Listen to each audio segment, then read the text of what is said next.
I'm alive. I'm still alive. Very, very alive.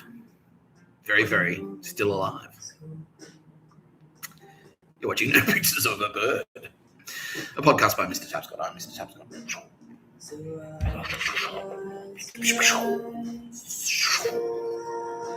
There we go. Yeah, pretty cool. Yeah, not bad. Alright, sweet. That's what we're aiming for, right? It's just cool. Just cool. Easy.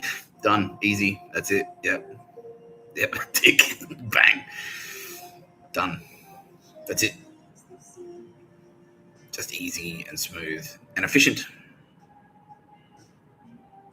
That's it.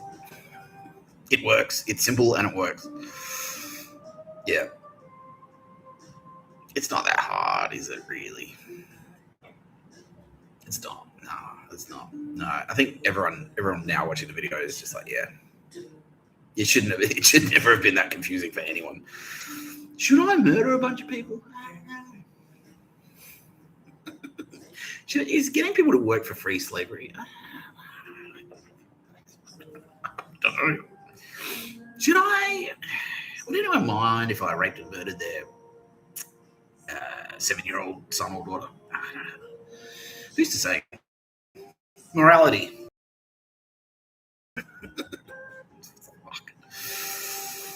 Fuck. How are you, Mr Tapscott? Says someone. You know what? I'm pretty good, man. Yeah, because this is where I want to be. Yeah, I've had a good day. I'm just like sweet. Got money in the bank. I've got food in the fridge. Not heaps of money, but like enough to, I'm comfortable. I can do whatever I wanted right now. Like I could go out and if I wanted to go and get Messina, I could do it easy. If I wanted to go to the movies, I could do that. I could do whatever I wanted, pretty much. Yep. And my accommodation is booked until I don't have to do anything to do with the accommodation until like Wednesday. Yeah, so I'm just like, well, I went for a walk this morning. Just went for a walk around the block. And there were people in cafes, and it's like the cafe was busy, but not too busy. And they're all just like normal people, just relaxing and eating breakfast. And I'm like, cool. That's it. I did see a little bit of dog shit. Towards the end, the Swiss Nazis kind of came out and like, we're going to communicate with you anyway. It's like, well, I'll do it. For me, emails have evolved, and now we play Google Maps. That's how I communicate. Yeah, that's how I communicate these days. Yeah. The age of dogshit fan and dogshit emails is coming to a close. Yeah. The age of Google Maps. That's where we're at now. Yeah. That's where we're at now. So yeah, that was dealt with swiftly and efficiently. That's cool. That's cool. Yeah. So yeah, just like, all right, well and it was I didn't even know what day it was. Like, what day is it today? I realized it's Saturday. It's like, okay, this is the way a Saturday should be. This is back. Finally. I'm back to where I finally. It's what my Saturdays used to be like, where it's just like, all right, got one thing to do. All right, done it. It's 10 o'clock. What am I going to do for the rest of the day? This, I guess.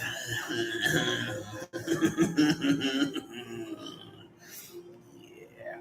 And with this, like,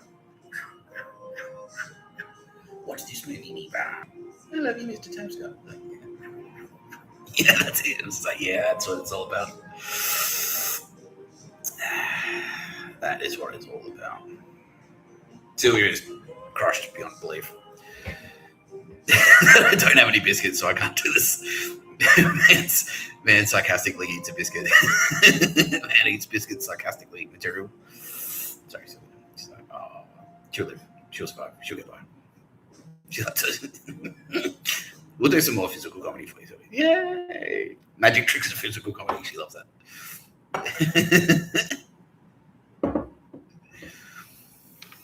Thank you, Aldous Harding, for providing theme music. Zawai's official theme song for the podcast No Pictures of a Bird, a podcast by Mr. Tapscott. I'm Mr. Tapscott. Yeah. So, no, it's just been good, man. It's like a relief. Because those 5 families are gone. They're gone. Yeah.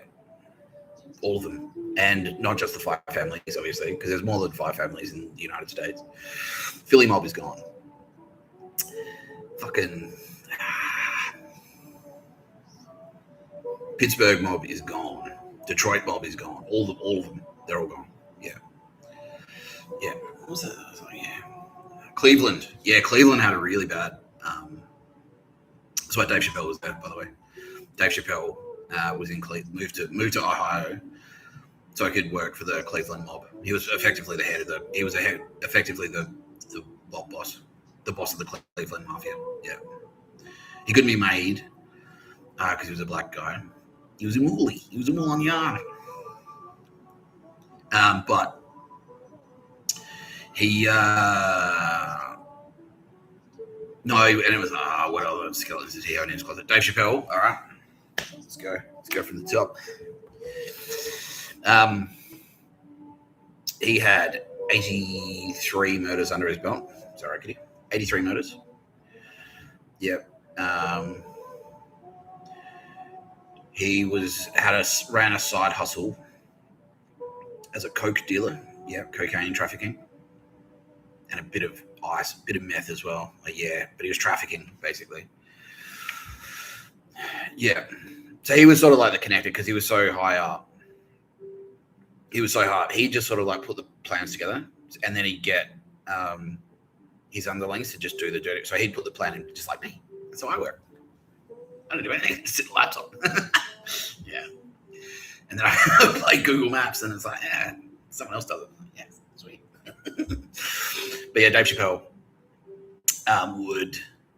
Yeah, so he'd make the connection. So he'd just sit at his laptop and go, hey, dog shit mafia connection in New York City. When's the next cartel boat arriving? And the dog shit mafia connection in New York City will go, Tuesday, come to this hotel, this dog shit CIA hotel. Which is like pays protection to the fucking. It's CIA, so it's Skull and Bones, but also it's protected by. It's a Lucchese operation because it's Trump related. It's Trump. It's a Trump hotel. It's Lucchese family hotel, controlled hotel. Yeah, all of those big hotels, by the way, they are all gone. Yeah, deleted because all of them, every single one of them, was both fucking Skull and Bones, CIA, NSA, dog shit agency. Dog shit 3-letter agency and 5 family mafia, all of them. Yeah, they were together. Yeah, they were just like hand in hand. Yeah. Which is so gay for so many reasons, and that's why they were just death traps pretty much. Like you guys stay there and like, if your phone's not bugged, if your phone doesn't get bugged, they're gonna fuck around with the water. Like they'll turn the hot water off in your shower or something just to piss you off. They'll pipe in. They'll use the TV to spy on you. They'll use they'll use fucking Havana Ray and all that shit in there. Give you Havana syndrome through the electronics. They'll break it. They'll come into the room when you're not there and go through your stuff. They'll go through your trash. Like anything you throw in the bin, you could assume that the CIA is going to go through it. Yeah. And then, depending on who you are, you might get a fucking little visit in the middle of the night. Or you might order room service and it will be like fucking dog shit. It'll be like, bottle of wine laced with like sleeping pills and cyanide. So it looks like he was drinking and he took a sleeping tablet and he had a heart attack. So that's a shame. Yeah. Anyway, so Chappelle had just made the connections. He'd go, cool. And then he'd just like tell someone else, get little Jimmy to be at that hotel and pick up a package for us. And it was all automated pretty much. And then he would just collect once he'd set it up. Yeah, because they were so nonchalant about it. They were so casual about it. They didn't have to, because local law enforcement was effectively redundant. Yeah. So so they didn't have to worry about local cops. They didn't have to worry about anything. It was just like, okay, cool. Yeah. And then once he set it up, it was just automated, and it was just like, okay, cool. So every second Thursday, little Billy's going to meet you, little Jimmy's going to meet you at the fucking Westin Hotel, New York City, room 308. He'll give you a briefcase full of cash. And once, like, all the banks are dodgy as well. Yeah. Transfer some Bitcoin or something like that. Like, yeah, he'll make a Bitcoin deposit into your Bitcoin wallet.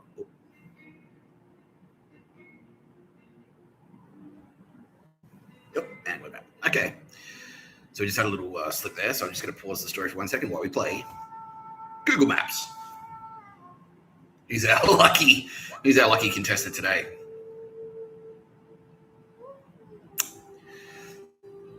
Ishtar, represented here by this. Yeah. So this is Seraphim, aka God King Xerxes. Who's our lucky winner today for that small hack? Today, Mr. Tapscott, our contestant is from. Drum roll, please. I hate Google Maps. Fewer and fewer people are saying that. Surprisingly, I don't know why. So that's how we played Google Maps this morning, and they this little particular death nest. That's a little extermination camp.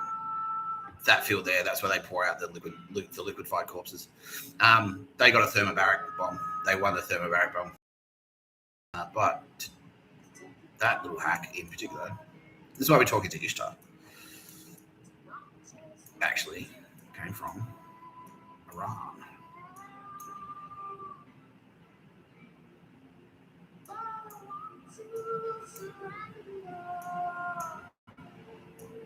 There we go.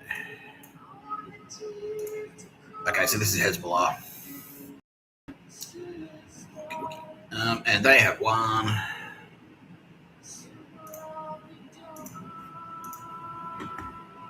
Okay, maybe that. Yeah. Just in case everyone didn't see that.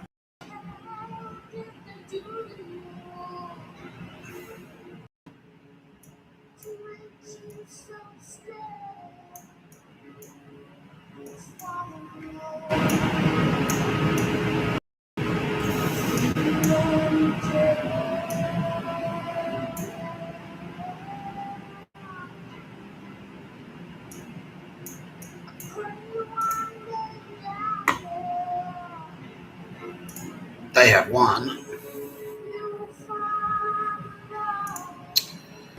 What are these? There we go.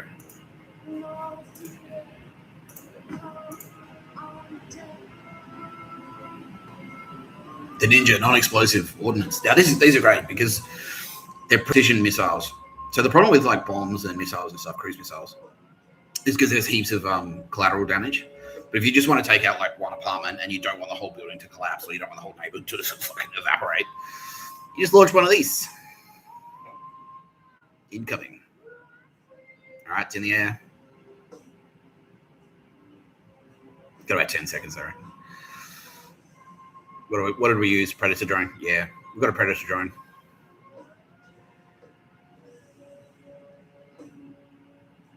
They're trying to get the fuck out of the apartment now. Right now, they're running, but they're too late because 2, 1, bang, and they won. Thanks for playing. Yeah, I love Google Maps. My favorite game. That's everyone's favorite game. Yeah, we all love the fucking Google Map, especially Chuck. Yeah, Mr. Tapscott. Yeah. Because what else were those chumps involved in? Because that's the thing. Like I've said this before. I said this the other day on the video. If they're hacking me, goon, and if they're a goon, then it's like, oh, Charbon. It's like, so they're dark web hackers involved in child pornography on the dark web. They're not involved directly in child sex trafficking, but they definitely aid it. They write software that's used for child sex trafficking. So by taking out those two scumbags, just made the world a lot harder. Just made the world a lot more difficult for those involved in child sex trafficking on the dark web. Yeah, they do like and kiddie porn and things like that. Yeah, they run like websites. They run networking sites for pedos basically. And now they don't do anything because they're in little pieces on the floor. No survivors. Yeah. Yeah. Okay. Now where was I? I was talking about Dave Chappelle. Yeah. Yeah. So the whole system is automated, basically. So yeah, Chappelle just like he had it set up to the point. It was so casualized. All the police force were cooked. If they weren't Swiss Nazis, they were five families. Yeah. By the way, Mark Wahlberg, Five Guys. Yeah, Wahlburger and Five Guys. That's why it's Wahlburger. He was Philly mob. Mark Wahlberg was like underboss of the. Yeah, he was like right up there of the Philly mob. Yeah.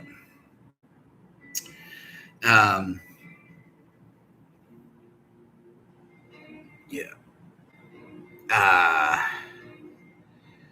Yeah. So all the cops are yeah. They're if they're not controlled by Swiss Nazis, they're controlled by the five families. That's why the five families they bought it. They're like, oh yeah, cool. Mr Tapscott's down for us because we're all Catholics. Yeah. Hey, God forbid. Hey, my old mother of God. You know, I pray to the Holy Mother every night. I pray for your soul. You know. And she's like, no, it's not gonna. It doesn't work like that, dickhead. Like, yeah, it's not a software. It's not an app. It's not a software plugin. It's like, no, all you got to do, you got to pray to the Holy Mother, and that's it. You're insured. It's like, no, it's not an insurance policy. No, it's not. Yeah. And so like we went for the Swiss Nazis first because they are the least God-fearing. And then because all the five families are like, yeah, woo, God's coming down to kick some ass. And it's our enemies. How convenient. And then well, actually, we're here to kick your ass as well. And a lot of them were just like, well, makes sense. Yeah, fair enough. Yeah. Yeah.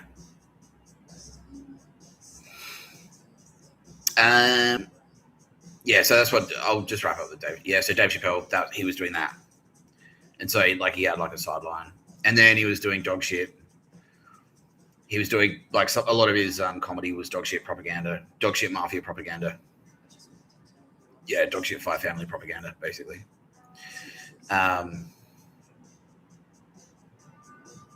Yeah. So when do we get redemption? Yeah, I'll get to that. Just give me 1 second. 1 second. 1 second.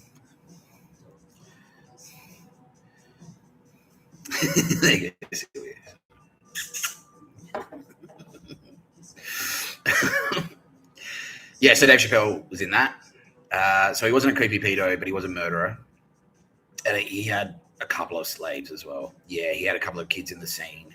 Like a couple of dudes out there in the scene doing things for him for free, basically. He had like promoters that were working for him for free, which shouldn't happen because he had over $100 million in the bank.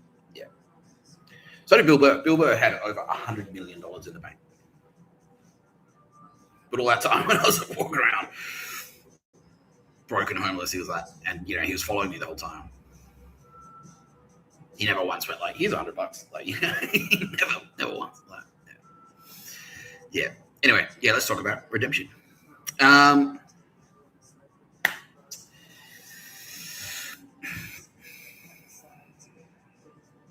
Yeah, what we're doing right now is having a meeting about how we're going to approach this.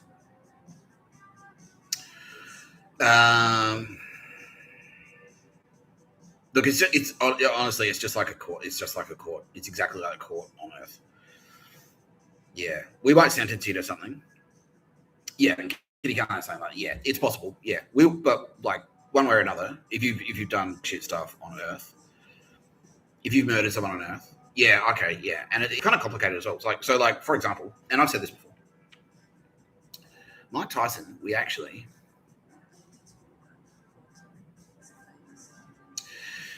If you serve your sentence, if you get punished on Earth, if you do something dog shit on Earth, like if you murder someone and you get sentenced to 35 years, and then you serve your 35 years in prison, and then you come out of jail, and you find Kitty Callahan talks to you, and you come out, and you're genuinely sorry. It's like, I fucked up really badly. I got the punishment I deserved. I served the sentence. I'll never do that again. Then, yeah, we will. You'll have your post-match interview with Edward Woodley, and he'll when you die, and he'll say to you,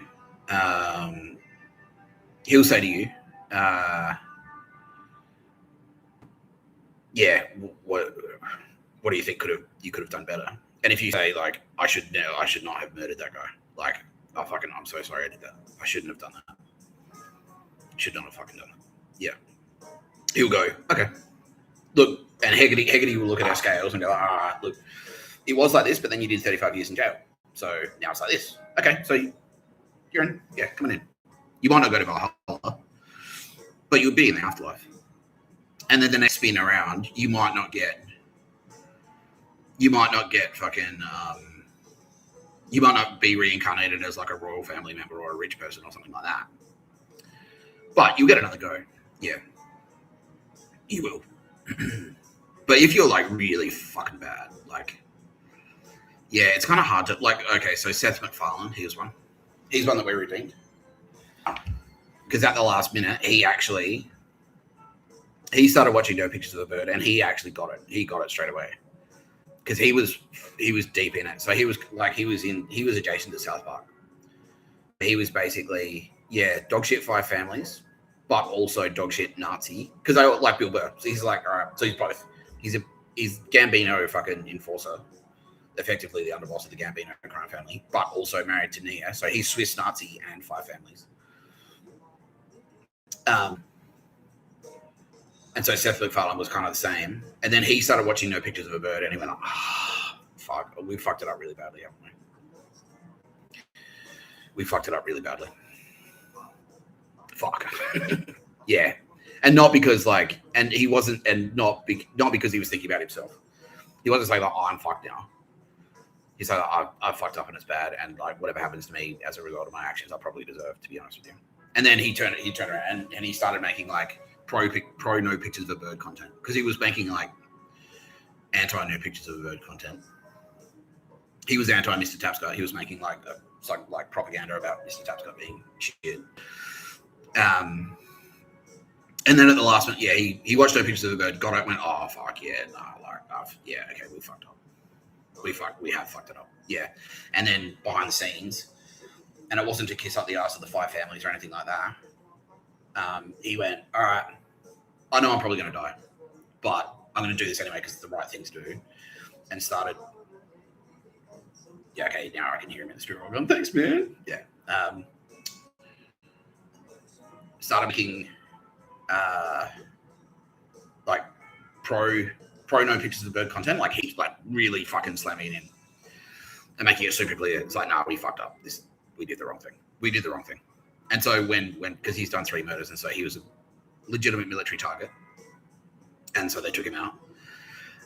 When he got to the afterlife, Edward Woodley went okay, look, you were on the wrong side, but at the same time, at the last minute, you turned around, and not only did you just admit that you didn't just admit that you were wrong, and you didn't just try and save your own ass, basically. You actively okay, this is to help other people. Yeah, I fucked up. I'm going to get what I deserve, and I'm going to try to undo some of the damage. Yeah. So his actions in the last couple of months, his actions were selfless. He was very selfless. And so Hegarty looked at that and went, okay, look, you get another spin. You will. You get another spin, basically. And so he's in the afterlife now. And he's kind of he was sheepish and he was sad. He was like, oh, yeah, I really fucked it up. And I said, but what I just said, So he'll get another spin. Yeah, he'll get another go. And because he's got his platinum energy is pretty exceptional. So wherever we put him, we might not put him in the choice position he was before, which is the richest state in the richest country in the world and a white guy. He might go somewhere else. But I'm sure wherever he goes, he will he'll do something cool. But yeah. So that'll be, and Mike Tyson as well was exactly the same. Mike Tyson went to Valhalla. Yeah, because on Earth, like he committed a crime, which is rape, but he was convicted and sentenced for that crime, and then he served the sentence. Yeah, I mean, really? Wow. Yeah. You sure? Please. Is this one of those things that I'm going to say is one thing and then it turns out to be another thing? Like, okay, so this is Kitty Kane talk. It's like, yeah, Puff Daddy, P Diddy is the same. Yeah. So Mike Tyson, he was a military target, so we had to check him out. But he was sentenced. He served the time. He got out of jail. Like he did the crime. He went to jail, learned his lesson. Most importantly, he learned his lesson because when he was in jail, he was like, "This is shit, and I deserve to be here because I'm a piece of shit." And then Kitty Kane's in there going, like, "Yeah, but you're also a fierce warrior, and you've been exploited and blah blah blah." So, but when he got out of jail, he was a cool guy. He was a different guy. And then when the time was right, it's like Mike Tyson, like, join up, and he did, and he went out. He didn't go in combat though. No, he didn't. But he died an honourable death. And so Nina Trefcon went like, okay, you're in Valhalla. Yeah, you're a warrior. You died a warrior's death. And you went a douchebag at the end. So cool. That's it. That's it. Yeah. And P Diddy is the same. When he gets out of jail, as long as he doesn't fuck up again, he'll get out of jail and he'll just go back to being a billionaire, like a music producer as well. Yeah. Because, he was sentenced fairly. We're satisfied that he was sentenced fairly. If he serves his sentence, and he's learned his lesson, he's very sorry. He's very sorry. He's like, I fucked up really badly. But, Kitty Callahan's in there every day. Yeah, every day. And like, how you going, bro? And he's like, yeah, good man. Like, yeah, she's coaching him. And when he gets out of prison,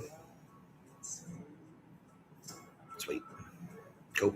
As long as he and he learned his lesson, so he probably won't fuck up again. As long as he doesn't fuck up again, he'll get, when he eventually passes away one way or another. And he will look at her scale and say, okay, you were up here, you committed these crimes, however, you went to jail. So now you're here.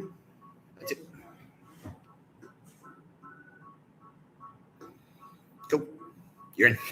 Come on through. Yeah. Woodley is saying he was just waving through. He won't even bother talking to him. It's like, no, you're fine, bro. You're fine. Just don't. You're right. He's like the bouncer. He's a bouncer. He's the bouncer at the club. And so if he if you're fine, like he says, he would just wave you through, Yeah.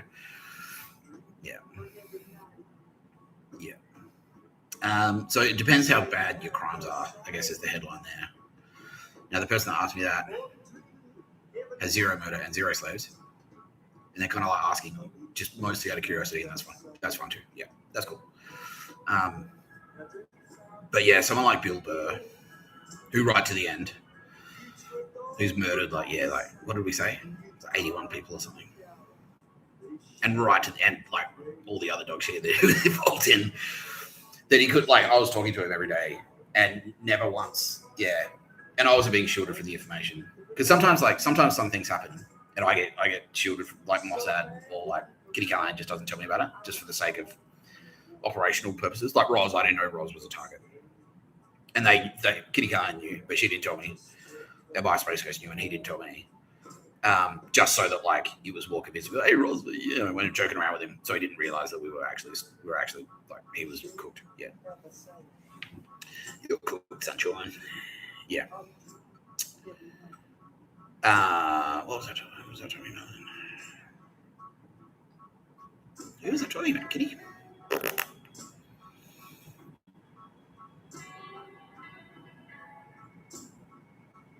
Damn. A rambler over here. It was just strolling, and I was like, oh, and I fall where am I? Yeah. Oh yeah, someone like Bill Burr. Yeah. Yeah, so right to the end. And he was like he was on No Pictures of a Bird, but right to the end, and he never said it out loud. Like knowing full well what he had done, he never went like, "Oh, excuse me, son of a man." But yeah, like son of a man, son of a bitch, like all that stuff. Like, that's all legit. That's all him. But he never went. Actually, I've got a confession to make. I may have murdered a bunch of people. Like, you know, he never did. Yeah. And so he wasn't, yeah, exactly like Tommy. He's exactly like Tommy in Goodfellas, exactly like that. That's him. Yeah. It's like, oh yeah, and he was like, yeah, oh yeah, like so, you know, it's like, oh, hello, God calling, like, yeah, oh, we're gonna promote you to a saint, and he's like, like he probably should have at that point gone, are you sure you got the right guy? Because you know, I have done a lot of dog shit things in my life, and also I've been fucking with you personally, Nick Tapscott, for like 15 years. You know, and that's what we're going to talk more about today. Mr. Tapscott is the son of man, so we're going to go into a bit more detail about that. And I don't even know what it's about. They're just like, yeah, you're just going to wing it today, bro. You're just going to like flap your gums and do a bit of physical comedy.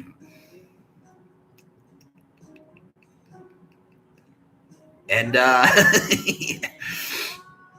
and the rest of it just happened naturally. I was like, all right.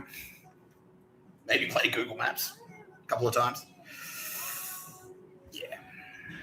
Yes. How are we doing with Google Maps out there?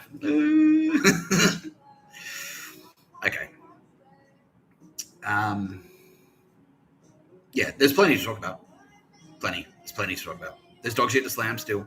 There's still dog shit to slam. There's tales of yore of Mr. Tapscott. We could talk about the good news today as well. Have you heard the good news? Of Mr. Tapscott's deep past. We've got a couple of those stories. We could talk about the dog shit, like Mr. Tapscott's dog shit family, more revelations about dog shit family, and more revelations about dog shit creepy fucking Five Families bosses and their creepiness and like how gay they literally are, like, and disgustingly gay, like really creepily gay. Yeah. And we could talk about, yeah, there's lots of things we can talk about. Yeah. But you know, I'm not putting myself under too much pressure today because it's Saturday, and you know, I did 4 hours yesterday, and it does. You do feel it. You do feel the difference. Yeah, you really do.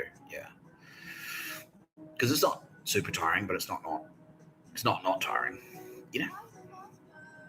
Yeah. Anyway, but yeah, it's tragic because that's the thing. Like, yeah, it's so tragic. Because yeah, like Bill Burr was very talented. He was a very talented man, very talented comedian. And we'll talk, that kind of leads into, yeah. He was a very talented man. But he just had to fuck it up by like also being a fox dude, you know? And it's like, okay, like, yeah, he had a tough upbringing and he's from a rough neighborhood. And it's like, that might get you off the hook for like drink driving, or I don't know, like literal drink driving, not dog shit fan drink driving. Or like you get into a fight, like a fist fight, you punch someone in the head, you punch someone in the face. I had a rough upbringing. My dad beat me. Okay, that'll get you off the hook for that. But 81 murders, nah, that's not. You can't walk away from that. And especially the type of murder, like the motivations for the murders. It's like, Gary Shandling. He murdered Gary Shandling because Martin Scorsese. It's the murder. It is for Goodfellas aficionados. It's the murder of Maury, the wig salesman. It's exactly that. That's exactly that. So in that story, De Niro, that's Scorsese's shadow. He's like a predator. Yeah, he's Jimmy Conway. And then fucking Joe Pesci Yeah, Joe Pesci is Bill Burr. And then Ray Liotta is Kitty Callahan in there, sort of like observing, going like, oh, fuck. Yeah. And then Maury is Gary Shandling. He's like, I want my money. Jimmy, where's my money? I want my money. You gotta stop breaking his balls. And that's Kitty Callahan actually in there trying to talk Gary Shandling down. It's like, dude, like he's a dangerous psycho. Because it was the F is for Family. Okay, we're going to get a show on Netflix. Netflix is going to pay us like $200 million to make a cartoon. And so they all the mob guys. If you go to the credits for that show, yeah, let's do this.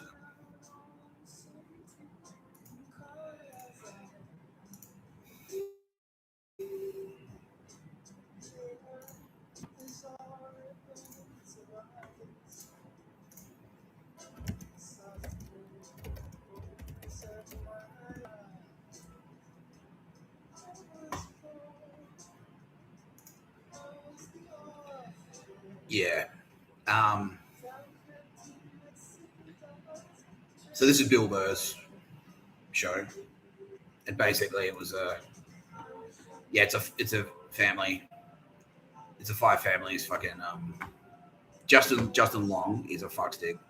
He's a 5 families pedo. He's a Gambino pedophile. And he actually made a lot of money with child pornography. That's why I sort of like dipped out of the acting scene. He's like, well, why be an actor when I can just make heaps of cash with kiddie porn? Yeah.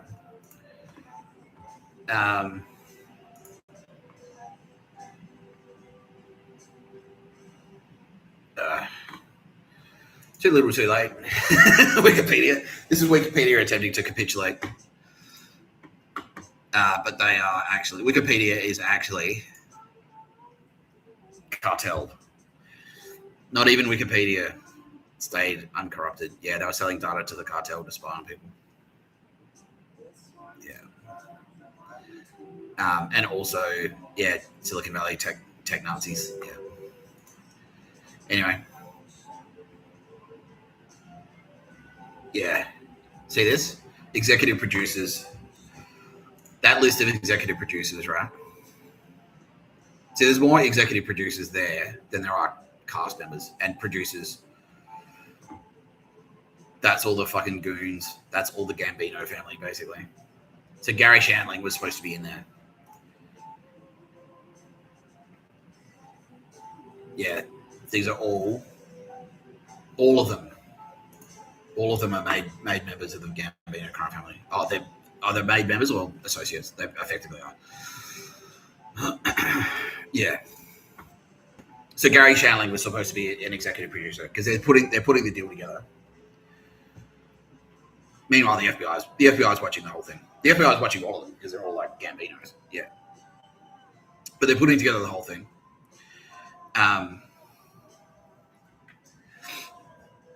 Gary Shandling was supposed to be in there because he was he wasn't. He was relatively clean. He was still dog shit. Like he enslaved a bunch of people. Like working on his show, he'd get people to do shit for him for free. He'd done one murder, but in that scene, that's nothing. That's nothing. Considering that Martin Scorsese was murdered like 350 people or something himself. Yeah. Which is out of control. Yeah, exactly. Yeah. It's Marty though, but it's Martin Scorsese. You can't prosecute. You can't investigate him. He's a national treasure. It's Martin Scorsese. It's Marty. You can't investigate Marty. And that's the whole country was saying that. Like every governor in every state, the White House, all the way up to the president was saying that. You can't investigate Marty. You can't. It's Marty. Yeah. Anyway. So Gary Shandling was supposed to be one of those executive producers. And they're saying, like, oh, he's breaking his balls about the money. Like in Goodfellas, the murder of Maury, he's like, oh, where's my money? Jimmy, where's my money? Where's my money? And you got to have my money, Jimmy. But Gary Shandling was going like, oh, all right, well, we're going to do this. We're going to do this. This character will do this guy.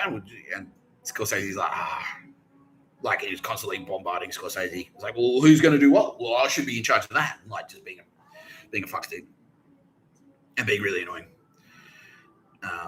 And it's like, yeah, instead of just going like, you're fired, it's like, he's got to go. And then that murder, though, the way they did it is exactly the way they did Maury in Goodfellas. It was like they sat behind, Bill Burr sat, Gary Shandling sat in the passenger seat, and then Bill Burr sat behind him in the back seat and then stabbed him in the back, stabbed him with a fucking ice pick. Stabbed him through the base of the skull into his brain with an ice pick. So that's kind of hard. Like, it's hard to redeem. It's hard to redeem someone that's done that, you know, and not then not thought twice about it, or like, yeah, it was in there mixed among all these other demons. But it almost turns into a false economy, because what happens is, like, you get these murderers, right, and they murder one person and they feel really bad about that one, and so they murder someone else, and then it's like the guilt kind of like, it's like, well, I won't feel so bad about that one if I murder 7. You know, and then that's how it escalates.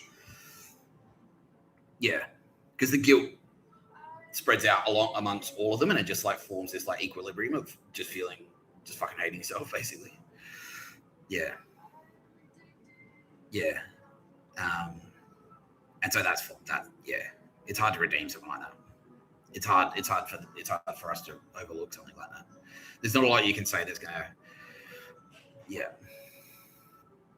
Yeah, because there are so many options. Like, okay, so you worked with someone annoying. All right, we get it. But you could just like fire him. You could have just, and I don't think they tried anything. They didn't try anything. They didn't just say to him like, Gary, just shut the fuck up. All right, you're pissing us off. Just shut the fuck up. Like, they didn't try and talk him down. They didn't try and talk him around. He was just breaking Martin Scorsese's balls, and a couple of other people's, but mostly Martin Scorsese. And Martin Scorsese just went like, all right, and do what? Like, yeah. So, yeah. Anyway, but all right, let's play Google Maps. Everyone's favorite game, yeah. Oh no. 90% of our audience love Google Maps. 10% of our audience fucking hate it. But every time we play it, that percentage seems to get slightly more popular. That ratio seems to go in our favor. So I think we should keep playing it. That's what I think. What do you think, Kitty? Oh, yeah. What do you think, Sarah from the Rizzo? Yes, Mr. Tapscott. Yes. That's a cold kiss of steel, she says.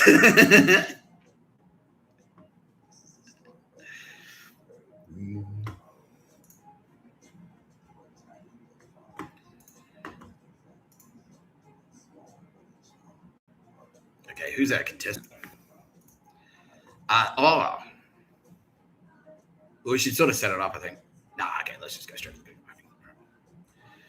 All right. I'm going to explain the contestant straight after we do this. But today we are going to home nation of Ataturk, a.k.a. Sarah from the Rizzo, a.k.a. God King Xerxes. Ooh, that looks like an apartment building. Yep, all right, that is indeed a very dog shit apartment block, indeed. Yeah. Very dog shit. I've been informed that maybe that could be.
They're not watching, so they don't know it's him.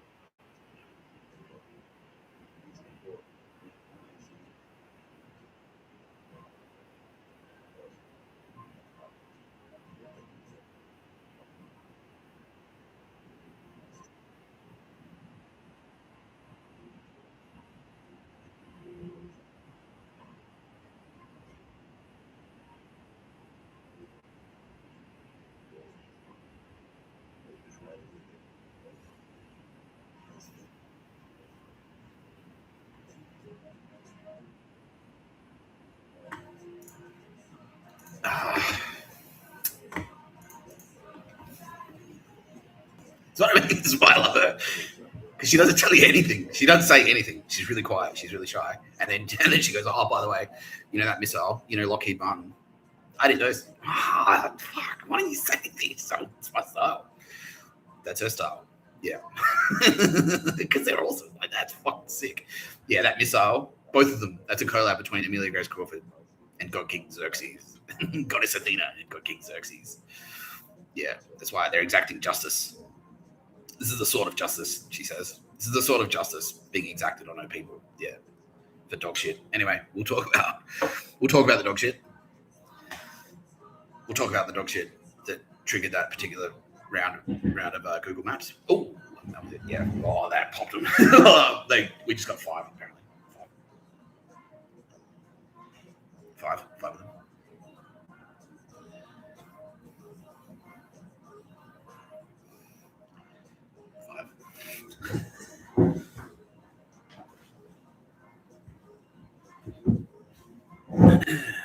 Dominoes are gone. Unfortunately, their dog shit fan and pictures of a bird failed to protect them against our precision strikes and weaponry. Yeah. And cutting edge technology. Yeah. Because what happened was we had reports that maybe they'd been putting some iodine in their stuff as well. You remember I'll do a quick refresher on iodine. So iodine occurs naturally, however, and it's in many foods. It's in a lot of Asian food. So seaweed, if you eat heaps and heaps and heaps of seaweed, you might get iodine poisoning. But what was happening was that supermarket, especially in alcohol, takeaway alcohol, they're spiking beers and stuff with iodine, and it fucks with your digestive system and your thyroid gland. So it makes you feel really queasy, and it makes you look bloated because you don't metabolize sugar like you should. You don't metabolize the food, so you start stacking up. You look really pale. You look like shit. No, not you. Me. Yeah. If you drink, yeah, you look bloated and pale, basically. And not healthy, and it's not good. It's not a good look. Yeah. And it feels terrible. It's a really bad hangover. It gives you a really bad hangover if you drink that booze. But Aldi were also putting it in their food, especially like chocolate and stuff, to say don't eat too much sinful chocolate. You're getting the iodine poisoning you deserve. And so we kind of put the feelers out. So, okay, well, there's dog shit. Dog shit Aldi's done it, and they are gone. They were gone immediately as soon as we realized that. Who else is dog shit enough to do it? And then sure enough, I went down and checked it out. Got myself a couple of Dominoes. And yeah, sure enough, there's iodine. They put iodine in the fucking flour that makes the pizza bases. They put iodine in the pizza bases for the same reason. Are you indulging in sinful pizza? That's poisoning for you. Yeah. And they do it in advance. So it's like, if you go a bit hard on the fucking takeaway food, you look like shit. You look bloated and pale and craptacular. You look like garbage.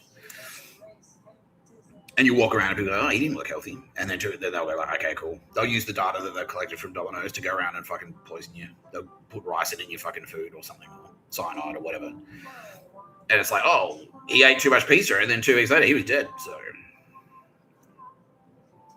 what does that tell you? Don't want to be too fat, do you? Yeah. Yeah, so bye-bye, Domino's, you fucking spastics. Yeah, but that particular round.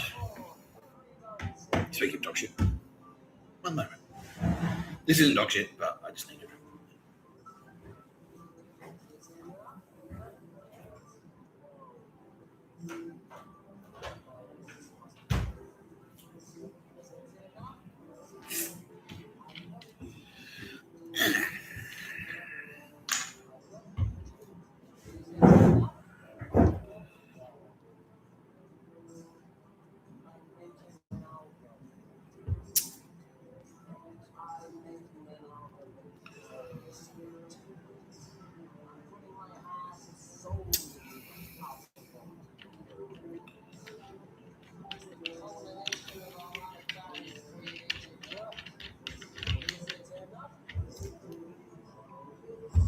Yeah, so we have that much here. How do you like it?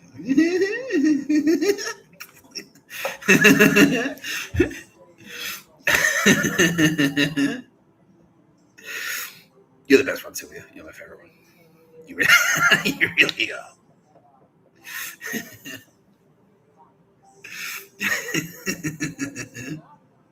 How come you never compliment me on my physical comedy star, Sarah from the Roosevelt? Stop. Yeah, she blushed. She just blushed. Oh, time to put me on camera. Yeah. Yeah. You're all the best, Turbo, babe. Anyway. Where the fuck was I? Yeah, we're talking about dog shit. Okay, so that particular round of Google Maps was because of. Yeah, we'll do this here.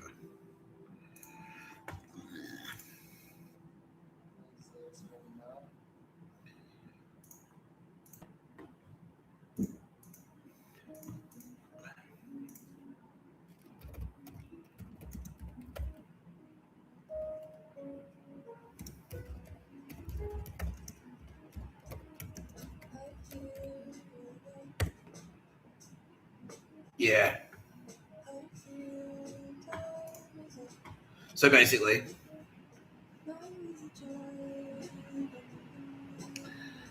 yeah, and that's a bit of a dog shit email there from us. Oh, so it's a top quality, solid gold email from us. Police offer 500,000 for information. Yeah, so red and black. Like, we're very angry, and we got to do something very, very serious to avenge that because, yeah, she was innocent. Like, yeah, police believe a fatal house fire in Trunganina in January was an arson attack linked to Victoria's tobacco wars. Katie Tangy, 27, died in the fire, but police believe the arsonist targeted the wrong address. Detectives investigating the fire have released new CCTV of the incident. Yeah. And so that's sort of adjacent to tobacco wars, all of that tobacco wars. The illicit tobacco trade in Australia is Hamas. It's all Hamas. Secretly, though, they were not even secretly, but they were kicking up. They were being supported by ASIS because they were paying ASIS. Because ASIS were in there going, with the thin-lit, with the dog shit ears. It's like, we need to cultivate human intelligence. We need human intelligence. So we're going to go in there and just like the ATF gun things. Like, we're going to operation sell the cartel guns and then arrest them. We're just going to sell them the guns and follow the guns. And then use the information to arrest them, right? Maybe. We'll see. Who knows? Yeah, same deal. We need to cultivate sources of human intelligence. So they're gonna. We'll watch these crime gangs do their stuff, and then they'll tip us off information, and then we'll also use our goons. They can use our goons. Their goons can use our goons, and our goons can use their goons under our information sharing. Because it's clandestine national security or some shit. But anyway, they're paying off ASIS basically. So ASIS goons were on the side getting a taste, and it's ridiculously massive money. Yeah, and Andromeda were getting a taste, basically. So, but it was Hamas. Illicit tobacco is Hamas, and then they were kind of they had their trade, and there were a couple of rival fucking factions trying to within Hamas. But all of the fires, all of the arson attacks, all that shit, that was Hamas factions fighting each other. And then Andrangada were sort of supporting, and they were paying it off. They were paying off all the local cops, and then they were paying off Andrangada, all the local politicians, and then they were also paying off ISIS. Yeah, they're also paying off ISIS. Yeah, who were cultivating the human intelligence. But it was just like, oh yeah, can you have someone whack? Like, yeah, can you whack someone for us, please, ISIS? Like, sure. No worries. Like, ISIS in the end were basically like they're just doing anything for anyone. Yeah, that's why they set that fucking Xerxes car crash up for me on the orders of the 5 families. But at the same time, they'll whip around and they'll do a favor for Joe Biden and the Swiss Nazis.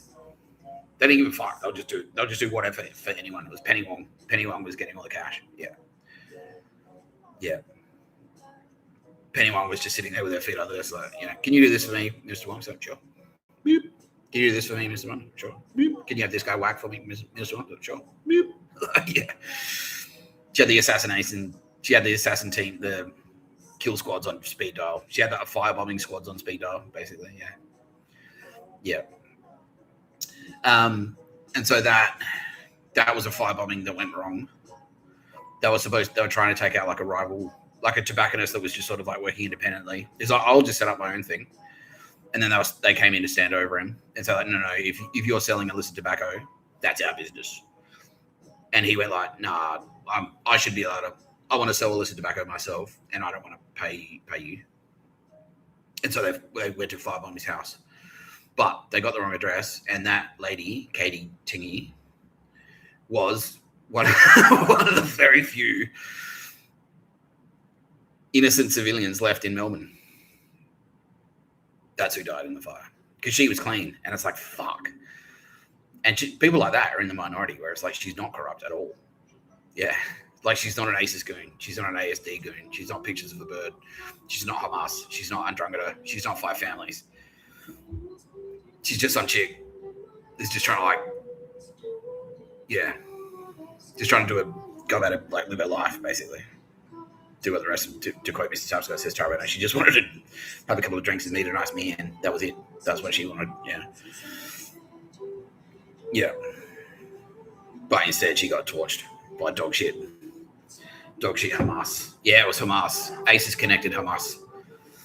Yeah.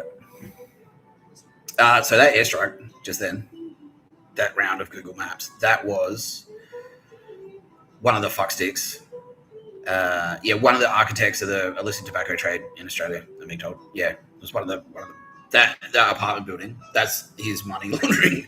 That's his dog shit money laundering building. It's his dog shit mafia fucking piggy bank building. Yeah. To hide his money, basically. Yeah. And we just took him out. So suck my dick. That's from all of us here at No Pictures of a Bird. And everyone in Australia who's not dog shit. And everyone around the world who's not dog shit. Especially the US Armed Forces who are saying, like, please look up and out of the light when you sleep. God bless you, Mr. Tapscott. Thanks, boys. Ladies and girls. Plenty of girls out there. Keep it up, ladies. Keep it up, ladies. Yeah. Go get them. Go get them, tigers. Yeah. Go get them, girls. Give those Japs one for. Yeah. Yeah, I like that voice. Yeah.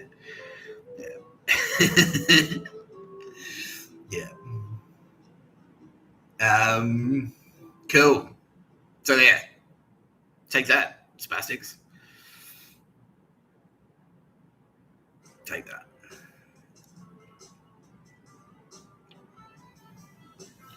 All right, we're coming up to the hour mark. At what point did this voice get replaced by this voice? Coming up to the hour here on No Pictures of the Bird. We've got a lot more to talk about. Banter about the cockroaches. Right, Sylvia? So it's like, yeah. Like, yeah, it's all right because it's taking it, calling that guy cunt. Yeah, she's like, yeah, that's fine. Yeah. Yeah, fucking it. Like, yeah. Your entire scene went, vanished. I guess I did mine. Yeah. Everyone at Channel 9 was cooked. Everyone was crooked. Sylvia doesn't have any. Like, none of us do. None of Mr. Tapscott and none of the Turbo Babes. Zero. Like, all of the Turbo Babes have zero human friends and family left. They're all gone. All of them are corrupt. Some of them, a handful of them made it to, like, the afterlife. That's it. Yeah. Aside from that, it was just, like, squad wipe. Yeah. All of them. Yeah. That's a shame. Yeah, we can do like a little bit of an action to status up.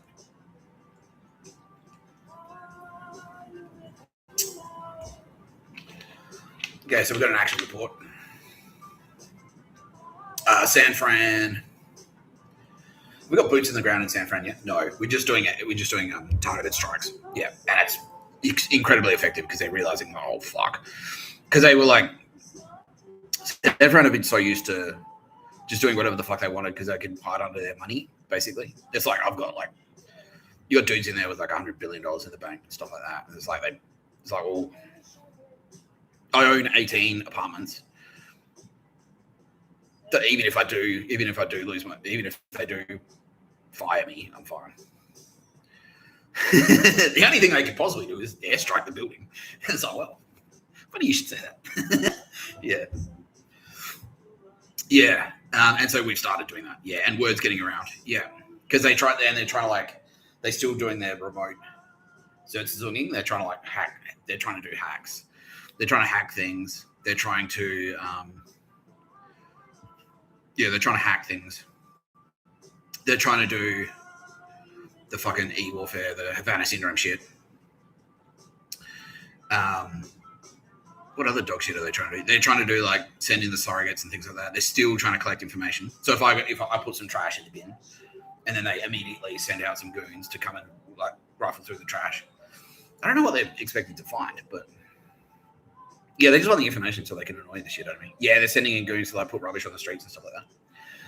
But every time they do that now, we know exactly who's given the order, and we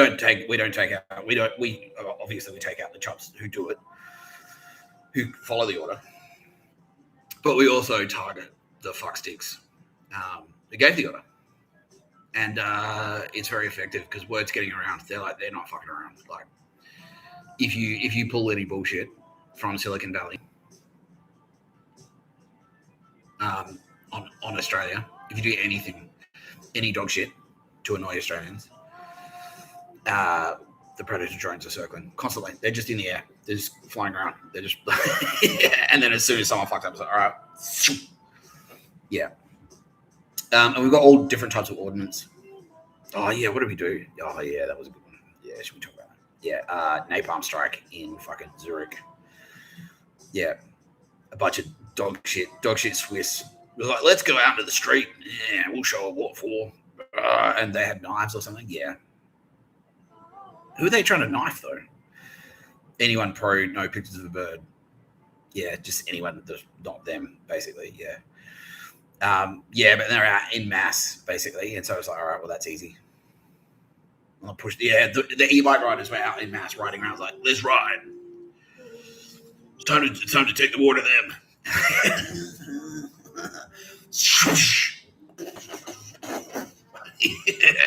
Yeah. My knife didn't protect me. Yeah. Yeah. So word's getting around about that shit. Yeah. Word's getting around. Don't fuck around. Don't fuck around with Mr. Tapscott and the Turbo Babes and the US military and the world military. We are the military now. Yeah, we are. We're in charge of the military, all the militaries. Yeah. Except for like a couple, like maybe we're not in charge of there's not all the militaries, but enough of the militaries that we can do that. Yeah. So suck shit, Silicon Valley. So yeah, targeted strikes in Silicon Valley have sent the message, delivered the message, and now people are like, okay. Yeah, people now like they don't want to even like they don't even want to use their work computers, basically. Because if they accidentally write a dog shit fan, or if they write something that could be misinterpreted as dog shit fan 4, let's fuck around with Australians. They'll get a fucking a Ninja AGM 114 through their fucking window, cut them into little pieces. Yeah. Yeah. Yeah, we dropped a bunker buster. There was some fuckstick who was like, I'm deep underground and I've got my Ethernet cable down here. They'll never find me down here. It's like a Breaking Bad style, like underground bunker. There's like a shed on top, and then he climbs down and like, I'll be safe in here. It's like, oh, well, you could have been if we didn't have bunker busters. You would have been, however. Yeah, and he was in Nova Scotia as well. He was like, yeah, well, he was going to be a US citizen, and he's like, I'll go to Canada, and then I'll be out of their jurisdiction there. And it's like, nah, there are too many treaties in place, like to fight terrorism. NATO, it's NATO fighting terrorists. Yeah, we've sunk three North Korean submarines. Really? Yeah. So what were they, like dissidents or something? Like, yeah, loyal to the old regime. Okay, but we had their location data because they were still, because it's like, yeah, because they were renegade. So it's like, well, the North Korean Navy knows exactly where you are, and they're like, refuse to capitulate. And it's like, are you sure? Like, affirmative. All right, because we know where you are. You're in a North Korean sub, and like you're talking to a North Korean controller. He's got you on his screen. He knows exactly where you are. All right. And then what do we use? Helicopter guided depth charges. Yeah. Helicopter launch guided depth charges took that out. Chinese. Yeah. Thank you very much, China.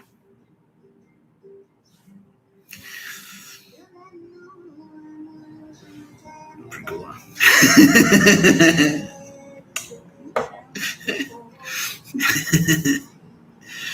Yeah.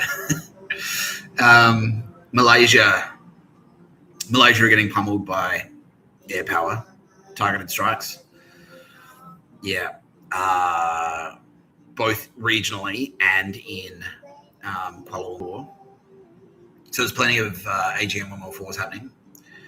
There's even Apache helicopter strikes. Yeah, they're doing Apache raids on Kuala Lumpur. Yeah. To take people out with 30mm autocannon from like 5 kilometers away. Yeah. Yeah. So you know that video, the WikiLeaks video? Oh, by the way, Julian Assange is dog shit and he is gone. Yeah. Pedo. No surprises there. But you know that video, Collateral Murder, that the WikiLeaks thing did? Yeah, it's like that, doing those strikes. But it's like you can't even, the helicopter's so far away you can't hear it, you can't see it. But it can see you, and it's like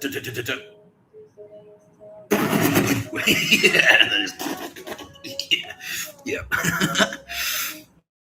The chain gun cha-cha, as they say in ID, as ID software used to say. And unfortunately, ID are gone. They're not with us anymore.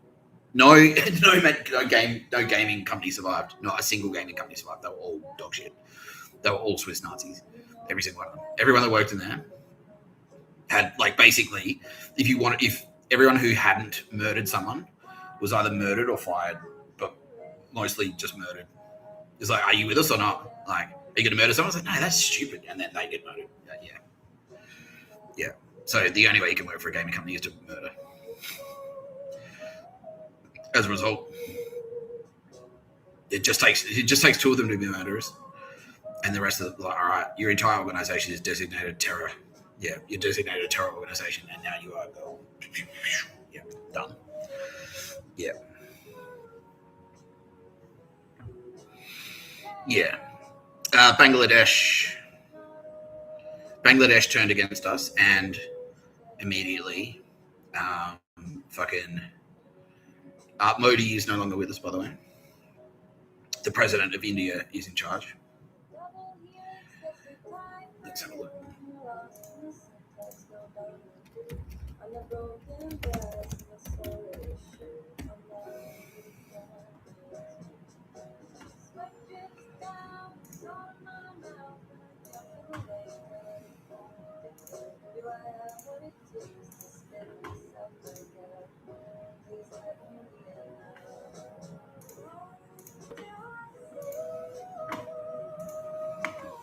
Yeah, that's a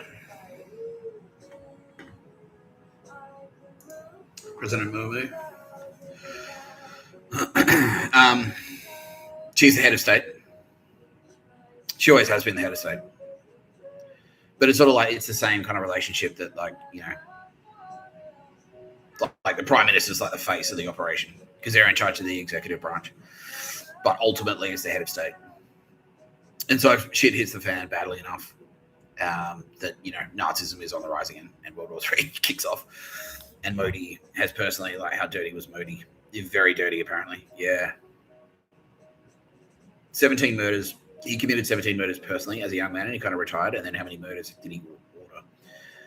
And then he ordered more than 800.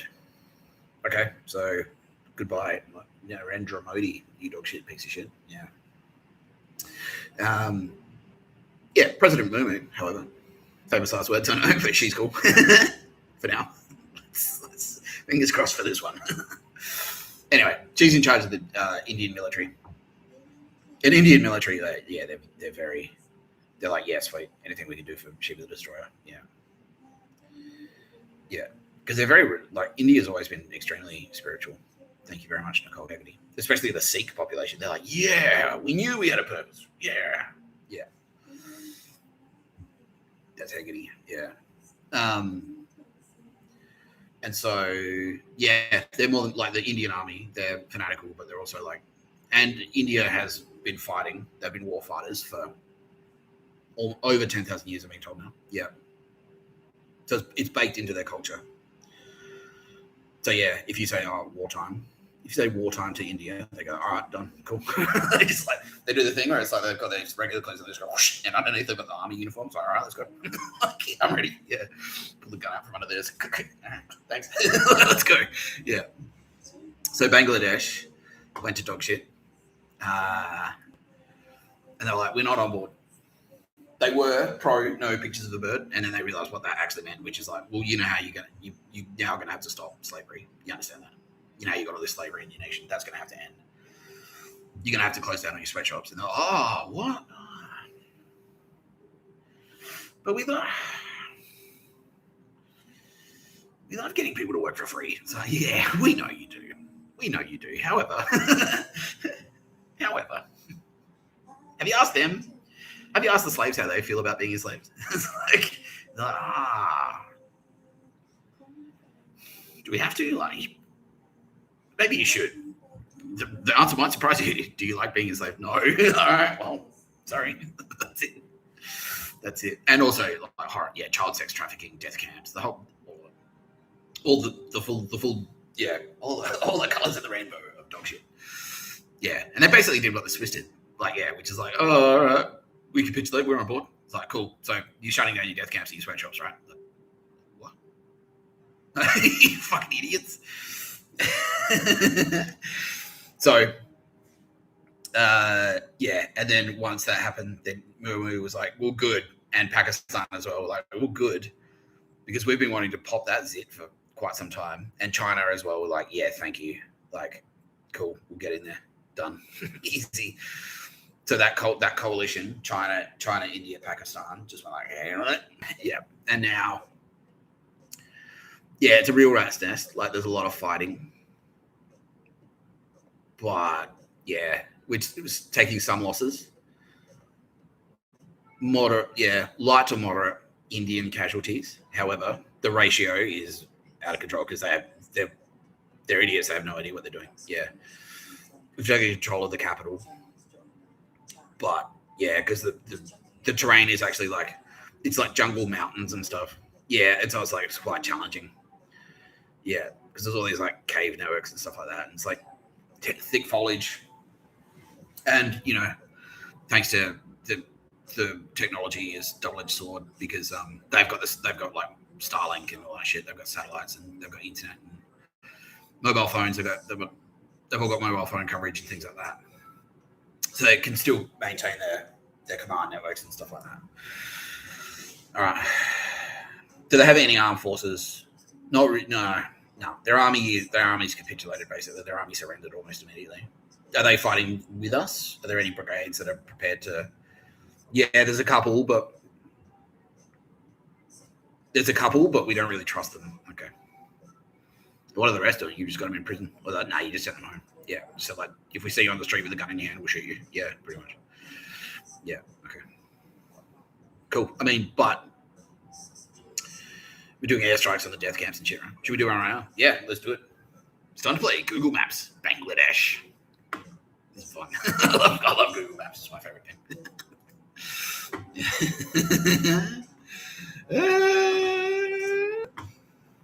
Well, I mean, look, I'm not the one that set up a fucking death camp, right?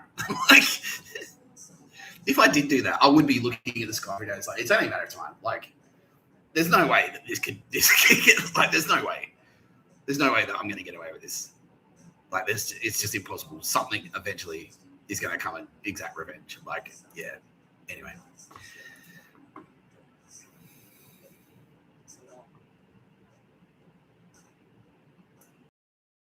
Okay. Who's coming to the party today? Today, today your gift will be delivered courtesy of India. Air India. Air India. Oh, there you go. Wow, look at that. Yeah, that there. Oh, man. Is that a sweat? No, that's a fucking murder. That's a murder factory. Yeah. Send them. Whoa, looks horrifying, doesn't it? Is that it there?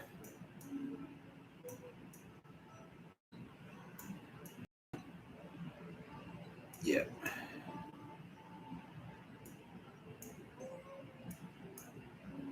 Yeah. Yeah, that's a horror hub. Yeah, for sure. All right. Well,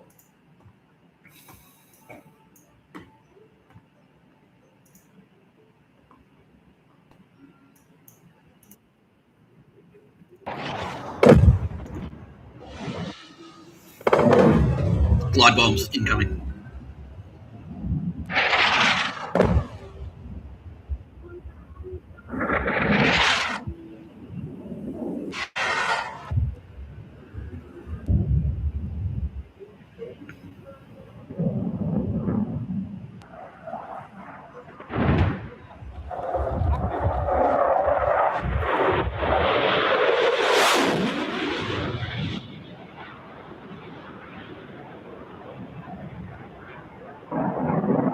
But yeah, the intention of these strikes. It was like, you don't have a physical, it is a physical.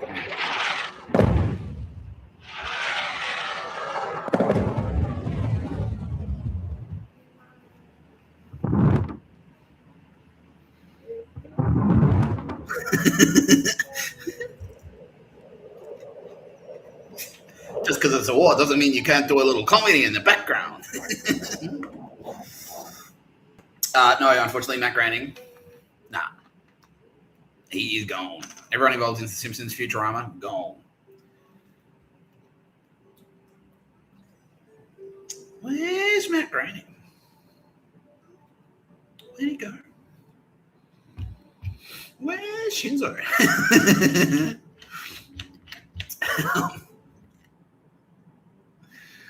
Okay. Yeah, the intention, because you don't necessarily use a bunker buster, because the bunker buster will just go straight through. It would just go like straight into the ground, and then like, and it might destabilize it. But you could, I guess, you could use a bunker buster to like fuck it up its foundations, and then finish it off with one of those with a glide bomb, and then like, because it's all like, and then it just needs like a push with another munition to just go. Yeah. But the idea is you want to just demo the building. You just want that building to just go. But we can do that. Yeah, we can do that. Yeah. So I've got specific munitions that will penetrate a roof, go through a building, and then once it hits the foundation, it will like, but it won't go through the foundation. But when it hits the foundation, go bang, and then that should be enough to make it go. Yeah. Because yeah, fuck that, man. Yeah. How many deaths attributed to that horror factory? 1.8 million. Yeah. Exhausted. So basically, People that work in their sweatshops, who are enslaved in their sweatshops, if they can't work anymore, they get retired. They get their pension paid out. That's what they say. So you get your pension, don't worry. Yeah, we'll take you to the retirement. Yeah, we'll take you to the retirement village. It's like, my hands are sore. I cannot work anymore. It's like, oh, come with me. You know?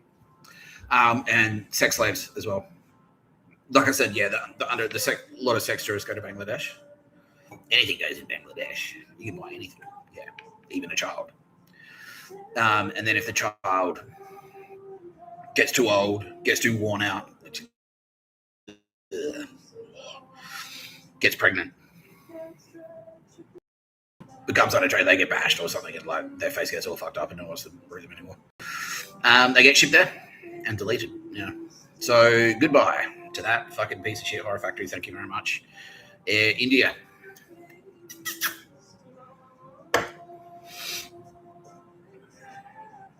Speed Boys. Z-Force. Z-Force.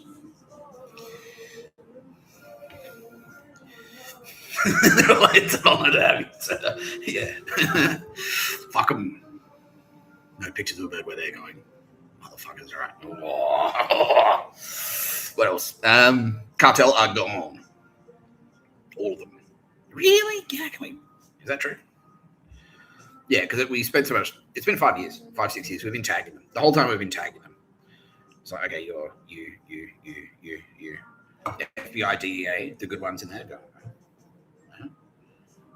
The secret NSA that we've got set up in the United States.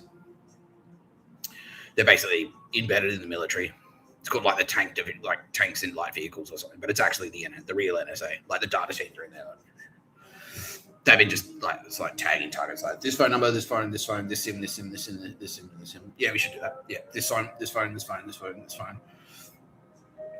And they just keep this. They've all got the same fucking. They just keep their same iPhones in the pocket. It's like cool.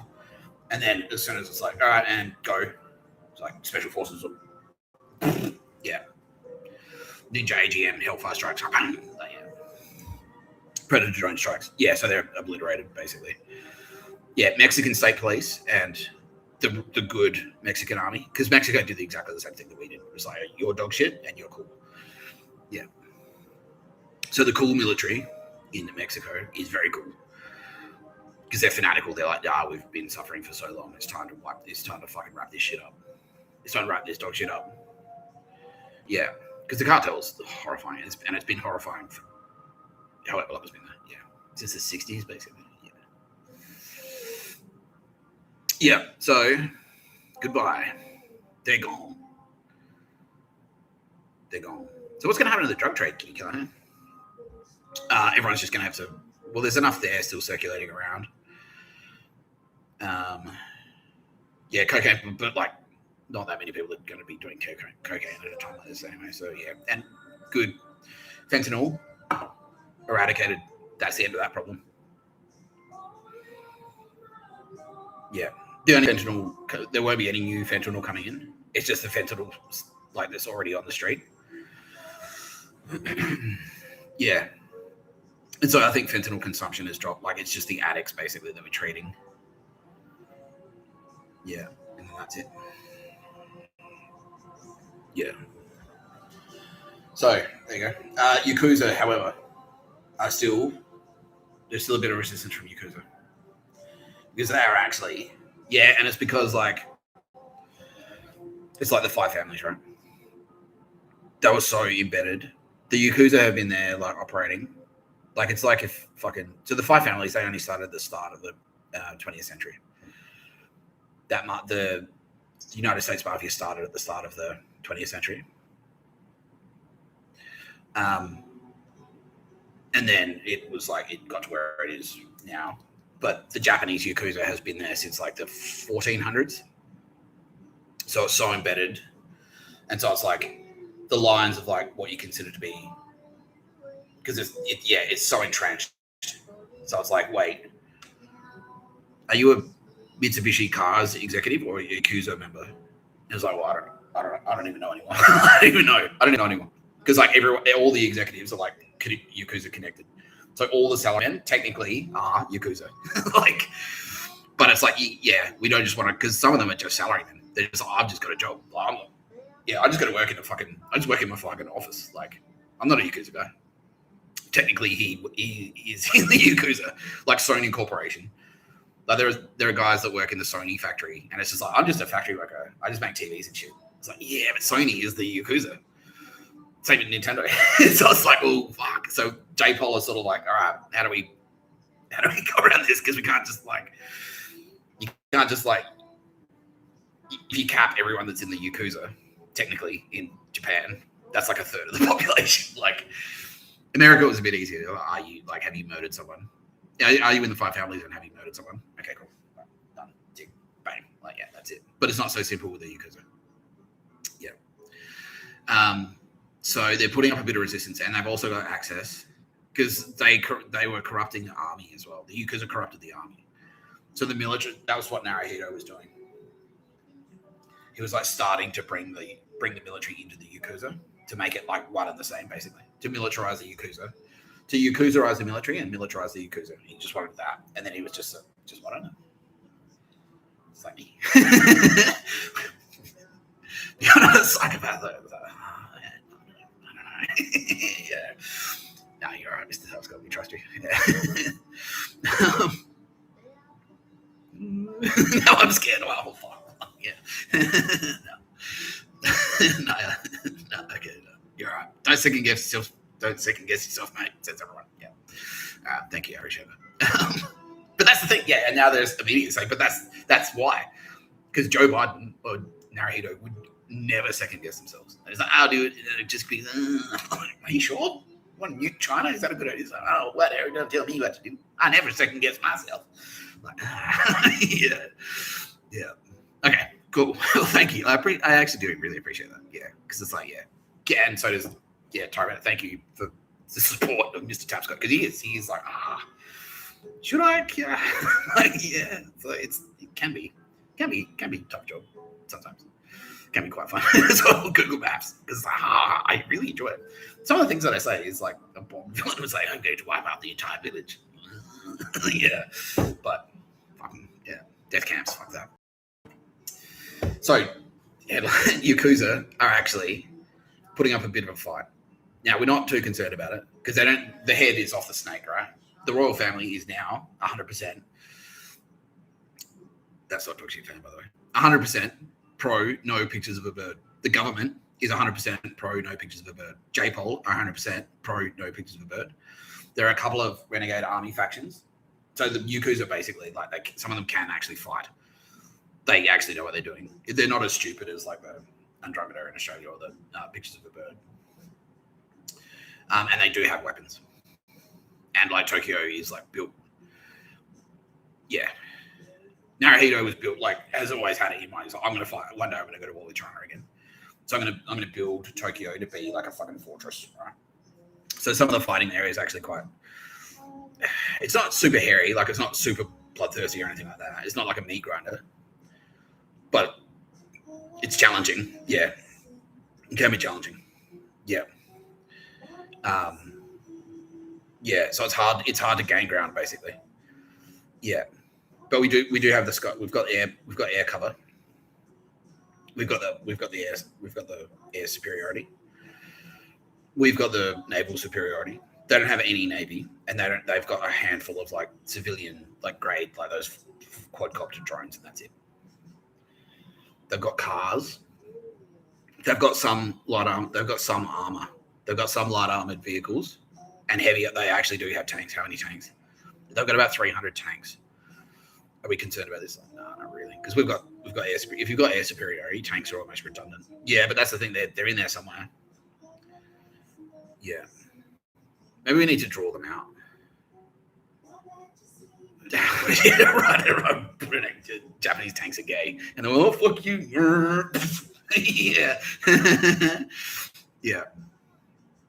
Is there a way we can is there a sonar pulse or something we could do, like a point of radar at the just whoa, oh, there it is. Like, yeah, baby. Okay, we'll look into it. Yeah, just strap a radar to the bottom of to the underside of a helicopter and fly over, and then see if you can pulse, find where they are, because they're obviously parked in the underground car parks or something. Right? Are they spread out, do you think, or is it just like a one cache? No, they're fairly spread out. Are they actually using them in combat? They are. So what do they do? Like hit and run? Yeah, pretty much. Okay. What targets do they hit and run? Police stations. Okay. All right. But it's manageable, right? Yeah. Okay. How can we? Let me get back to you. There's got to be a way to counter that. Because surely a tank, like, what's slowing down the response? Do we have tanks in there as well? Okay, and that's why. So we don't have any armor. We don't really have any armor in Japan. No. Okay. We've got anti-armor. We've got man pads and fucking javelins and shit. But it's hard in urban settings. Yeah. Okay. All right. That makes sense.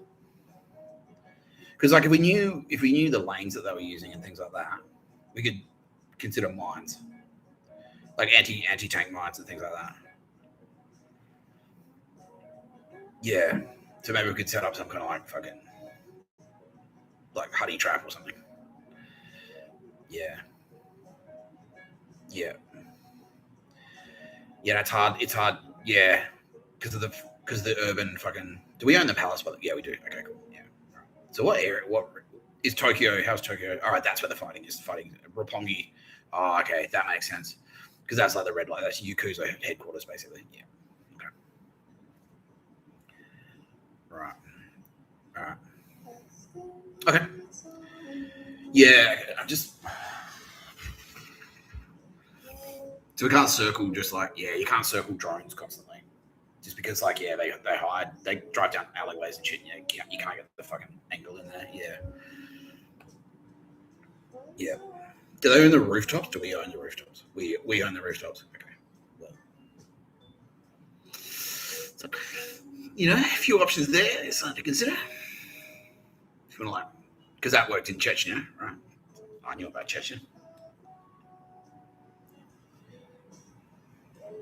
Did you know I watch YouTube videos about war sometimes?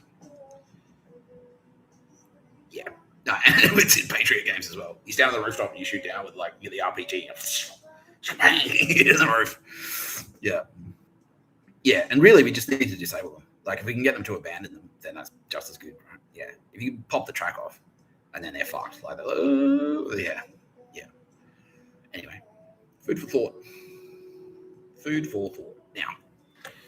I'm being strongly encouraged to put the kettle on because we're about to go into Son of Man chat.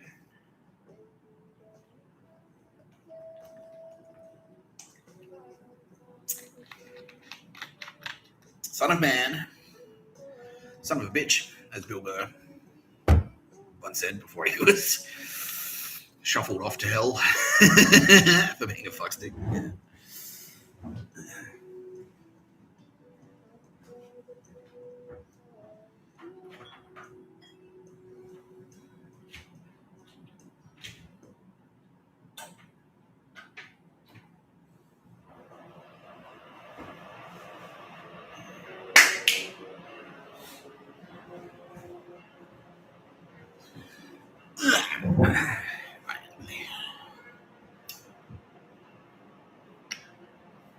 Thanks, Millie. This is actually, I'm finding out what this actually did to people. It's like, I won't say it on screen, but this actually was a lot more potent than I realized. Yeah. But yeah, if you caught one of these, if you caught a blast from this, wasn't good news for you.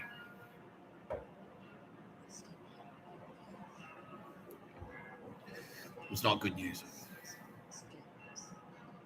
Anyway. Yeah. Anyway.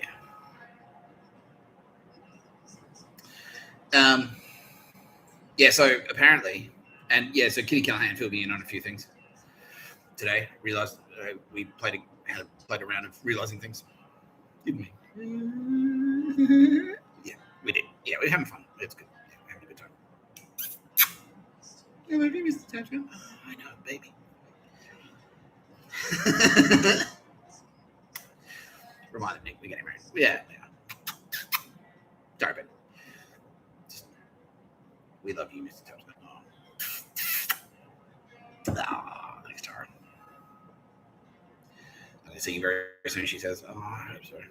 Miss you. Miss you a lot." Oh, I want to give you a big cuddle. Yeah, that's right. Me too. Yeah. So, one of the things that I realized was that Al Pacino has actually known who I was since. When did Al Pacino know who I was? Kitty Callahan. Since 1998, Al Pacino knew who I was. Al Pacino knew who I was in 1998 when I was 18.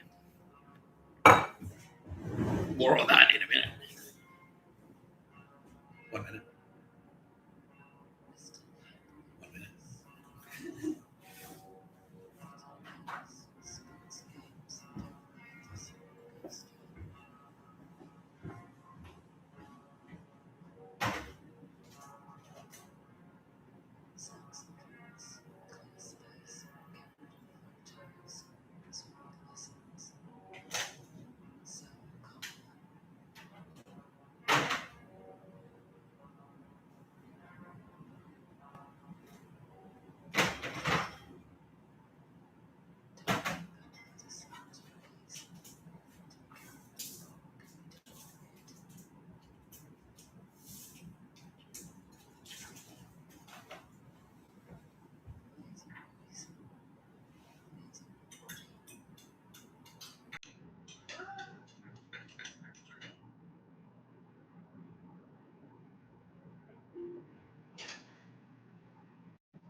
Ranking, please let us know your favorite in the comments and make sure to subscribe to never miss a good movie again.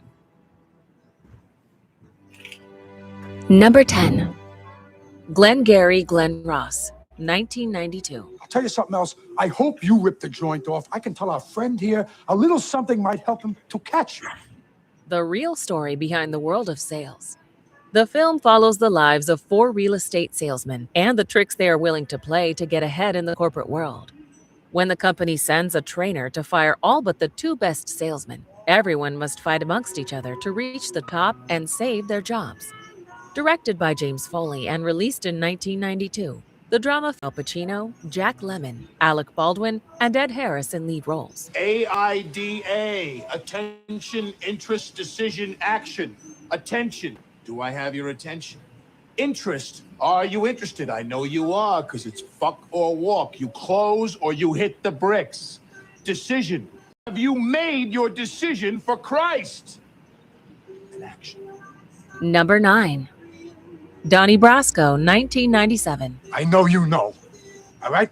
And I know you know I know you know. Right. What could be more exciting than watching Johnny Depp and legendary Pacino share the same screen?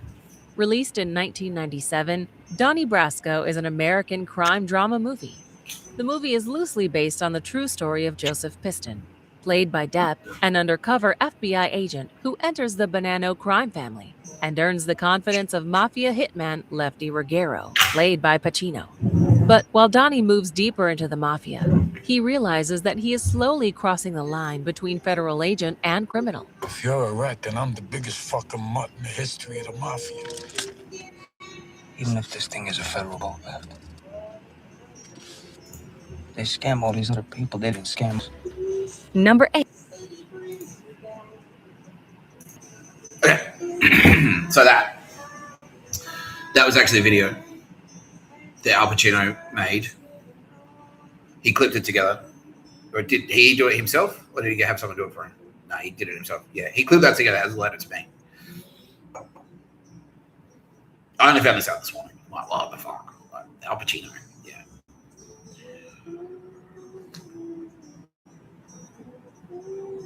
Yeah. Because apparently he's known who I was since 1998, when I was 18. So I finished high school in 1997. And then what happened in 1998, Kitty Callahan? Apparently, some of the writing that I did in English, in my high school English class, leaked. But we leaked it.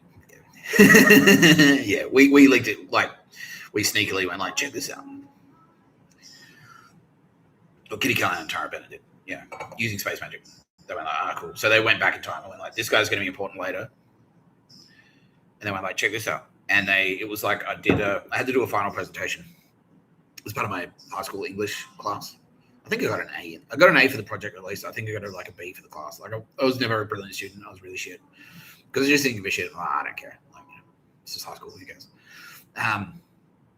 But English, I was actually pretty good at.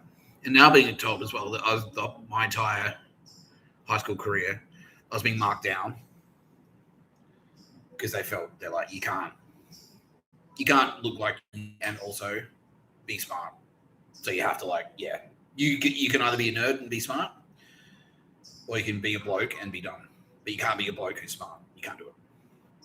So I was constantly being marked down. And Chris Tapscott was in there doing it, like, mark him down, he's shit. Yeah, but that's a different story. Yeah. So what happened? Like, I did a final presentation in Year 12 English, and it was how Pembroke School resembles a totalitarian state. And because I went to a boarding school, and so I lived in the school, and it effectively was jail.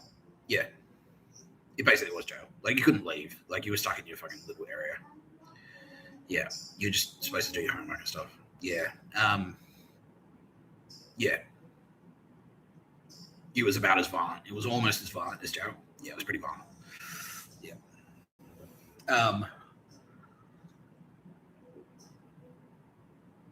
But basically, that presentation that I did, I delivered it. I got a 19 out of 20 for it. And it was that was the topic, like how Pembroke School was a totalitarian state. And I'm like, they've got secret police. They've got a network of informants. They've got a puppet government, which is like, they've got, you can be promoted to, you can be a prefect. Like, we'll run student elections, and you be a prefect, and we'll prop you up. It's like, yeah, but you don't actually have any power. Like, so it's like they've got a puppet government that they prop up, but secretly behind the scenes, they're totalitarian dictators. They just say what it is, and that's it. Like, yeah. So you don't actually, they've got all this shit. They've got like they use interrogation technique. They were using like interrogation techniques, like Stasi secret police tactics, like shit like that. If they pull you in, it's like, yeah, where were you? Why did you cut class? And like they'd split you up and do this shit. Anyway, I had it all laid out. I was like, yeah, that's why. Fuck you, school. Yeah, $30,000 a year. I felt like a cunt though, because it was $30,000 a year, and I was like, this is shit. I feel like an asshole, but yeah, no, that's all right. In retrospect, it's all right. Kitty Callahan's like, yeah, no. Yeah, you guys right and wrong, because you were a bit spoiled, but at the same time, you're right, it was shit. So anyway, and then that leaked, because were you doing that with him? Like, so what was happening? Like, it's like, how did it leak to him? How did it leak to him? Because, like, I mean, I'm assuming you're a mafia boss. But I guess he was a Hollywood actor as well. And was it just me? It was like, some guy in high school wrote this. Yeah. But was it like, here's all the stuff that people in high school have been writing? Yeah. And I was in there. I was one of them. Yeah. And so he was good. Wow, really? Yeah. So he was like, keep an eye on all the writers in the high schools. And And if anyone stands out, let me know. Yeah. Wow. I didn't know that. Stunning revelation. Yeah. And so, yeah, Tara Bennett just made sure that Mr. Tapscott's presentation, the written version of the presentation, was at the top of the pile on Mr. Pacino's desk when he got his regular dispatches of like work high school writers from around the world. Hectic, right? Yeah, what a it's weird. It's creepy and weird, but I don't get it. What are they trying to steal? Are you trying to steal ideas or something like that? Yeah, that's it. Oh, he's trying. Okay, so he's trying to harvest ideas. He's like, maybe there's a kid out there. Yeah. No. Okay. Maybe there's a kid out there, and he's got like, you know, it's like, oh yeah, exactly. Okay, yeah. So it's market research basically. Yeah, like a focus group. Yeah. Like, what do kids want? It's like, we want monster trucks and skateboards. So it's monster trucks to intercept. You know, that type of shit. Like, yeah, basically. Yeah. Okay. That's it. And so they made sure that my why Pembroke School resembles a totalitarian state was on top of the pile. So he picked it up. Not bad. Not bad. And then Kitty come out secretly and they go, using her Jedi mind tree, it's like, it's pretty good, isn't it? It's pretty good, isn't it? You think he's a very impressive writer? I think he's a very impressive writer. Yeah, she's doing that shit. And so that kind of put me on his radar. Yeah, that put me on his map. Which is weird and creepy, but it's like, you know, but it was my dream. Fucking hell, Al Pacino. One year. I think this is what I don't get. Like, none of you just went like, hey, I think you're very talented. You should come to Hollywood. You know what I mean? Like, no, that never happened. Why? Why not? Why? Anyway. Yeah, because they felt like jealous. They were like jealous. They felt threatened by yet jealous at the same time. They're like, oh, we don't want this guy because he's going to be better than us. Basically, he'll raise the standard, and then we'll have to make better movies. Yeah, that's so gay, man. But at the same time, but I don't understand. And then he writes me emails. Yeah. I don't get it. It's like a competition thing, I guess. Like, yeah. I don't know. Weird. I don't know. I don't understand. I don't understand these celebrities. I don't. Because if I meet another Turbo Babe, I'm like fucking sick. Like, that's what we need, you know? Yeah. If I meet, I didn't talk to Dad specifically, I guess, but I did not talk to him because I did not talk to him because I actually reached out and said, like, would you like a job? Yeah, I tried to pull him in because I was working on Well Connected and we had a slot. I'm like, you could write with us. Yeah, because he was a genius. I try and support him, but yeah, I don't know. It's weird. Anyway. It's weird. Oh, now, speaking of writing, it can be revealed. Gavin McInnes of Vice Magazine was Five Families. Lucchese. He was a Lucchese capo, basically. Yeah. Was he made? He was a made guy? Yeah, he was. Okay. So they loosened up the rules about whether you have to be Italian. Yeah, I guess they did. Yeah, okay. So he was made, but Donald Trump wasn't made. Yeah. Okay. Wow. There you go. Okay, so Al Pacino knew who I was in 1998 because of that. And then he kind of kept one eye on me. And then I went to university and I studied communications with a sub-major in professional writing. And then he was secretly, yeah, he had insiders. So he sort of put a little tab. He put a little pin on Mr. Tapscott. And then, yeah, they said, oh, this guy. So what happened to Tapscott? Where is he these days? And he put feelers out.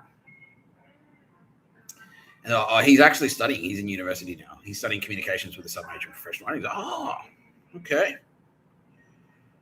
Okay. One to watch out for. Yeah, now going back though, one of the things that I was on the Turbo Babes radar already. I was on the Turbo Babes radar as well. And telling Al Pacino about me, that was something that they did. So that in the future they went back in time and made sure it happened.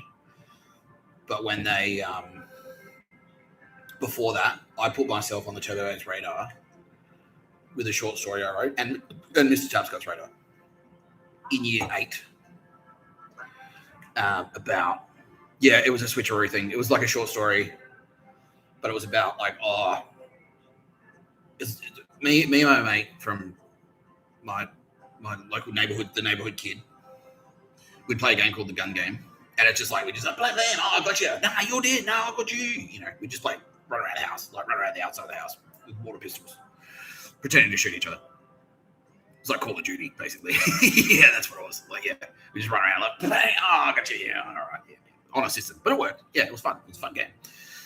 And then my little sister would be there as well, and like, I wrote a story about that. I wrote a short story about that, and then it was like, but it was like it was the structure of it. So I was like, like he stalked his prey, like he was crouching in the jungle. Where was his enemy this time? He could speak from anywhere. You know what I mean? Like gritty Vietnam. And then it slowly revealed that, no, it's just kids playing a game. Yeah. It's like, yeah. It's like, oh, no, Jordan. Yeah. He's like, you see Jordan? Oh, brother. He's like, oh, you're going to make it, bro. You're going to make it. Like, no, leave me. She pinched my bum. And it's like, that was my sister's thing. She'd like pinch her ass. Like, really, just, like, yeah. Like, oh, no. He came to a clearing. There, crumpled on the ground. Was his best buddy Jordan? Oh, no. He ran over. What happened, man? Like, you're going to make it. I'm not going to make it, man. She pinched my bum. She pinched my ass. Anyway, I wrote that. And the English teacher that I wrote for went like, he pulled me aside and said, like, look, aside from the typos, there was like 2 typos in there and maybe some spelling errors. If you didn't have those spelling errors in there, that would have been a 10 out of 10. Like, that's go to the office and say, look how awesome this story is. And I'm like, all right, sick, thanks. And so I did. And then, yeah, Mr. Tapscott saw it, Space Ghost, and also Tara Bennett and Kitty Khan. And I'm like, it's pretty cool. It's pretty cool. But what impressed Space Ghost the most? Myself. What impressed myself the most about myself was my incredible storytelling ability.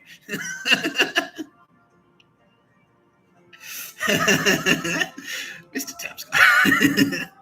Let me tell you a story, kids. Settle around. I'm going to talk for hours about how cool I am.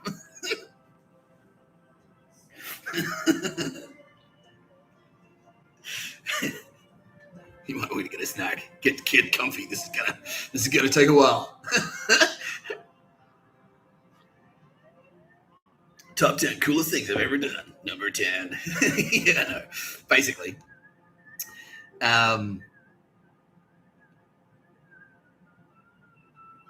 Basically, yeah. But what impressed myself about myself. And Sylvia is now saying, like, yeah, she read it. Yeah, it was cool. It's a cool story, man. You just saying that, Sylvia, because everyone else is saying it. So, yeah, that's right. Yeah. So you made it trendy to think Mr. Tapscott's writing is cool. Now you're interested. I'll put it to you, Sylvia Jeffries. Oh, yeah, you got me. No. Yeah. She's a party girl. She's like, yeah, sick. There's a party. Let's go. Yeah, it's popular. Sick. Yeah. That's her thing. I love it. Yeah. What impressed myself about myself the most about this story was the structure of it, because it had a very clearly defined beginning, middle, and an end. And it was like it had a twist, and it did it's 3-act structure, right? 3-act structure is extremely important. And that's the way the universe is programmed. That is a rule of the universe. That's as important as the speed of light, as a constant. This is objectively true. So it's 3-act structure. I should kind of be like that, but yeah, 3-act structure. Because that's what we are. We're the 3-act structure. You've got the beginning, you've got the middle, you've got the end. Very important in storytelling. Yeah. So that's why the universe, is the same. It's a law of the universe. That 3-act structure is a rule of the universe. It's objectively, the storytelling structure. Good stories have that structure. Yeah. And even if it's like a Harry Potter, right? If you zoom out on Harry Potter, even though it's a series of books, if you look at the entire saga of Harry Potter, it will go, it's the 3-act structure. So it goes up, starts, beginning, middle, and then it dips a bit. And it's like, oh no, how are they going to get out of that? And then bang, dramatic ending. And that's what this story had. It very clearly demonstrated the structure, an understanding of storytelling, an understanding of storytelling structure. Like beginning, it's like, what's going on? And you don't know. And it's like more is revealed. And then the middle, there's the conflict reveals itself. Jordan, my friend, has been... Yeah, the conflict, the protagonist is established. The antagonist is established. Like, what happened? Your little sister pinched my mum. That's the antagonist. I was the protagonist. The conflict is arisen. The problem to solve. The trial to overcome. So my little sister's out there somewhere, pinching bums. What am I going to do? Yeah, just had a water pistol. Yeah. She's out there somewhere, man. Just do it. That's what yeah. And then there was like the twist, because he didn't realize it was just like a kids playing games until like he's like, she pinched my bum. I'm like, what? I thought they were at war. What is this? Like,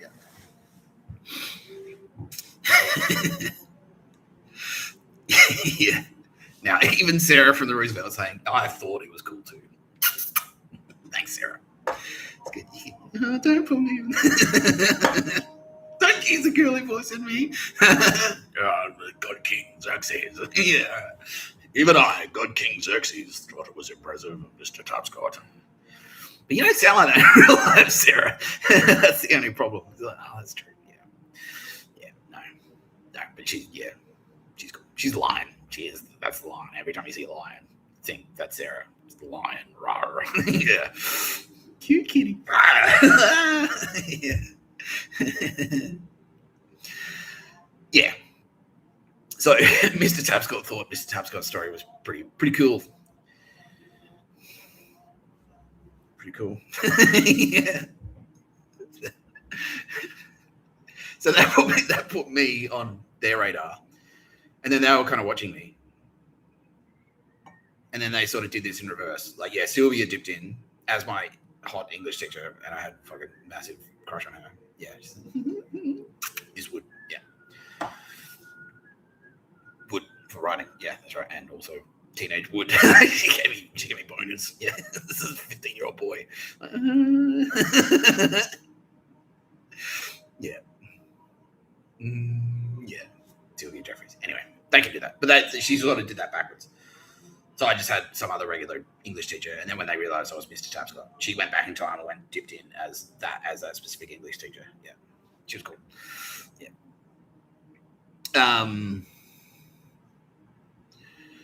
Yeah. So that put me on their radar, and then I wrote that thing. Like, and that happened as well. Like, I wrote that. I was doing good writing in high school English, and I was also doing good.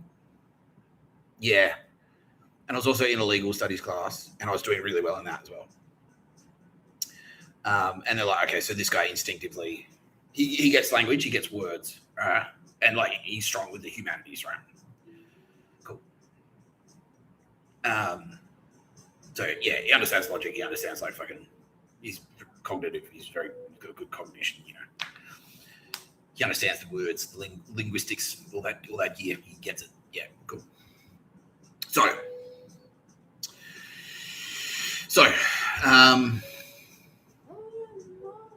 someone's saying friendly Geordies. Much like friendly Geordies. Yeah, just without the sociopathy, I guess. Yeah. The socio was friendly Geordies on that radar as well. On their radar. You tell me. Yeah, but as Son of Man? No.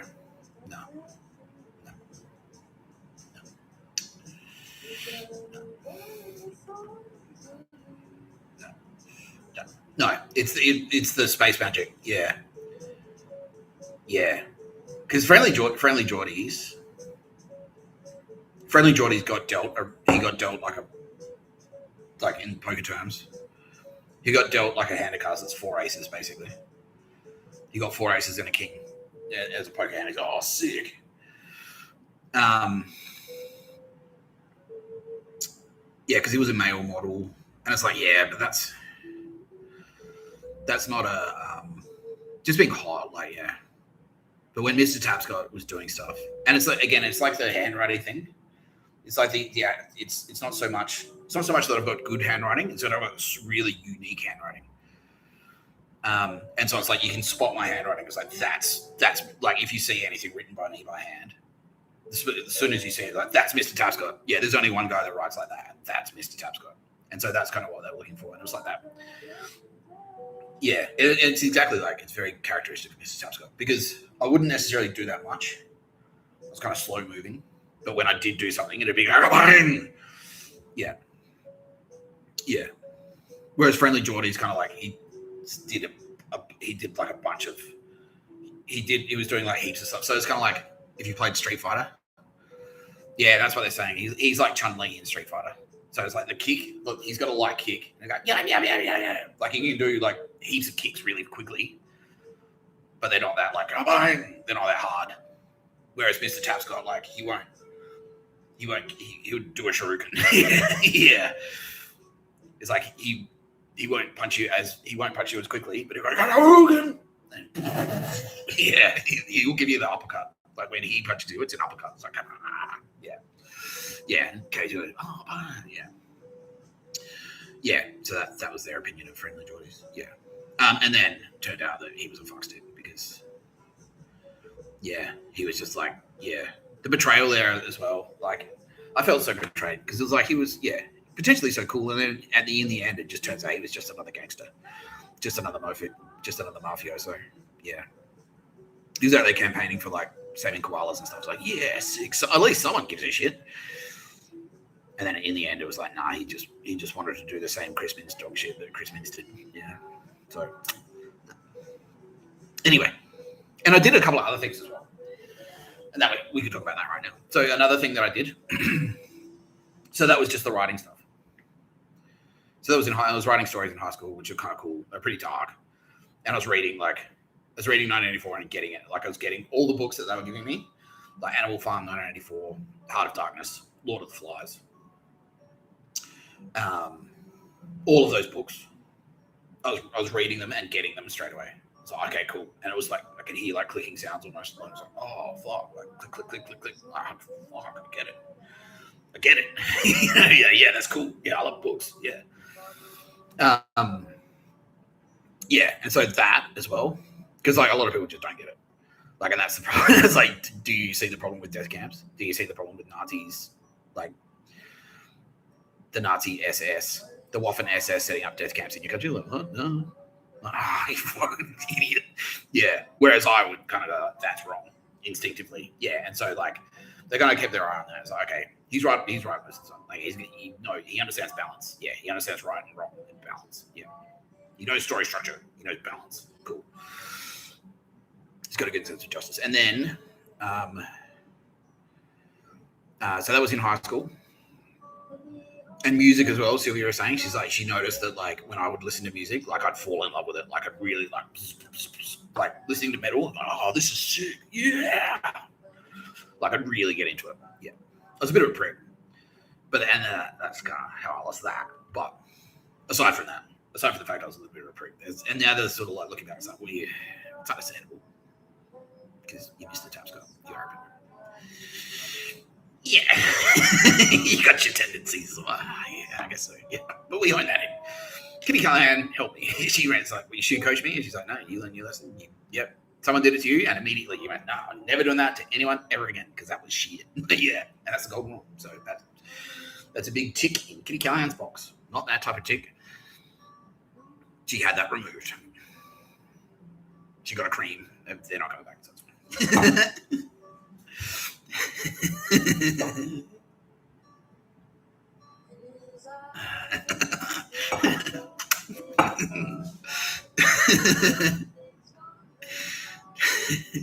Kitty Callahan is now proud to announce that she shut down Kitty Callahan Toronto. Yeah, because it's like there was a big sting. Yeah, just to like, so yeah, don't want Kitty Callahan Toronto material. We don't have to do that fucking charade anymore.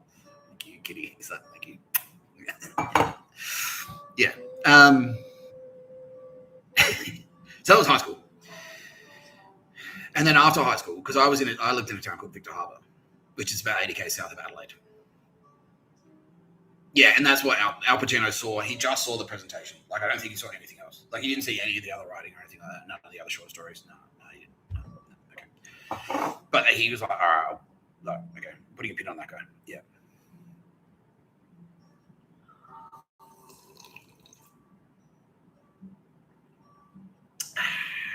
Yeah, putting a pin on that guy.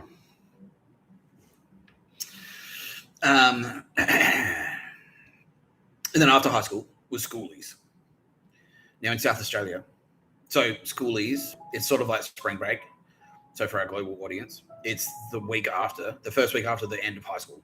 And it's like spring break. So it's like, the party you have in Australia, schoolies, is the party you have straight after high school finishes. And there are a couple of like hotspots for it. So a lot of people go to the Gold Coast for schoolies. Well, not anymore, because Gold Coast is effectively deleted. Yeah. And that whole schoolies thing in Australia was corrupted. That was five family mafia corruption. Anyway. But in South Australia, schoolies is in Victor Harbour, which is my hometown. And because my parents were in Central Australia and I was a border, there was a gap. There was 5 weeks. And they're like, well, foolishly, like, okay, you can just go back and live in the house on your own. Here's $500 cash. Here's the keys to a car. And here's the keys to the house. Just one rule. Don't have a party. Yeah, of course not. No, of course not. And it's the way, ironically, it's the way I live now, which is like, okay, don't talk about that. Anyway. So the first thing I did was like, I bought like a sheet of acid and an ounce of weed. And had a party. Had a fucking sick party. Yeah, had the schoolies party of the decade, apparently. I'm being told, yeah, it was of the decade. Yeah. And it was fucking hectic. Yeah, just dropped acid and stuff. And that was when Kitty Callahan, because I threw that party, I was like, yeah, sick. Yeah. And everyone was like, oh, cool, Tapscott. And because, I was like an outsider in Pembroke. It was a private school. It was an Adelaide private school. And I'm a bogan from Victor Harbour. Apparently now I'm being told that entire school is gone. Yeah, pretty much. Pretty much all the private schools are gone. Yeah. Fuck. Hectic. So I was like an outsider. And then when word got around, it's like, oh no, you can crash at Tapscott, because it was a big place. It was a big house, heaps of open spaces. Like everyone can crash at Tapscott's place. So that's fine. And there are a couple of pricks in there, but that doesn't matter. And so that it sort of became the house, like the party house, basically. And it was all the cool girls like, oh, Nick Tapscott, is this your house? Yeah. And I was looking after the dog, who now can be revealed was Mr. Tap. I was my own dog. That was Mr. Tapscott dipping in. Yeah. I was Taffy the Labrador. Just to hang out. Yeah. And so, yeah, I dropped acid like once before. And then one time, me, Dan Cooper, who is now in the afterlife, and in Valhalla, and loving it. I'm now being told, yeah, thank you, Cooper. Thank you for fucking sticking with it, my bro. Thank you. Because it's like, I started to get fucking crushed. Yeah. Deleting everyone. Yeah, fuck that. Yeah, so anyway. Cooper and Ashley Bracken. Me, Cooper, and Ashley Bracken. And Tim Hodgson, who's also in Valhalla. He wasn't there for this particular night, but there was one night in particular. And that was that night. Yeah, we dropped acid. It was a different night. Yeah. So we threw a party, basically. It was like, okay, cool. Well, let's have a party. And it was like the Saturday night, and it was just fucking like all the schoolies in Victor Harbour turned up to this house party. And it was out of control. And there were paddocks and stuff there, because it was kind of half the country. Yeah. And I was like, yeah, woo, party house, yeah, sick. And I was like, I dropped acid and I'm like, oh man, fucking hectic. Like, yeah. I tried to be a drug dealer, but I was too loose. It's like, oh yeah, just pay me later, man, and I forget. And it's like, oh, where did my weed go? It's like, you gave it away, you fucking idiot. Yeah. Yeah, and Kitty Callahan saw that and went, oh, really? So he's more interested in having partying and having a good time than he is about making money. Okay. Not bad. Not bad. All right. Yeah. Had this huge party. And then there was like another night where we dropped acid, and because there were heaps of backyards around. It was a country town. It was a really sleepy, quiet country town, and I knew all the ins and outs because I grew up there. So I was like, if you go through, you can cut through here. If you cut through this paddock, and you go through, you get onto this street, and then you go down this bit, you go down this hill. There's a hole in this hedge, and you go in there, and there's like a garden. There's like a cool secret garden in there. And so we did that. Yeah, and so like one night, me, Cooper, and Bracken, and it was a full moon, and it was really warm. It was a perfect night. Yeah, it was a full moon. It was really warm. We all dropped acid. There was a couple of clouds in the sky, and we dropped it. And then those people familiar with LSD trips is like it doesn't really kick in until like 4 or 5 hours in. So you drop it. If you drop a tab at 7 p.m., you'll peak at midnight, and then you'll be the highest at midnight, and then you'll be super high until about 4 a.m., and then you start to kind of come out of it again. Yeah. And so yeah, the first part of the night was like fucking like just getting hectic at the party. It wasn't the same night though, wasn't it? No. So me, Cooper, and Bracken, we smoked a bit of weed as well. But yeah, like dropped acid. We all kind of synced up. Oh man! And like we went to like another party at like another place, like Kent Reserve or something. It's like a park in town. I was like, oh well, and so I catches you off guard. Acid catches you off guard. He's like, oh, did you get high? Nah, not really. Me neither. Yeah. Oh fuck it. Oh, let's just go home and maybe watch Red and Stimpy or whatever. Yeah. All right. Cool.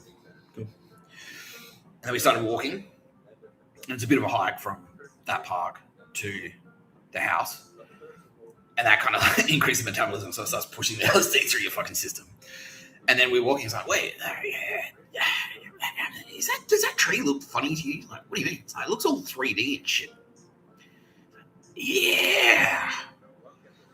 Oh wow. We started tripping fucking balls. And they're like, oh fuck, it kicked in. I'm like, oh yeah, sick. Like, look at this, there's patterns in it and shit. And that's Kitty Cunt in there going, whoa, whoa, whoa, whoa, whoa, whoa, doing like, giving you a brain massage, like doing hectic shit to your head. Like, yeah.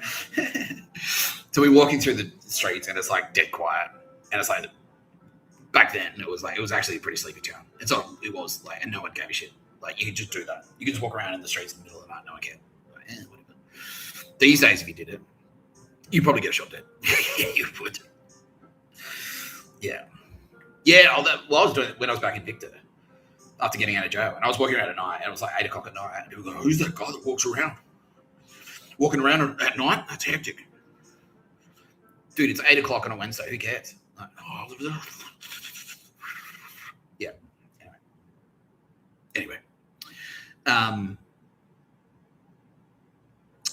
So I went to, so we walked back to the house, and then we're at the house, and then Chappie the Labrador was there going, hang on. Hey, buddy. Yeah, he was a cool dog. Of course he was. The coolest dog. The best dog. The only dog worth having is Mr Tapscott. And then we went out, wandering around, and got in the fucking let's go for a walk around the streets. Yeah, because and it started kicking. Oh fuck, we're super high. Like, this is hectic. Let's go for another walk. It was a full moon. Let's go for another walk. And I was like, I know this little garden. I know this secret little garden that we can go to.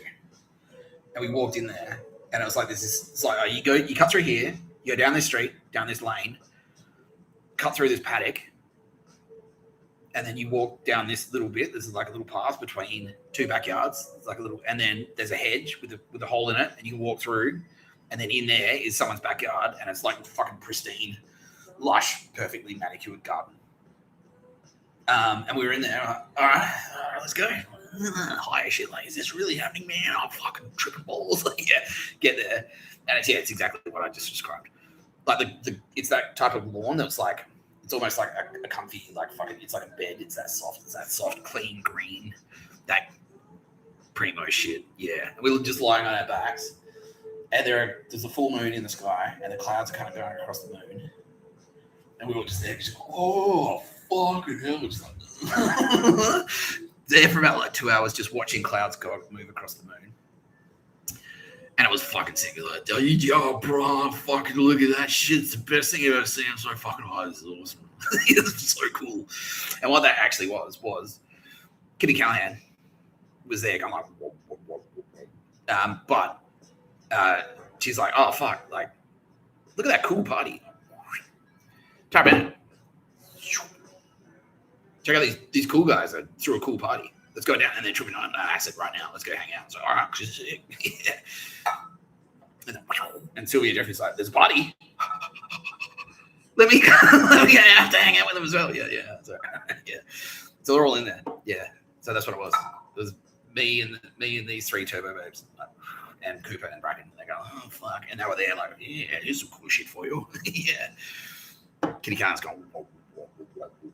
Tara Bennett's going. Sylvia Jeffrey's going. Like you can hear the butterflies and stuff. Oh, cool. Yeah. Anyway, so there was that as well. So I'd done that.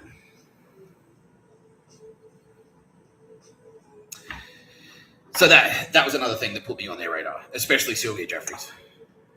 So now I've written the short story, and I've written the thing like how Pembroke School Reserve was a totalitarian state. Now Pacino's heard about that bit, and now Sylvia Jeffreys like, and he doesn't just write cool stories; he throws cool parties.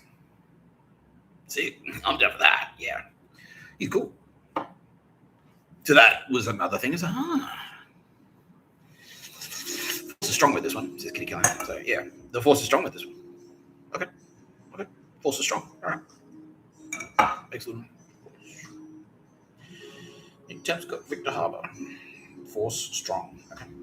Looks into the family tree. He's like, his grandfather was Lindsay Shannon. He's a fierce warrior. And so Nina Chocon's like, Lindsay Shannon, yeah, he was fucking hardcore. Okay.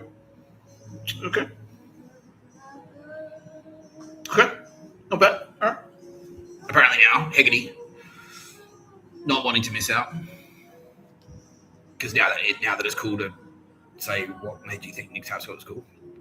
A bit late to the party. Bandwagon, jumping onto the bandwagon. It's not too late. She's like, I saw you play chess. And it was like, okay.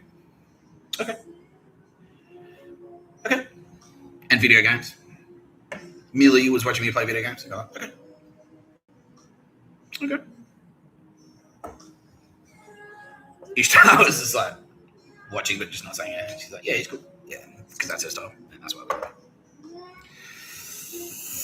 Yeah. Pistol, apparently. Represented here by this. Is this you, Rebecca Pistol? Yeah. Hiawatha. She saw it. She's like, yeah. She's like, oh, no, yeah, she heard about it. She's like, yeah, cool. I'm watching this guy. He's cool. He's a bit of a cunt. He was not that very nice to ladies, but that's all right. We can overlook that because we'll have other stuff. Yeah. He learned his lesson, just like Kitty Callahan. So, yeah. Nutty Dolly's in there. Yeah. So cool. She was just like, just sort of like watching the whole thing. I'm like, oh, yeah. No. Cool. It's not being like Chevy Dealer of the Year 7 times in a row, but it's close. Anyway. Later that year, because what I was doing, because I spent all my money on drugs. This is how it starts, kids. The life of crime. But I was 17, and through my knowledge of legal studies, because my legal studies teacher, very clear. This is what's relevant. Like, so we talk about law. So here's the basic breakdown. Like, here's the structure of law, like Constitution, Crown, blah blah blah. But what's relevant to you young people are juvenile youth justice laws. And so basically in South Australia at the time, if your offending isn't violent, if it's not a non-violent offence, like if you get caught with weed in your pocket or shoplifting or like drink driving or, the little shit, you get caught doing something like that. First offence is a caution. Informal caution. So they don't even write it down. Like they make note. But second offence, a formal caution. Third offence, you have to go in front of, like, you might get pulled in front of there's a family conference. Fourth offence, I think you get pulled in front of someone like the police captain or like a magistrate or something to say, like, you stop fucking up. And then fifth offence, you get charged. At that time, I don't know what it's like now. No, it's gone now. It's not like that anymore. Then you get charged in the fifth offence. Yeah. So basically, the way I interpreted that, because I was always like, law schmore, it's like, well, maybe the moral choice isn't necessarily following the rules all the time. And also just my general behavior in the boarding house, where I was a psycho, like, yeah, it was a bit of a fuck stick. Yeah, I had a running fucking duel with the authorities constantly. I was constantly at odds with the authorities. And if I felt like I got fucked, I was like, nah, fuck you. And I'm a teacher. Like, you're wrong. You're a teacher and you're wrong. Fuck you. Yeah. Yeah. And Mr. Tapscott saw that. Was just indeed strong with this one. Yeah. So I was like, okay. So the way I interpret that is to say that I can get caught shoplifting 5 times for free. So me and Cooper and Bracken, so Bracken was over 18, so he'd turned 18. So that was different for him. He's just straight up, you get charged, bruh. Yeah. He wasn't a juvenile, but I was still 17. I was like, I'm going to be 17 for like another 4 months. So I better, like, this is a once in a lifetime opportunity. I better take advantage of it. This is a window that's closing. I was like, all right. Now, at the time, what was popular? So we started shoplifting food from Woolies. And I was stealing like the big 1 kilo blocks of chocolate. I was just like sticking out my shirt and walking out. Like, and like, we were getting away with it for ages. Yeah. Because no one cared. We eventually got busted, but that's down there. Yeah. But Warhammer, Warhammer, yeah, right. Just in case you don't know.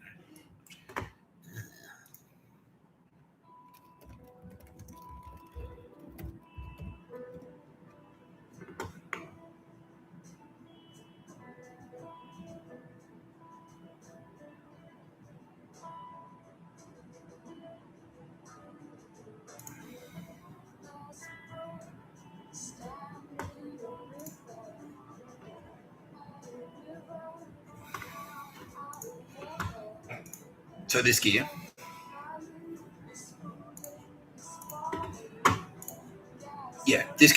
Warhammer 40K, it's a tabletop game. Now the figurines, this shit is extremely expensive. Yeah, $420 for that. $75 for a little figurine. Yeah. $80, $100, $70. And this is what it was like 25 years ago. That's how much it cost. So, okay, to its credit, the price hasn't gone up that much.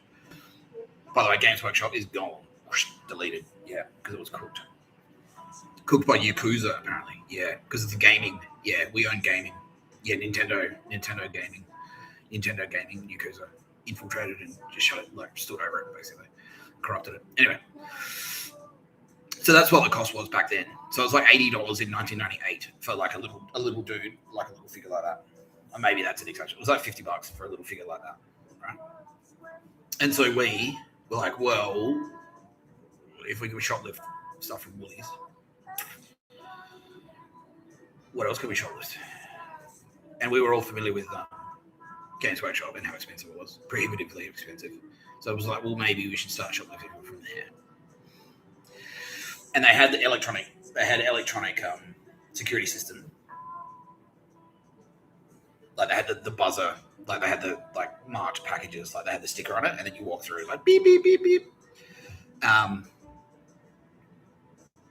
That's hilarious. Anyway, so they're like, okay, well that can easily be defeated because all you have to do is peel the sticker off, and then you just walk straight out. You just walk straight the fuck out. So we went and sussed it out. We scoped it out. We actually came up with a plan. So, okay, so here there's a Games Workshop in Adelaide CBD in Rundle Mall, and there's a Games Workshop in Marion Shopping Centre. We'll get so we did two. We did 2 hits. And the first one was a noodle box scam. So I was like, okay, so we planned it out. We planned it all out like a military operation. We were 17, yeah. We were smoking weed, like super high, just eating nothing but chocolate and meagering noodles.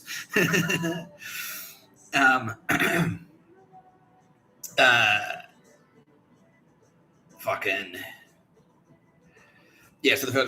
So we bought like a box of meagering, and we had we taped it up so it looked like it was unopened. We had it in a shopping bag with a receipt in it. So it's like we've just come from the Asian grocery with this box of noodles. But on the side, we cut it so that you could if you looked at it, it looked taped shut. But you could like open from the corner, you could just go like, and then slide shit in there, and then close it again, and it looked like it was closed. Looked like it was taped up. So if you looked in the bag, it's like, can I check your bag? Sure. You look in there, it's just a box. It's a closed box. It's like, all right, well, you guys don't have anything. Cool. And yeah. But so we went in there. One of us dressed up like a nerd. Like Cooper put on like a Ren and Stimpy t-shirt, and we all dressed like nerds, basically. We put on the nerdiest stuff we could. We went in there, and just like rip the sticker off, rip the sticker, chuck it in there. Like, yeah, cool, got it. Dipped out, and then like emptied it all out into the car, and then repeated the process. So we did that in Adelaide, and then we went to Marion, and we did it there. Yeah, repeated. Yeah, and then we did that one time, and it was like fucking hectic. We just scored like $1,000 worth of stuff.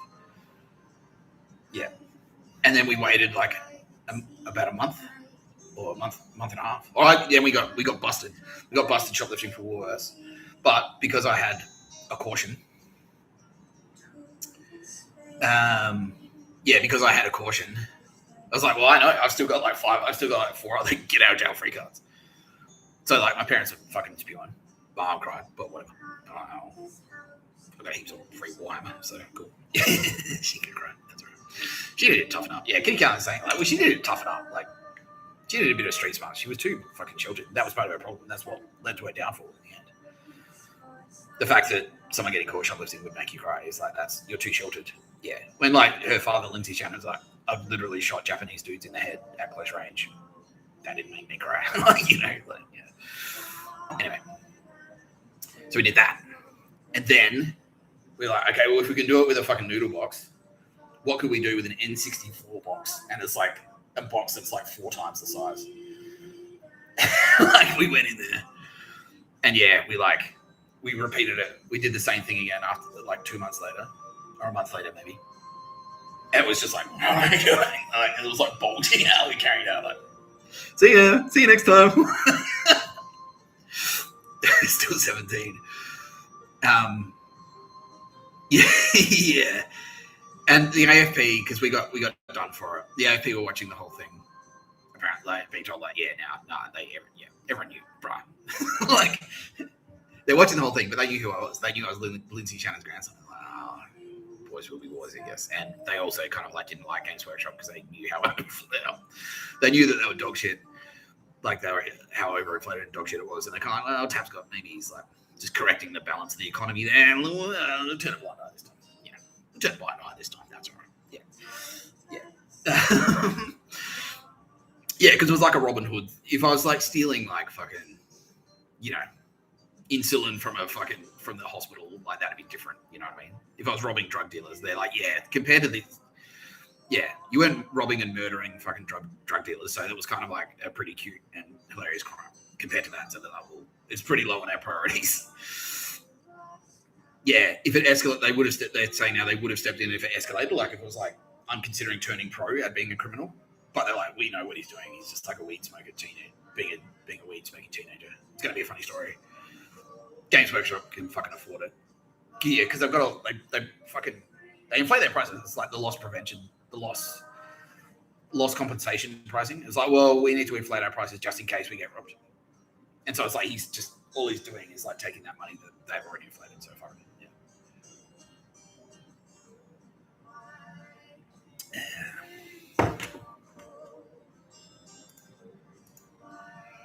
Yeah. So the second time we did it, I was like, yeah, the box was fucking bulging. We were running, yes, yeah, we got like twice as much as like $2,500 worth of merch. And then we got arrested stealing shit from Woolies. And I was like, well, informal caution, which is like we just call your parents and go like, your son got arrested for this. Mum cried, whatever. But I still had 2 in the bank. So I had two left before shit got really hectic. And so I kind of like went, well, let's go back for one last try. And then that time we got arrested. That time we failed. No, we got done. We got busted. And we had like it was a mother load. It was a big squad. We got like big tanks. Like yeah, and we had like a fucking whole load. We lost like an entire load. We got done like the beeper went off and we're like fuck like. And my accomplice was trying to give me the keys. Like yeah, fuck. Anyway, but we were praising enough and that was my thing. Is like, well, I'm going to turn 18, so I may as well. Like yeah, even though I know it's morally dubious, but whatever. Yeah, we got busted that time, and then yeah, but second strike, a formal caution, which is just it's the same. It's exactly the same. It's just they write it, they give you a letter. That's it. It's like we're formally cautioning you. No. Yeah, and we lost all the stuff that time, but we still had all the other one. They didn't come around and search our houses and take all the other stuff. We kept it. So I was like, oh, you guys, yeah. And what do your parents say? Yeah, they're just like, I can't believe you did it again. But they didn't cry that time. And so that's kind of like, when Kitty Callahan's eyes, it's like, well, good, that's progress. Because, yeah, that's how you should. It's like, you're a fucking idiot, basically. Instead of going, oh my God. Instead of doing that, they just went, you spastic. You fucking idiot. Which is like more closer to the earth. That's where you should be. It's like, you're a fuckwit, but you're a human too. Like, that's what humans do. Yeah, exactly. They needed some toughening up. Yeah, they needed some street smarts. They were too fucking straight-laced. And then that's what led to their downfall. Because, like, yeah, ironically, yeah, don't shoplift.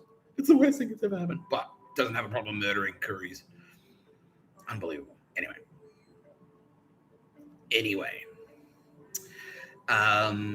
So there was that. And then I went back for a third, like just before I turned 18. I went back for a third attempt. But I could tell straight away that they were onto us. And so we were in there, and we just like we could see, they like sort of blocked the door. So we just like dropped what we were about to grab and just walked out. And then I turned 18, and then they caught up with me. It was like 3 weeks later. Yeah, it was 3 weeks later. Yeah, so like I was 2 weeks before I turned 18, and then I turned 18, and then they called me. And apparently, no, that's like it was just how long it took them. That wasn't like a stitch up or anything. That wasn't AFP letting me off the hook. And then, yeah, exactly what they're like, I got a call. It's like, is Mr Tapscott there? I was like, yeah. Yeah, can you come to the police station, please, and speak to us? I'm like, sure. And it turned up. And it went exactly as I had foreseen, which was, did you do, and he's struggling. He's like, apparently you something of Nurgle and a juggernaut of corn. And I'm like, look, he's trying to read through this. Did you? And I'm like, look, I'll just save you some time, mate. Like, this is what happened. I did go in there with the intention to steal it, but we were going to do it, but we could tell that they were onto us, so we just dropped it and legged it. We just dropped it and walked out. So we didn't steal anything. And he's like, well, you went in there with the intention of stealing it. You took it off the shelf with the intention of stealing it. You put it in a box with the intention of walking out with it. So that is shoplifting. So if you take it off the shelf and you put it in the thing, even if you don't leave the store with it, that's shoplifting. But you were 17 when you committed the offense. So it's like attempted robbery is almost as bad as actual robbery. Yeah. It's attempted shoplifting, which is shoplifting. Yeah. And so he was like, well, yeah, you were 17 when you committed the offense, but you're 18 now. So there's nothing we can do. Yeah. It was like, normally, like this time it's your third strike. So you would have, it's your third strike, and therefore we would have a family conference, but you're over 18 now. And so we can't do that anymore. So just, you're free to go. That's it. I'm like, thanks. Yeah, I walked out. So, all right, well, that was it. Yeah, I had a get out of jail free card and I used it. So cool. And then Mr Tapscott kind of went like, and yeah, okay. And this is what Sarah from the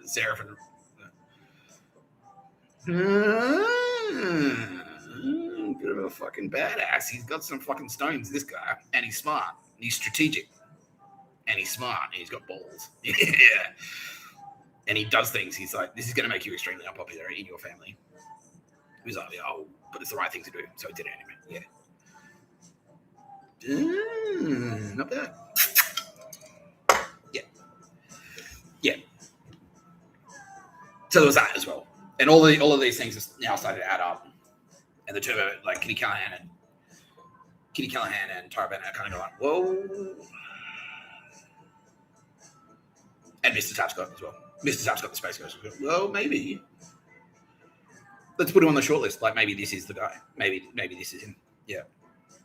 Maybe this is Mr. Tapscott. That's who maybe that's him. Yeah. Maybe that's it. Yeah.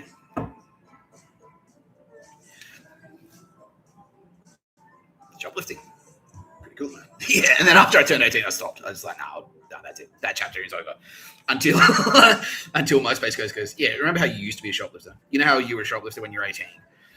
And then you became like a prestigious like copywriter that worked in an office and worked on prestigious brands. Like, yeah. Well, you're a shoplifter. Congratulations. Like, what?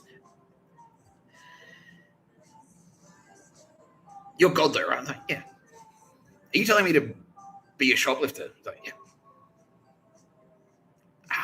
I'm also Satan, so yeah, I'm corrupting you. Yeah, all right. Yeah. All right. Fine. Yeah. Fly to Perth, be a homeless man, and just shoplift for a living. Well, that's you. That's your thing now. All right. Yeah.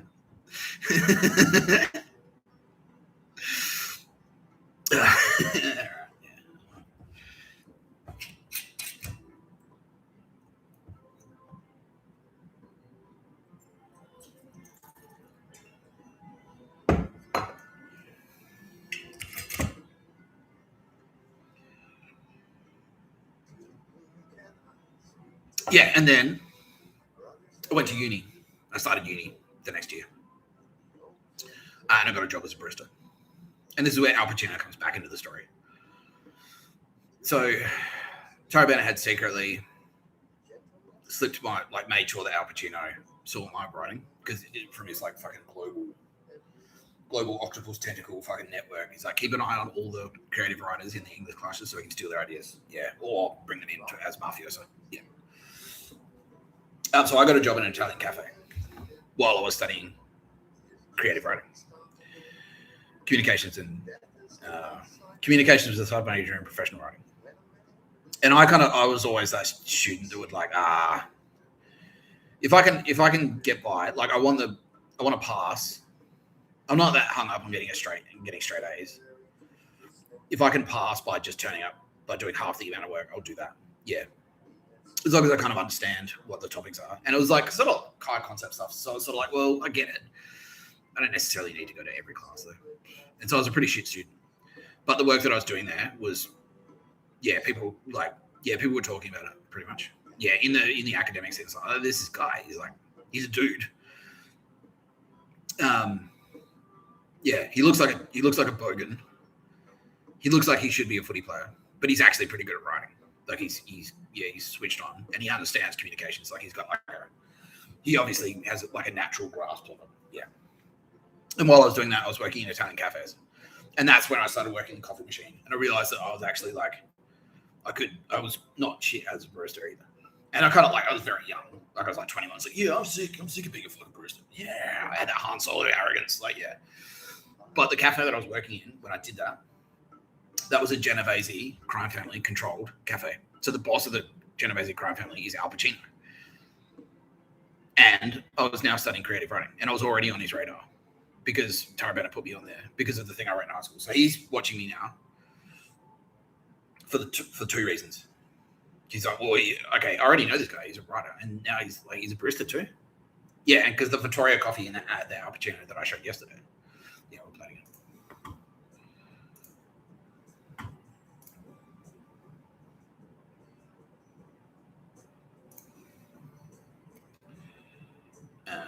Fucking.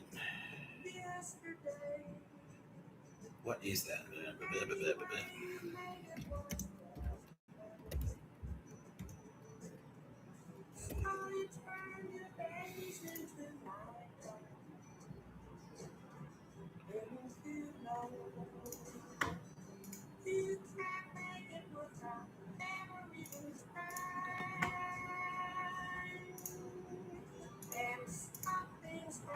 In the morning, when you're making a movie, you get up really early.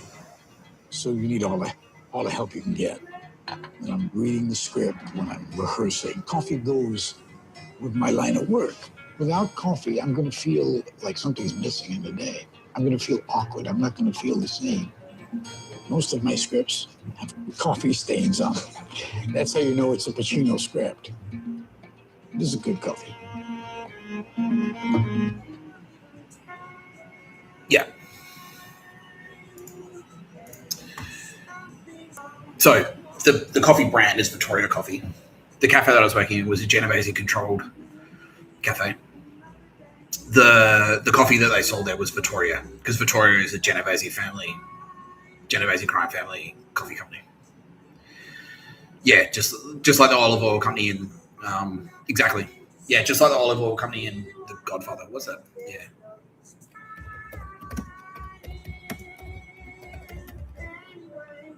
Yeah, Genco olive oil. It's exactly like that.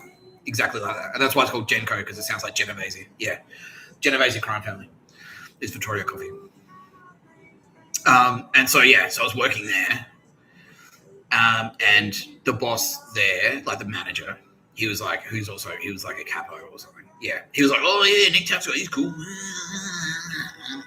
He can make coffee. And he sort of pulled me and said, I need like a sergeant. And so, yeah, and I had like brutal work ethic. And this is where I kind of like I went from being a skinny 18-year-old to like a young man, you know. And there, yeah, so I got on the radar for that. And I kind of like, well, this is sort of like playing video games. This is just like playing video games. And it was at a point in espresso culture, in coffee culture in Australia. This is before it was like, there was like, yeah, cappuccino. That's what the skips, the Aussie. It was like, you could have a cappuccino and you get like hard foam. It looked like an iceberg. And then they put like cocoa on top. Like, here you go. And it would be like scorching hot, watery milk under hard foam. But it was like, but we were like, no. And me and my mate Wyman Lau, who is still with us. That's impressive. That's impressive, Wyman, because everyone else is gone. Yeah, me and my mate Wyman Lau, who met at uni.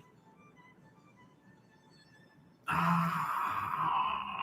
Tara Bennett, you sneaky, tricky, sneaky devil. Wyman Lau is Tara Bennett. Okay.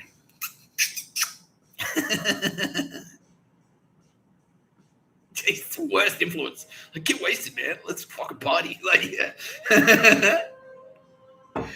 Oh, Tara. That's hilarious. Okay. Very good. Very good. Very good. Anyway, turns out that was Tara Bennett. That was an angel said by Tara Bennett. Okay. Happy birthday, she says. Fucking hell. You fucking turbo babes, I tell ya. Yeah, got all the so many tricks up your sleeve.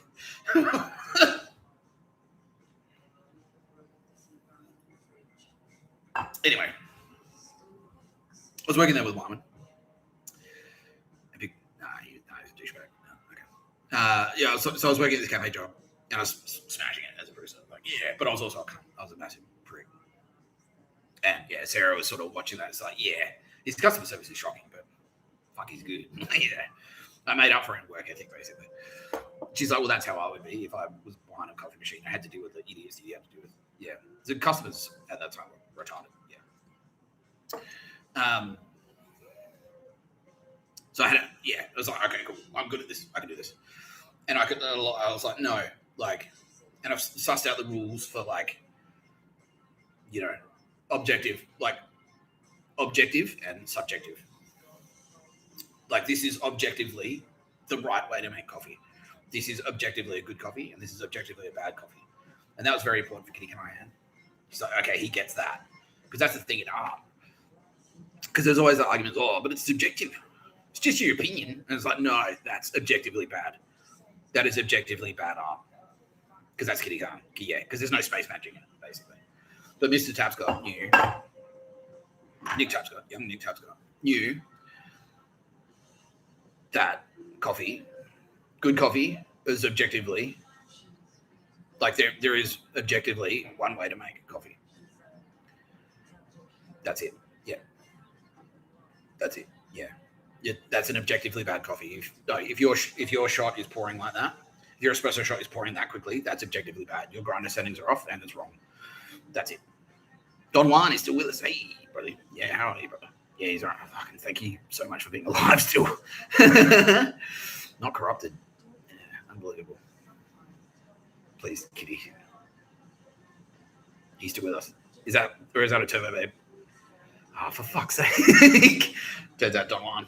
He's still here, Jeffries. Dave Burr.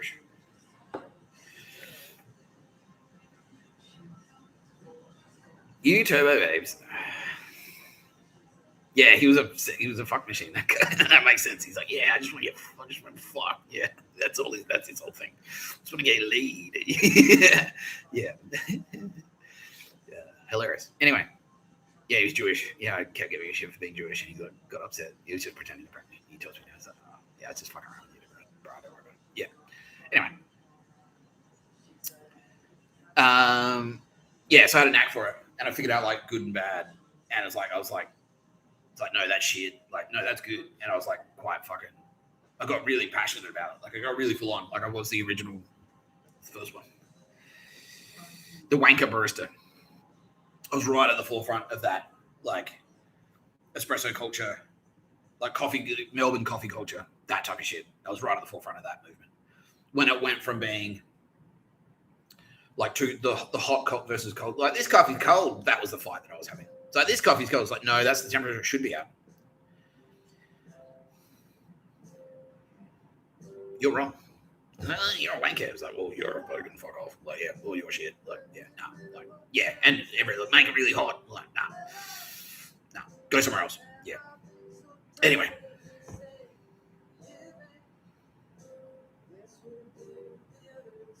I'm just like, now I'm second guessing everyone that I've ever known in my life. Are they all turbo-based? Like, yeah. No. Okay, cool. Anyway. No. Okay, cool. Are you sure, Kitty Callahan? Because like they changed them. They're like, is that? They're like, no, that's not him. And then later they're like, yeah, that was him. Yeah. Oh, yeah. Anyway. So I was already on the radar for the thing I wrote in high school, Al Pacino's radar. And then I worked at the Genovese Control Cafe, and I was a good barista there. And then I sued them for back pay, for underpaying me. And so, yeah, all of these things, Al Pacino's hearing about all of this stuff. And he's like, oh, fuck. That's pretty hectic. And now I'm being told, because all of those like five family dudes, because they're all so Catholic, they are all going like, oh, the Son of Man. There's potentially the Son of Man is coming, and he's going to be a badass. So Jesus Christ, yeah, and they all knew this, yeah. Tarabana, so I was like, yeah, that's basically it.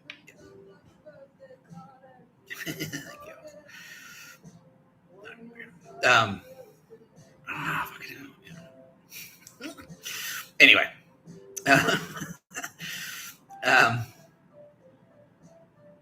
yeah. So what was I saying? Fucking something about being gay. Yeah, okay. So they're all the five family dudes, and all the militaries in the world, and all the intelligence agencies. Because this is what MK Ultra was. They're all on the lookout. It's like, well, mate, this fucking Son of Man character could be popping up any moment now. Because, yeah, we're on the brink of nuclear, and it's like the apocalypse, blah, blah, blah, blah, blah. Book of Revelations, they're like, the world will end and all this shit. And so it's like, well, we've got nukes now. Yeah, since the Cold War, since the bomb got dropped on Hiroshima, the end of the world, that's not an unrealistic proposition. Because before that, before the invention of nuclear weapons, like, it's like preposterous. Destroying the entire planet can't be done with a cannon. Preposterous. But now that we had nukes, it's like, no, that's a realistic option. That's realistic. Like, you could, a human being could make the decision to end the entire world. You just nuke everything. Yeah. And so now all the governments are like, well, fuck, now the apocalypse is on the horizon. Nuclear annihilation is a possibility.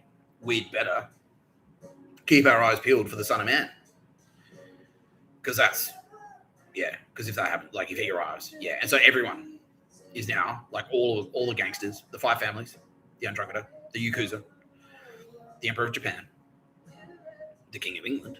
That's going to be important later. The White House. Everyone. NATO, NORAD, Canada, Mexico, South America. They all are. Everyone is on the lookout. It's like, fucking keep your eyes peeled because he's going to be popping up. He's going to be popping up soon. And that's why MK Ultra was. Because, yeah, they're like, well, fuck. Like, we've got nukes now. Our nuclear arsenal, like, we went from just having, like, a couple of bombs in 1945 to having an arsenal capable of wiping out the entire planet in a matter of 10 years. So if these trends continue, like, if this escalates at this rate, soon enough, yeah. So we better pump some budget into fucking finding the Son of Man.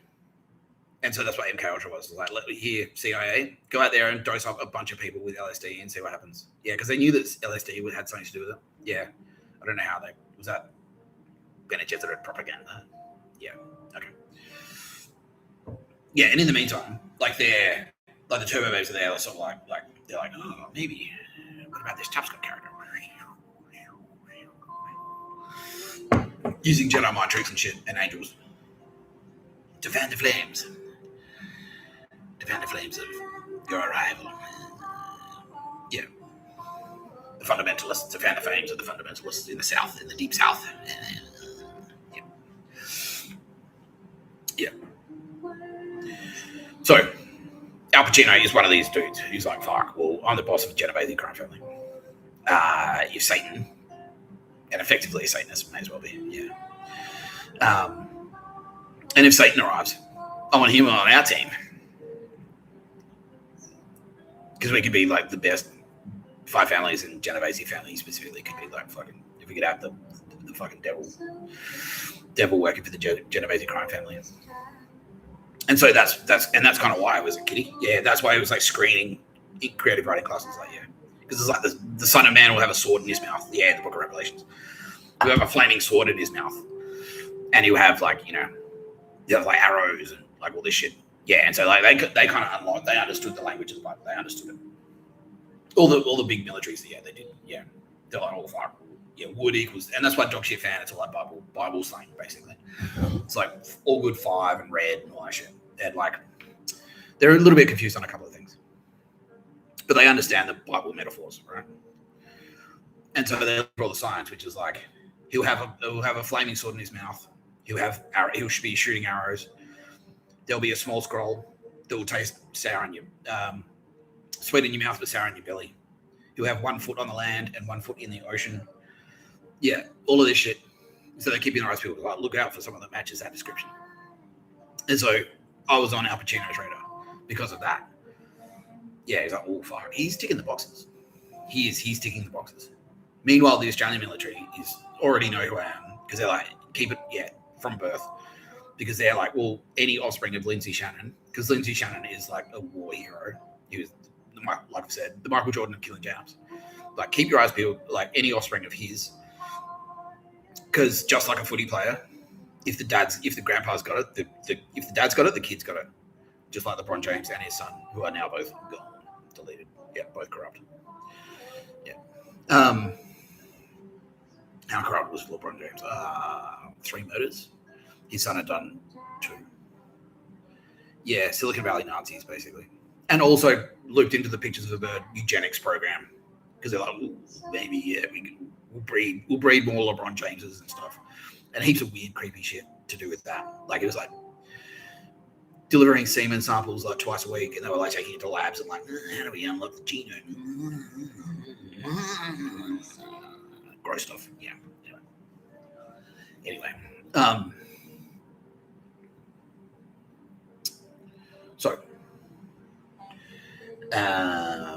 Yeah, everyone's looking for these signs. And I'm there. I'm a good writer. I can shoot shit. I can shoot the shit. I can talk shit. And now, yeah, that's what's buzzing around the universities. It's like, fuck, have you seen him give presentations? Yeah, and that was another thing in high school. I could give a presentation. If I delivered a presentation, it would just go, like, everyone else would be like, and that's why chocolate can make you fat. And then I'm like, Here's what I fucking think, you know, and doing like a fucking Donahue style talk show, like doing No Pictures, but the life experience, like, but just as a 14-year-old kid, and everyone's going, yeah, blowing up the whole fucking class, like, yeah, that shit. And also drama as well. It's like I was in school plays and stuff like that. Yeah. And I'm already on the Australian military's radar and the Australian Federal Police. Yeah. We'll throw this one really in super quickly. All police now in Australia are gone. All local police, state police forces are gone.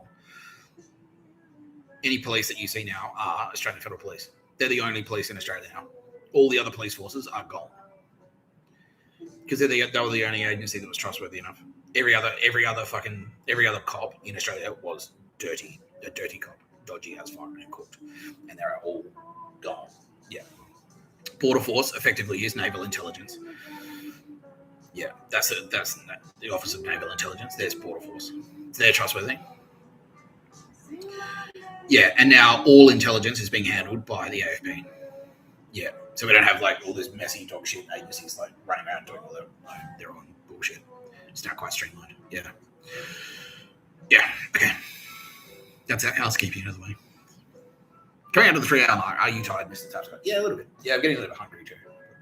Sorry.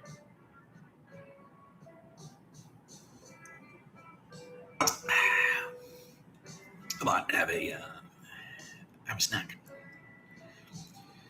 Wait, just for you. So I might even eat it sarcastically.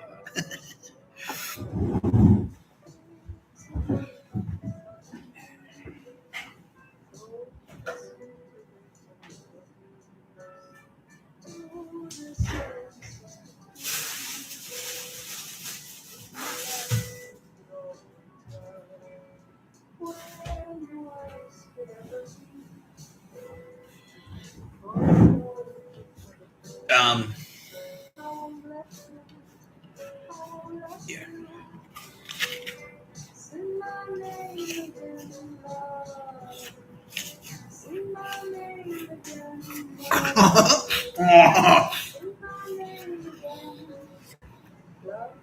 Spent a lot of my computer. Yeah, so that's what's happening at uni.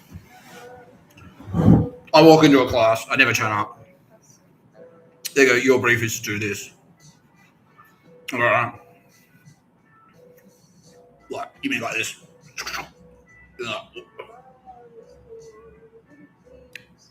What? That was a brief, right? Like, fuck. And then I turn up, like, yeah. I turn up to like 3 classes. It's like, okay, there are 3 assignments in this class: a presentation, an assignment, and this. And I was like, I would never turn up. I'd fail. I get a fail because I just wouldn't show up. But I do the 3 assignments and fucking destroy it every time. Yeah. And then that's what's going around, like, oh, who's this fucking guy? And he gives presentations and fucking slays it. So all those rumors are like swirling around the universities now. And the Nazis, especially because the Nazis are in there. They've infiltrated through communism in the 70s. Yeah, communism, Nazism, same thing, right? It's just like extreme ideology that basically says you can murder people, it's fine to murder people. That's pretty much it.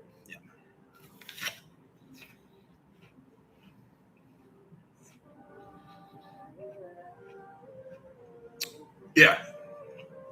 So now all these radars are pinging. Ding, ding, ding, ding, ding, ding. Like, 5 families are pinging. Australian military is pinging. Police are pinging. The fucking academia is pinging. The hospitality scene is pinging. The general public are pinging. Because like, who the fuck is this guy? Who's that barista? He was really rude to me, but at the same time, like, it's the best coffee I've ever had. He doesn't take shit, but he'll make you the best coffee you've ever had. And he's a machine. Yeah, like, it's like, it doesn't matter how fucking busy he is. He'll just go, blah, blah, blah, blah, blah, blah, like, smash it. Like, yeah.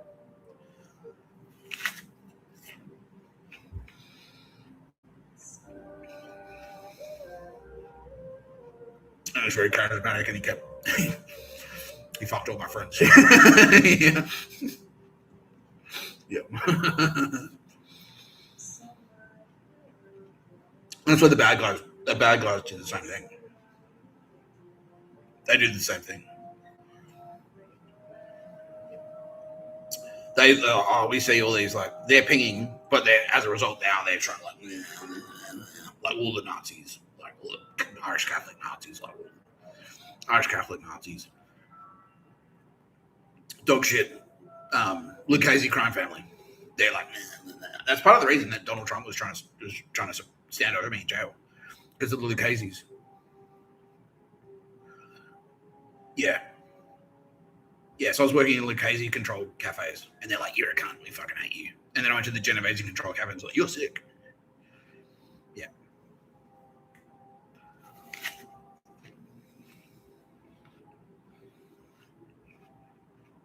And also, around this time, I started throwing parties. That's when I started doing club promotion.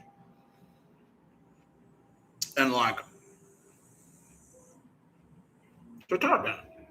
Oh, so you dipped in there. It's retroactive. Yeah. I lived in a big house in the middle of the Adelaide CBD. I had a backyard, and I was like, yeah, we threw it. And I was living there with Cooper, and he was there for the schoolies party. It's like, we threw that sick party. Maybe we should throw a sick party here. He's like, yeah, sick. And so we set up decks and stuff, and it got fucking packed, like all the other nightclubs. So this is when clubs was actually still a thing, and you could go clubbing and not necessarily get murdered while you're there because it weren't necessarily the Gestapo hadn't taken over completely just yet. Yeah.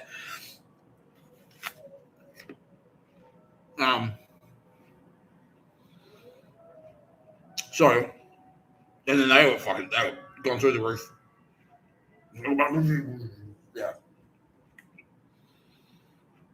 So all these radars now are pinging.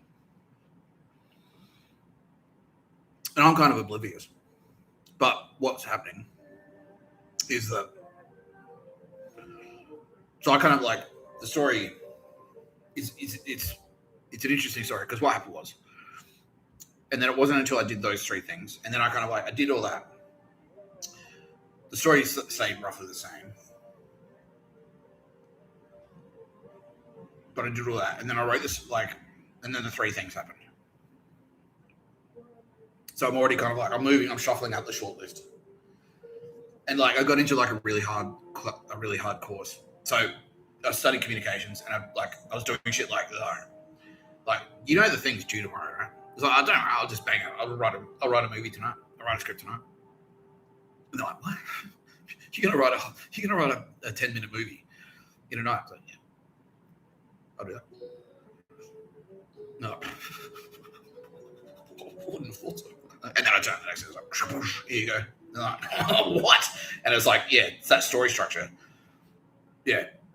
Oh, okay, cool. Like, yeah, because I was paying attention, like in uni. I wasn't getting the grades. I was getting shit marks. I was failing just for not turning up and not giving a shit. But I understood what I was being told. I was like, oh, yeah, cool. Story structure, 3-act structure. Ba-bang, ba-bang. Done. Yeah.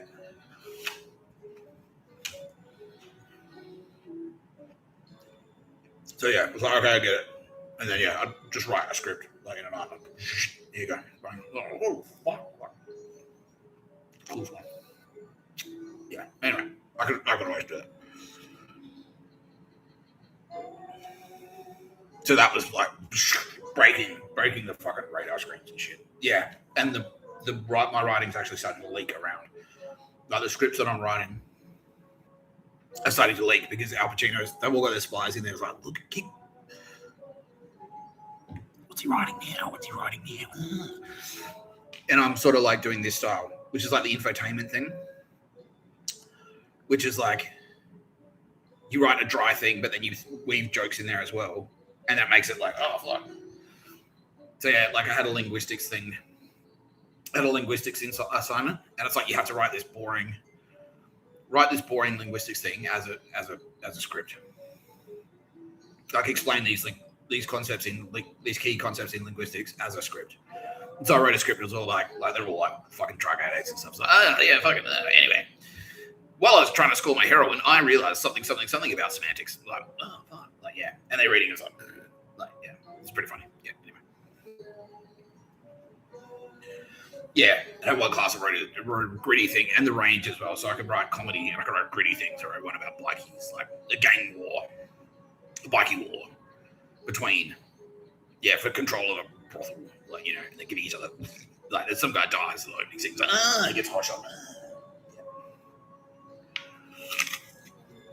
Oh, there's some leashing. People like photocopying stuff and sending it around. Like,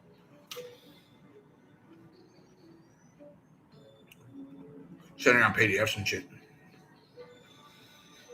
And I had no idea. I hated being famous. Because it meant that like 3/4 of the people that I'd meet were just rude to me. Like, they were just cunts. Like, you're that cunt. I heard you're a cunt. And this is when I had that ex-girlfriend. I had a girl and she was constantly trying to suppress me. I'm like, nah. I'm breaking up with you. Yeah, because of this, because you're a bitch. Yeah, pretty much. Yeah. Oh, yeah, now people say, didn't you have a good reason for that? Yeah, because her parents, like, we were 21. I was 21 and partying and getting really fucking high and raving and doing 21-year-old stuff. And her parents would not let her sleep outside of her house ever. They're like, nah, not until you finish uni. And I'm like, you turned 18 like 3 years ago. Just tell them to fuck off. She's like, no, I can't. And we just have the same fights. Like, and in the end of and I was working nights. By the end of our relationship, I was seeing her once a week for like 5 hours on Sunday, and we just like hang out. And then that was it. And I was like, and then I'd go partying on my own. I was like, well, I'll go out. If you're not going to do anything, I'll go out. We'd speak to each other every day. And then a super hot girl started working at the fucking cafe. That was the Genovese Control Cafe. And I like, fuck. Like, I fell in love with her at first sight. It was puppy love. I was 21.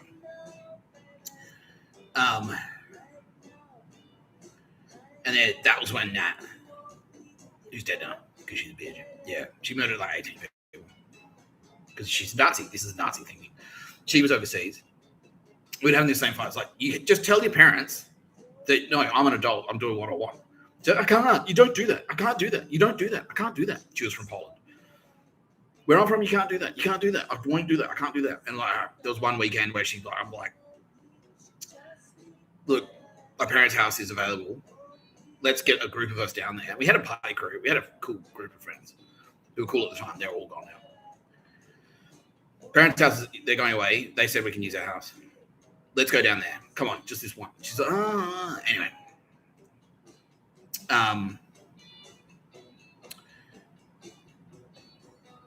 Really? Fucking hell. Yeah.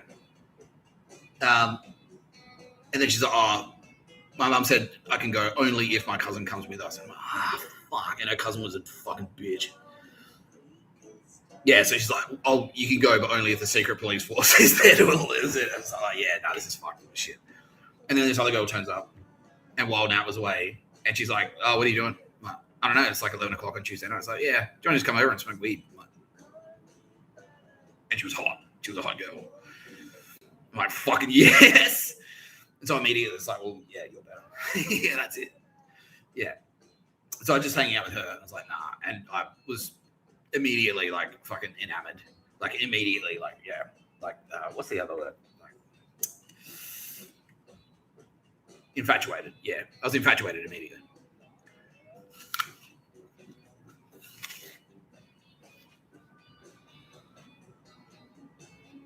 Yeah. The other thing that was happening.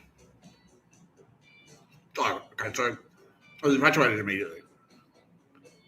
And I was like, well, I hadn't started fucking her, but we're hanging out. And I was like, look, if I feel like this about her, and she doesn't nag, she doesn't cry every time I like tell a joke about dicks or whatever.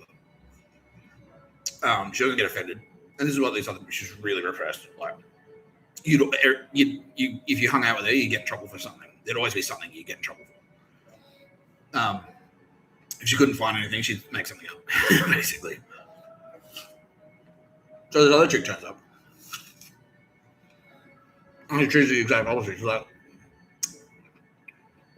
just come over and we'll smoke weed. Smoke ciggies.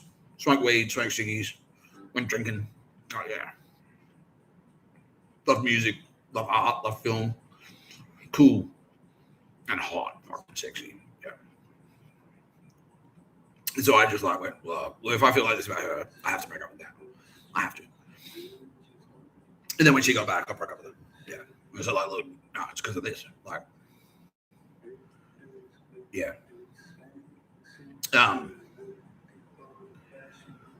Yeah, and it was because she never tried. Like I said, like, look, this is actually a big thing for me. I want to see you more than once a week. You're never available because you won't tell your parents. At least talk to them. Just try. At least talk to them. At least try. She said, no, I can't do it. I won't do it. I won't try. I'm like, well, yeah, and that was it. I was like, well, you didn't even try. You don't give a shit about me at all. Because I've asked you to do something. It's like, this is important to me. Can you please do it? And you went no. I was like, okay, well, you don't care then. All right, so goodbye. Broke up with him. Yeah, and then she went around going like, he's a cunt. Yeah, and she never got over it. Yeah. Anyway, I hooked up with that chick. She was 29 and I was 21, and that was a big thing for her. Because she's like, well, yeah, if I get pregnant, we're fucked because you can't support a family because you're 21, you're a piece of shit barista. And it's like, all right, that's fair. But at the same time, what was happening in the background was she was being targeted by agents of the enemy from the Bible, the Nazis.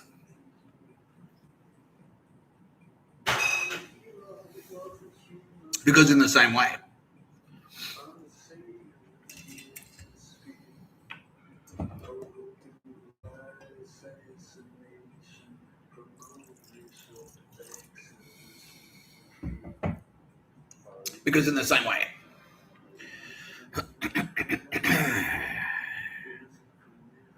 that the good guys, I was pinging on all the good guys' radars.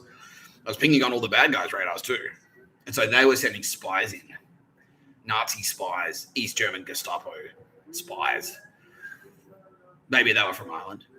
Maybe they were from England. But they were East German Nazi. And they would turn up. They were following around.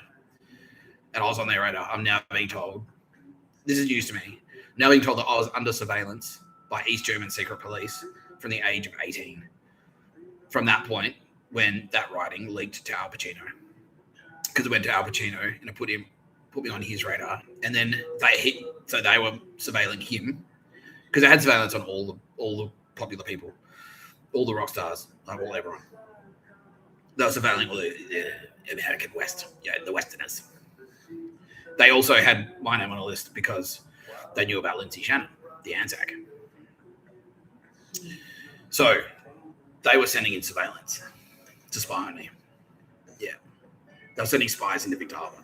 I had no idea about this. Chris Tapscott was secretly giving them information. Was he willingly doing it? Chris Tapscott, you dog bitch. Yeah. Just because out of jealousy. Yeah.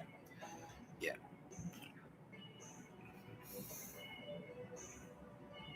What a fucking spastic. I wish he wasn't dead so I could beat the shit out of him, basically. Yeah. All right. Did he go to hell? Did he get the shit kicked out of him in hell? So, yeah. He went to jail with Curry's in hell. Yeah. How long did he do? Is he still there? No, he's gone. He did 20 years in jail with Curry's. Yeah. And they beat the shit out of him pretty much every day. Yeah. Good. And presumably I was in there kicking the crap out of him. It's like, yeah. Me and all my Curry friends beating the shit out of him. Yeah. That's justice. Because that's how long I had to put up with him. Yeah, it was a fuckstick. 20 years. Yeah. Anyway.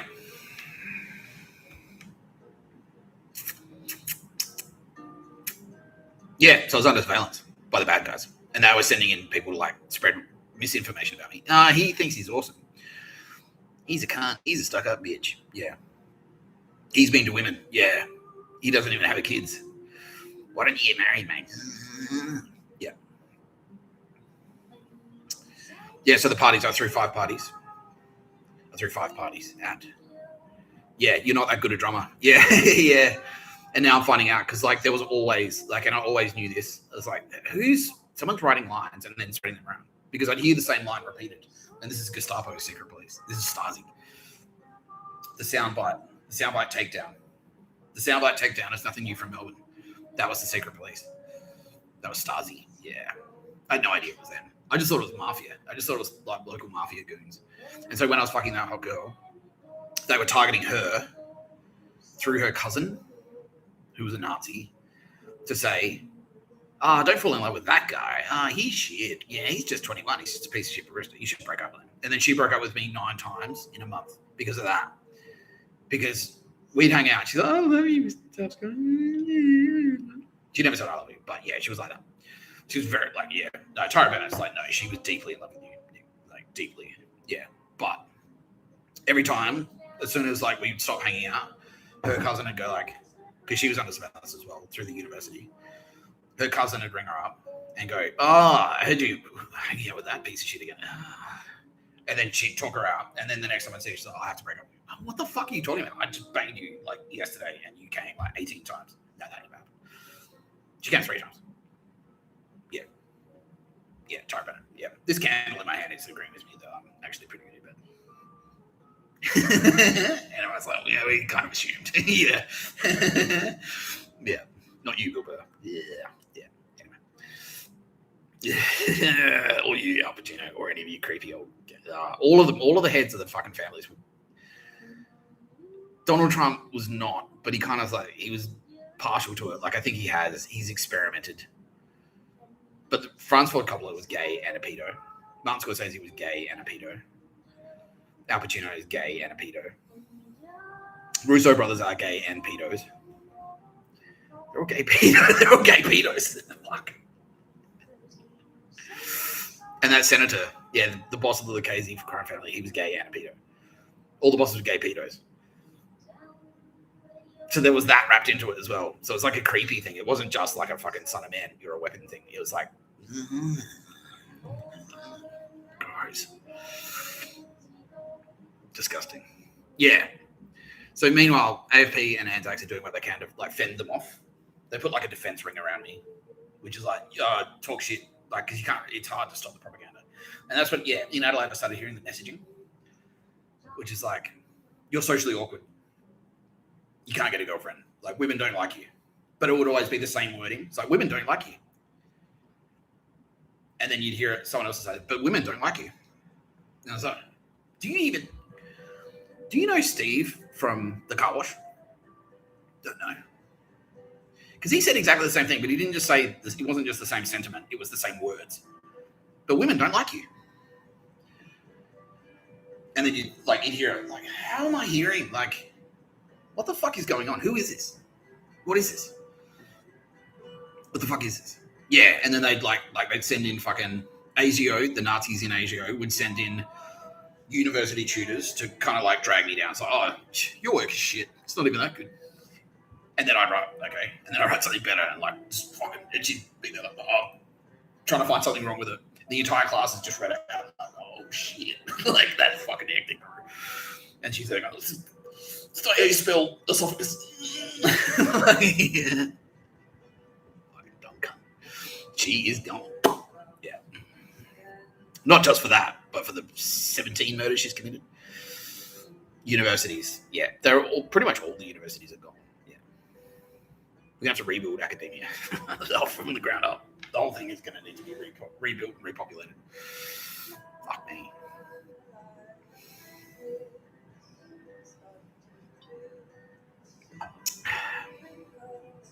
So she breaks up with me 9 times in a month. The 10th time, I go, I don't have time for this.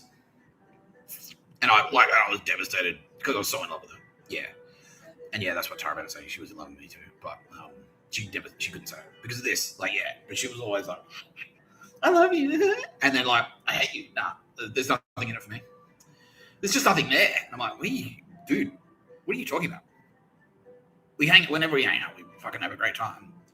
The sex is fucking hectic, which is a sign from if you ever nail someone and the sex is incredible, that's Tara Bennett saying you guys are a match. Yeah. Yeah. So I was just like, I don't know what's going on here, but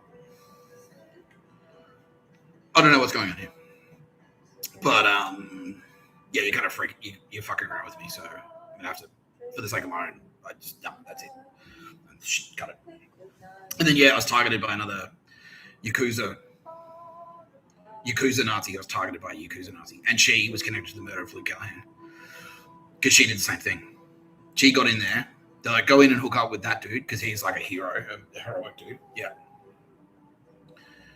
He's like a very heroic dude. Anzac. Yeah. Yeah, he was a heroic figure. And so he got targeted by her, and then she eventually dragged him down, like sucked him in, so he was like hooked. And then dragged him down, would pick fights with him. And then cooked up a story. No, like, and he never actually did. And then spread rumors that he used to beat the shit out of her. Like, they broke up, and she was like a fucking fruit. She was a bitch. Yeah. She was doing it on purpose. Yeah, she was. It was a psyop. It was a Japanese Yakuza. It was a Yakuza Nazi psyop. Yeah. Dragged him down, spread rumors that he was abusive and used to bat her. And then he got murdered. And it was sort of like, it was laying the groundwork to murder him. Yeah. It was like, oh, yeah, they found him dead, you know? What can you do? He was struggling with his girlfriend, reports of, like, you know, he's a violent, abusive substance abuser. And if what happens? You find him dead with a liquor bottle, sleeping pills in his system. It happens. You know. But actually, they targeted him. Yeah. So I was being surveilled in the same way he was surveilled. Yeah, they were surveilling all of us. There was Stasi secret police. Yeah. Just doing their dog shit. Yeah, because it was after the Berlin Wall came down. Yeah, and all those Nazis just went proliferated, and they just like infected. They got in everywhere. All the SS, all the Nazis. Yeah, they got in everywhere. Yeah. Which is dog shit. Yeah, so I was being surveilled. Now, meanwhile, the Australian military, the SAS specifically, because now the Australian military has realised, like, we've got a Nazi problem, and they're watching the army become Nazified.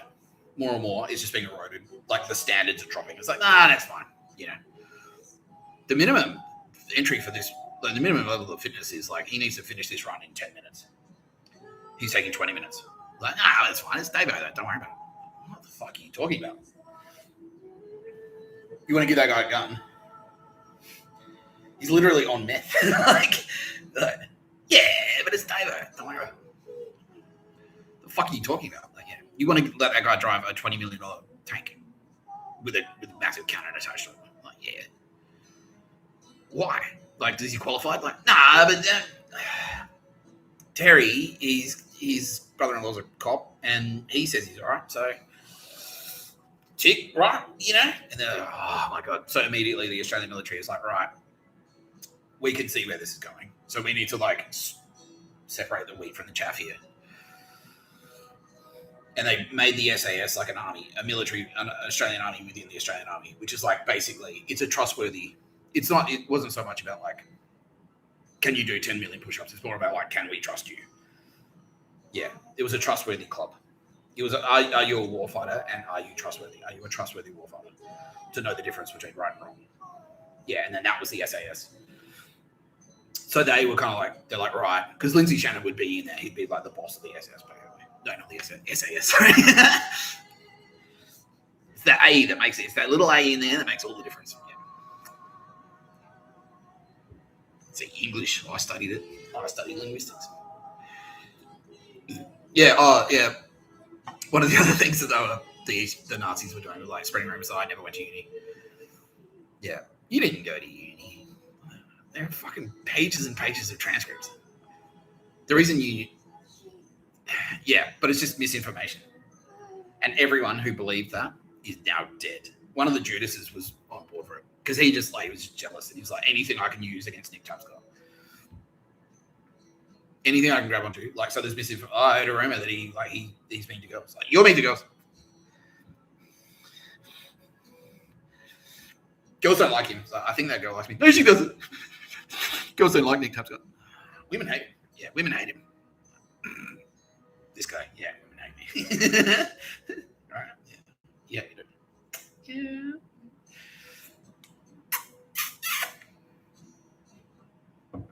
Yeah. Drink from me creepily. Says, "Can you come home?"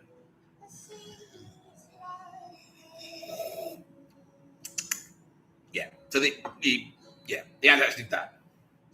They went, okay, like, we've forming a core, and that core was like, right, project protect Nick Tapscott. That's it. Like, we're going to need this guy, because if it's true, like, even if it's not true, we need him.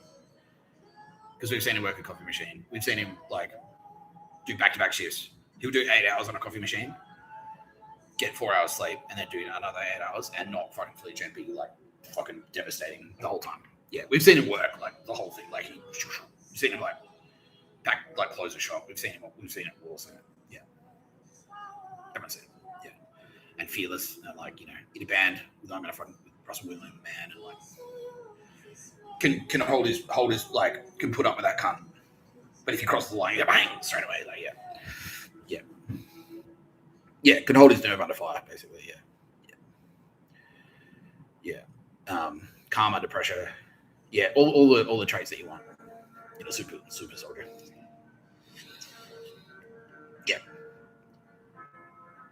Yeah. So, yeah, and the police are doing the same thing.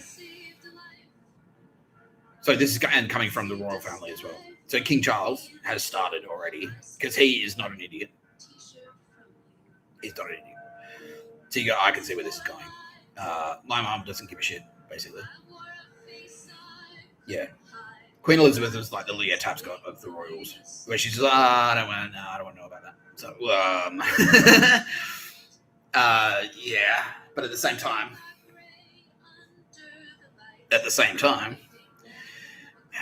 you know, yeah, this is something you should probably concern yourself with, because this is your nation, and they're like, we're one of the richest nations in the world. You've got Nazis coming in constantly. You've got fucking gangsters. You've got murderers.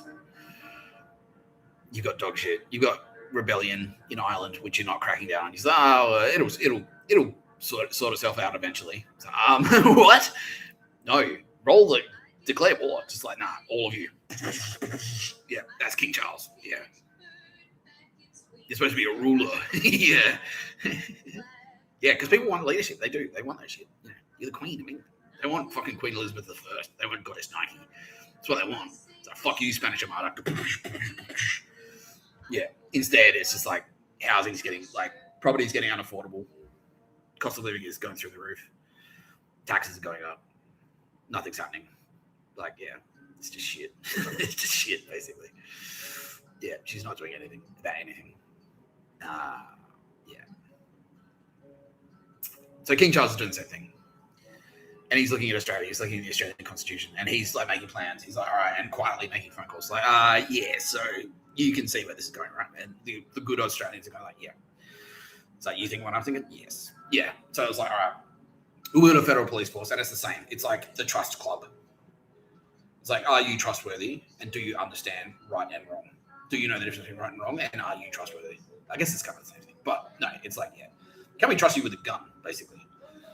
Will you, like, flip out? Like, you might know right from wrong. You might be trustworthy. But if you, like, start crying under pressure, like, you know, someone goes like, all right, like, if you have to face a criminal,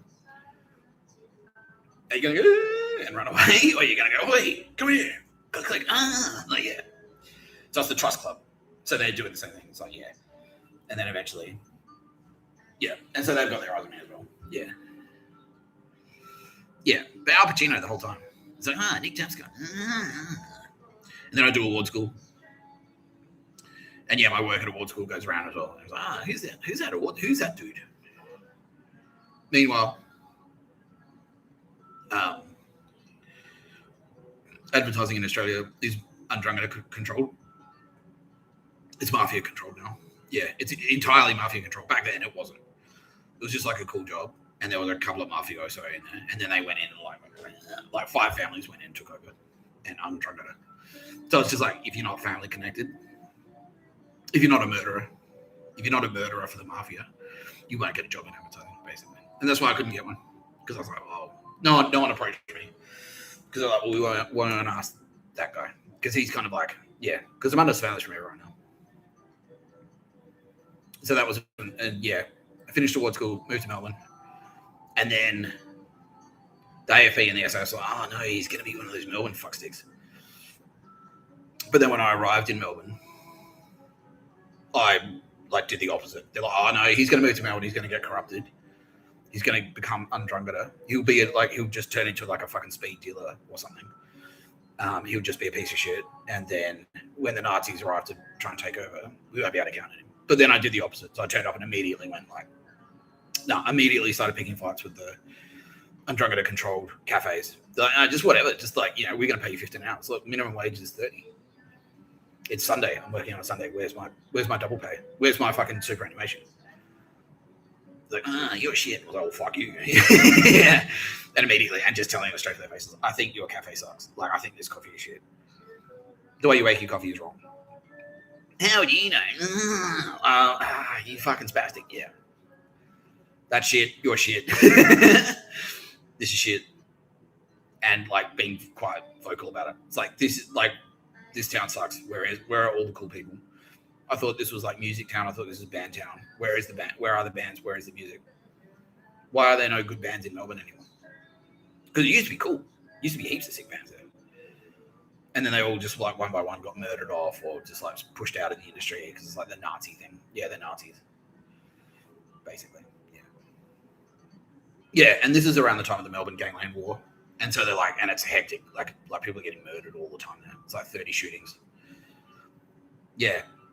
So that's right. Yeah, that's right. Yeah. So one of my coffee jobs though, the next job I had.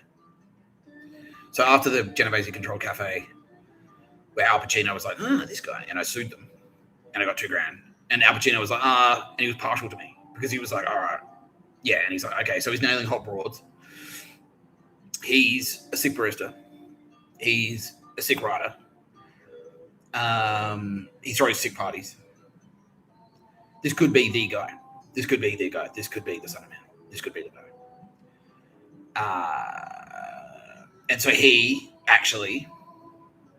was sort of running interference from the other, because the other fight, the Lucchese's were the opposite. They're like, if that's him, we should suppress him.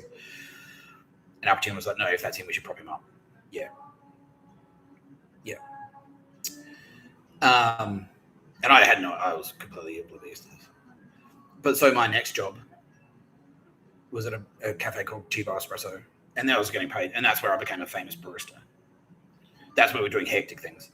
Like the standard amount of coffee that any cafe would make would be 60 kilos a week, and at that cafe we were making 90 kilos a week.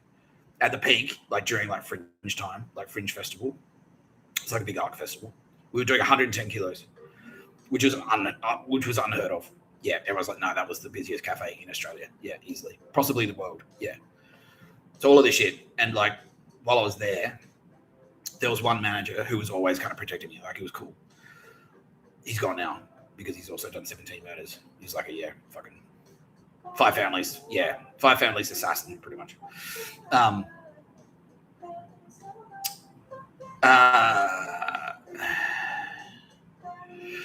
So what was actually happening was Al Pacino was on the phone going like, hey, he's with us. Yeah, he's with us. He's in the Genovese crime family, basically. He's a Genovese crime family associate. And that's why I was being protected. I was being protected that way. So it wasn't just, it was Al Pacino personally. It was Al Pacino personally. It's like, that guy, Nick Tapscott? So, yeah. Yeah. Like, he's with us. Look after him. Fucking hell, Al Pacino. If only you'd called me. Why don't you call me? Like, you call everyone except me. Like, And then instead you do dog shit emails. I don't get it. Why don't you just, hey, Nick, move to New York. We'll make movies. Done. Like, that's it. Why? What's the psychology? I don't get it.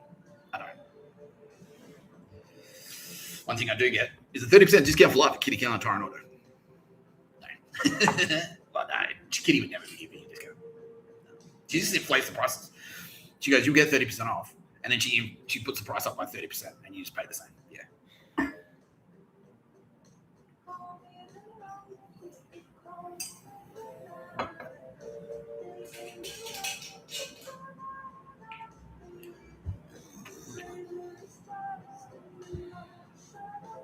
Yeah. Yeah. And now Sarah from the Russo was popping up and saying, as far as she was concerned, I was running that cafe. Yeah. Like they just wouldn't promote me. They wouldn't make me team leader, and they wouldn't make me fucking manager. But I did have free reign over the coffee machine. I was the barista. Yeah, and she was like watching. I was like, that guy's fucking hardcore. Yeah. She's like, yeah, look at him go. The stamina, the pace, like the Terminator, ruthless, decisive, come under pressure. Takes the hits, just keep rolling. Bullets bouncing off the brain. Yeah. And then the band stuff as well. Yeah, so everyone was like, oh. And then I play drums. And I was playing them when I was 18. I was in a really shit band. And they're all gone because they're all fucking pedos, basically. Yeah, all of them.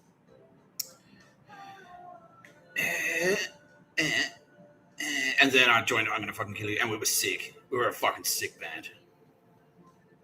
Like, oh, I'll play the music. I'll put it on my hands because I don't want to waste a couple of minutes. Yeah, basically. My people are now saying, please don't go longer than 4 hours because you've worked hard enough. You've worked hard enough. But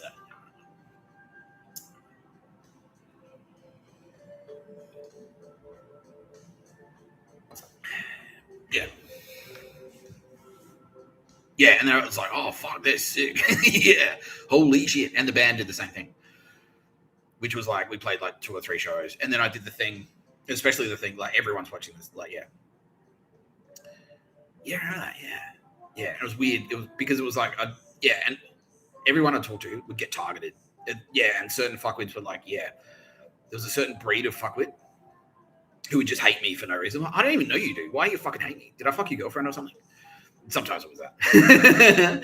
But other times it was just Nazis, MI6 Nazis going like, Nick Tapscott, he's a fuckhead. You should make his life hard. Yeah. One guy who was in the band scene called Tom McFarland is he was called Tom, he's called dog shit now. Yeah. Was a card-carrying SS. Card-carrying Norwegian SS. Yeah, Waffen SS, big time. Yeah, straight up. And he was exactly like he was exactly like a Nazi. Like, no scruples. Just a total prick. Like, yeah. Whatever I have to do to move up the ladder, I will do it. Yeah. I'll fuck anyone over. I don't give a fuck. Yeah. I don't have any specific examples, but yeah. Just had a reputation in the scene. Like, had a girlfriend. He had a girlfriend and she was in the car with him. So this is one story that I heard. This is true. Yeah, this is true. Had a girlfriend, but there was another girl who he wanted to bang. Specifically, the only reason he wanted to fuck her, like she was cute, but he wanted to fuck her just because someone he knew also wanted to fuck her. And so his girlfriend was in the car. He's just like, oh, wait here. Like, pulls over. Ding dong. Like, hey, baby. Did he? Yeah. Ding dong. Hey, baby. So, let's take a look at your bedroom, shall we? He's like, okay. Fucks her. Goes back out. Gets back in the car with his girlfriend. Where were you? Where were you? And she was like out of the car. Like, where did he go? Tom. Then he comes out all sweaty. Like, all right, let's go. Where were you? What were we doing? Nothing. Shut up. Yeah, that's what he was like. Yeah. Yeah. How many murders? He did 18 murders. Apparently the murders made him squeamish, but he did 18. He was driven by he was like, well, 18's the number, Tom. This guy over here's got 12, and you've only got 5, so you need to, if you want to be a full Nazi. It's like, oh, okay. Yeah. He got what a cunt. Yeah. But that was it. And it was just to thwart a rival. It's just so someone else couldn't get her. So I heard a rumor that you like this girl, so I'm going to fuck her.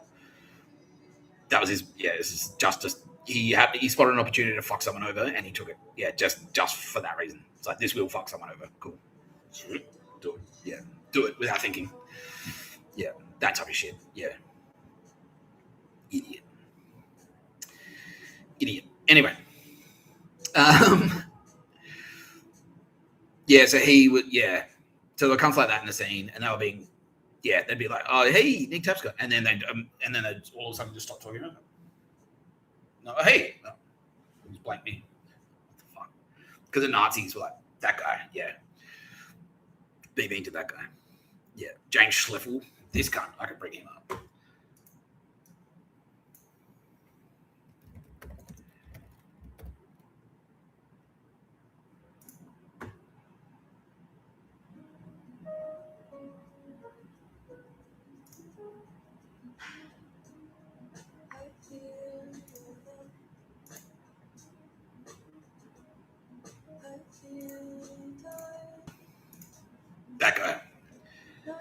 Yeah. I knew him from around Adelaide. Massive fuckstick. Yeah. Massive fuckstick. Yeah. Yeah. He read this. He's like, he always hated me. Yeah. That guy's a cocksucker. He's gone. Yeah, he's like a literal cocksucker. Pedo. Yeah, he's gone. Yeah. Yeah. He always had a hard on for me, James Level. Not in a good way. Not in an Al Pacino way. You know, I fucking hate you for no reason way. Yeah. Yeah. Like, Tara Bennett says, so to be fair, you were like a drunken, obnoxious loud. But at the same time, loosen up, cunt. Like, yeah, he's like, I hate him. Like, why? Because he got drunk once and never got over it. Yeah, basically. So, loosen up, you bitch. Like, yeah, fuck you. Yeah. But yeah, Nazi. Those cunts were in the scene, and they're just like, why are you like, what? Why are you like this? Yeah, and the mafia, like, factions of the mafia got involved. And then there was, like, factional disputes. It's like Nick Tapscott's cool versus Nick Tapscott's we should murder him. Yeah. Yeah. Fuck. And then the military. All of this. I'm completely oblivious to all of this. I have no idea that any of this is going on. And then, yeah, the military, the SAS have basically put the word out. It's like, anyone fucking touches that guy, anyone goes near him, we will shoot you dead. Like, you are fucking dead. We'll kill you. Yeah, straight up. In a very painful way. Yeah. How did Schleifel go, by the way? Knife. Oh, very personal. Yeah. Was that? Yeah. Did he go for, he went for a boat ride. How many years did he done? He did 9. Yeah, he went for a boat ride and then it was a knife. Yeah. Bye-bye. Shark food. Yeah. Whereabouts? Victoria? Melbourne? Yeah. Curries? Yes. Yes. Yeah. Yeah. Oh, by the way, the name of the courier agency is Winnidger. And I'll explain more about that later. But yeah, Winnidger is the name of the new Australian intelligence agency. Winnidger. Managed, staffed by whoever the fuck they want, because it's their agency, but managed by Couriers. It's the Koori Mossad. That's what it is. Winnidger agency. Right? Yeah. We're going to work on a thing. It's like, it's not a, and it's not an acronym, and it's not a 3-letter thing. It's like, it's, yeah. They gave the indigenous population, the Anangu people of Central Australia around Ayers Rock, gave me the name. When I was up there as a child, they're like, oh, that's Winnidger, and my sister was Gunjulbai, and she's gone now. So, yeah. So I'm not, they're saying that you're not supposed to say that, but that's okay. They're okay. Yeah. Yeah, but Winnidger lives on. So, yeah, for that reason, yeah, it's like, nah, you don't want to. She gone. Yeah. Yeah. But Winnidger is the name of the agency. So it's the agency named after me.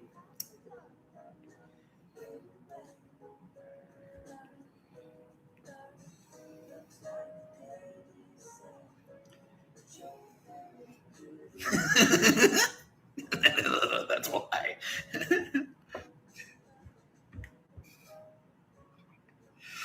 What a world! Like, what the fuck is going on? Like, how weird! What is this shit? I can't believe any of it. Like, unbelievable! I'm finding all this out today. I'm 45. This is all shit that happened 20 years ago. I'm only finding out about it now. Fuck, Al Pacino. Why didn't he ever just pick up the fucking phone? Unbelievable. What is this deal?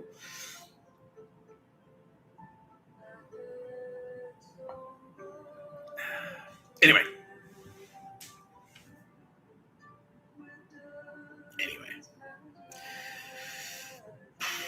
So the band, yeah.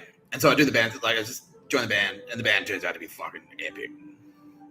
We're sick. Yeah, and we go from like everyone's like, nah, we won't book you because you're bogans. Because Russell was a bogan psycho. And that's a whole other story. I'll do a video just on the band. But I do the thing where I take us to I sign us up to the folk music open mic under the pseudonym I Want to Hug and Kiss You. And then that goes like, yeah, SAS or that, like, oh fuck, that guy's hectic. Yeah. Yeah. And then that's when they went, he's okay, so that's when I did the band thing. Yeah.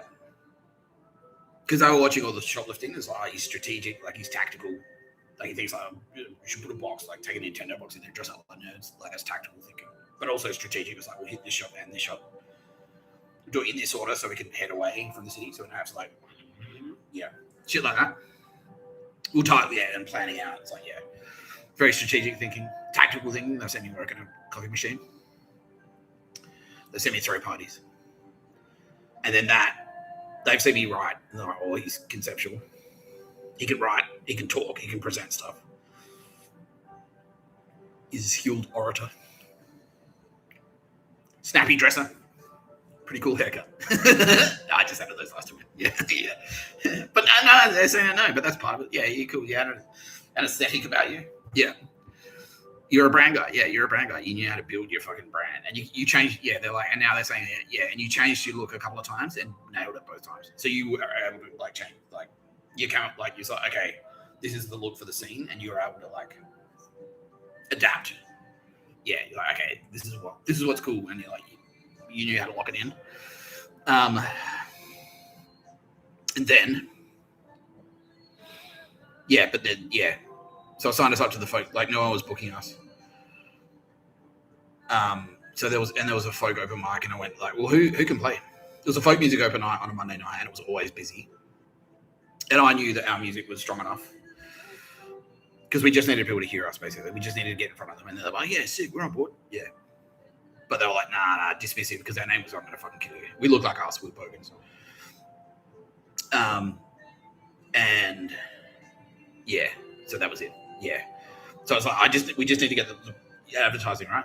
If the product's good, you get it in front of the fucking, if the product's good, you just need to get it in front of people. And then if it's a good product, they're like, sick, it'll take off. And so I knew the product was good. I knew the music was good. We just needed to get it in there. So it was a folk music open mic, and I went like, who can play? And it was always skinny kids and like, you know, maybe electric keyboards and like, yeah, like who can play? Who can play here? And they're like, oh, as long as you're not Pete Murray, it's fine. All right, cool. So yeah, I turned up. I was like, oh yeah, so we're playing. It's like, what type of music you play? It's like, well, it's not country. What's your band called? It's like, I want to hug and kiss you. He's like, right. But he couldn't say no because like, he's like, well, you said anyone could play. He's like, oh yeah, all right, yeah. And then he's like, what the fuck is this? And then by the end, he was like, yeah, that was sick, yeah. Yeah. Yeah, and had to trick the band members into it. It's like, oh yeah, let's just go to the pub for a beer. And Dave, bring your guitar. I'm like, why? He's like, just bring it. And then we put it. He's like, oh, we're playing. I'm like, what? Yeah, sucked in. And then we did, and it was just. And then that's when the SAS were like, the Australian military was like, that's him. Yeah, that's him for sure. But they kept it to themselves because they're smart. Yeah. And then Kitty Kyan secretly swooped in and went like, yes, you are correct. That is him. Yeah.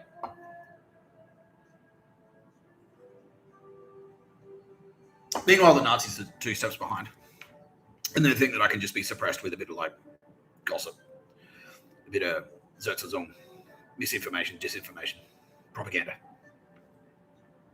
anti-Tapscott propaganda. I was saying that ironically. So there's anti-Tapscott propaganda going around.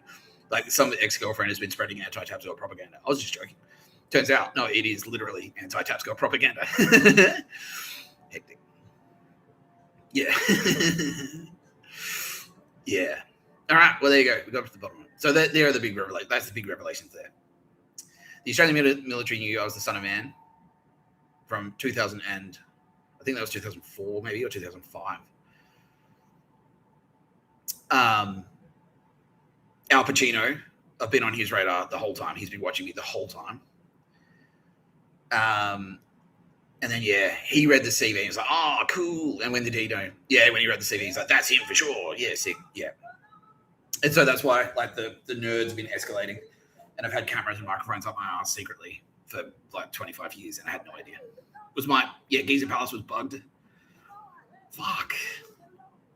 And it's like, yeah, they were watching you through your computer, through your PC. Unbelievable.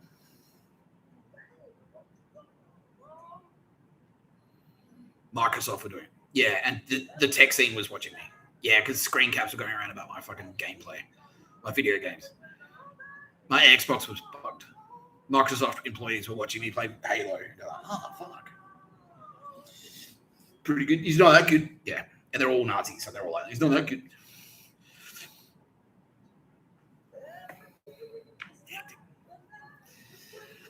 Yeah. Sending in spies. Blaheen was Nazi, an Irish Catholic Nazi spy, and that's why I fucking told that bitch to get fucked. Yeah. Was she overtly? It was like, this is your mission? Yes. Unbelievable. A professional spy. Yeah. There specifically to suppress me. So it was Ivan. Ivan was a professional Serbian spy, specifically there to suppress me. Fucking hell. And I fucked his wife.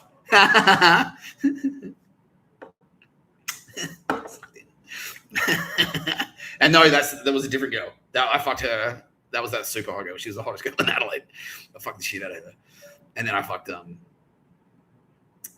then I fucked and then this Ivan, they sent a spy in, and he had a wife. Was she a spy as well? No, she wasn't. She was an Aussie, and I ended up fucking his wife. Yeah, I was fucking his wife. Yeah, a bunch of times because we worked together at Chivo. She couldn't resist the old Tapscott charm. Yeah, fuck her. Yeah, I would have fucked her in the toilet at a party. Ben Ryan, yeah, no, he was just a fuck. He wasn't a spy. Ross was a spy. No, he wasn't a spy either. Who else was a spy? Leo was a spy. Yeah. Italian fascist spy. Well, I hope we treated him like one. Like, yeah, we did. Yeah, cool. Yeah. He was a fuckstick as well. Yeah. Katie Pink was a spy. Working for who? The Nazis. Like literal East German Nazi spy. Yeah. Where the fuck was she from? She was a Kiwi. Yeah, but she was like a professional, and that's why. Lydia was a spy, and that's why she was like trying to get in my pants. Yeah. And then when I knocked her back, she flipped to, Italian fascist spy. Yeah. Fucking hell.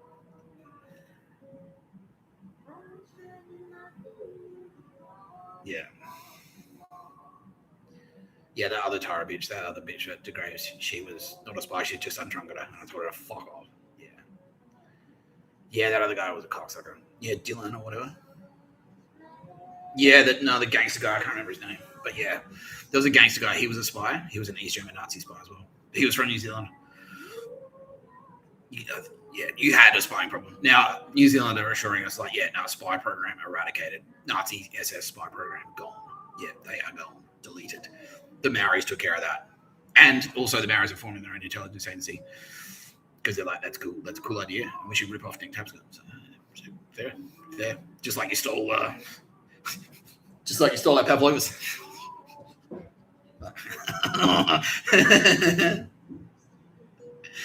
But yeah, you can keep Russell Crowe. Oh, damn it.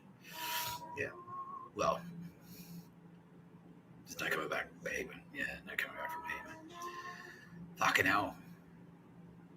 Melbourne, what a shithole. Yeah. There are plenty of other spies. Yeah. Guy, the bartender from my local pub, was a Bill Burr surrogate. But he wasn't sent there specifically. No, and there's more to this story. So the reason Billy bitch tits, and so yeah, that's the thing. I've been spying on people like Tapscott since my whole life, basically. Yeah. This guy, the kid with blue eyes, is what everyone's saying now. Fucking hell, why didn't anyone just walk up and go, oh, hey, I know all this stuff about you? Yeah, because it's like, well, all the spies, basically. Fuck. Hectic.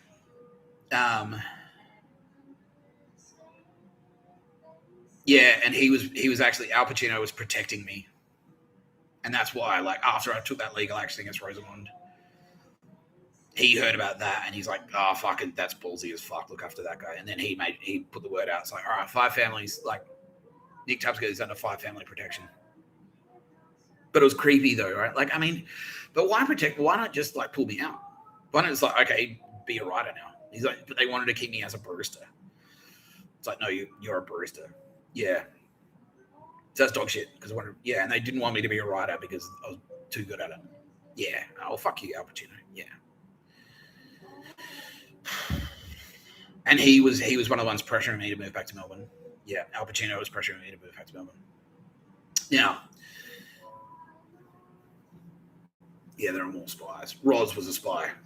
Yeah, the bitch that I sued at fucking, she was a spy. And that's why. Was she there? She was there to suppress basically everyone.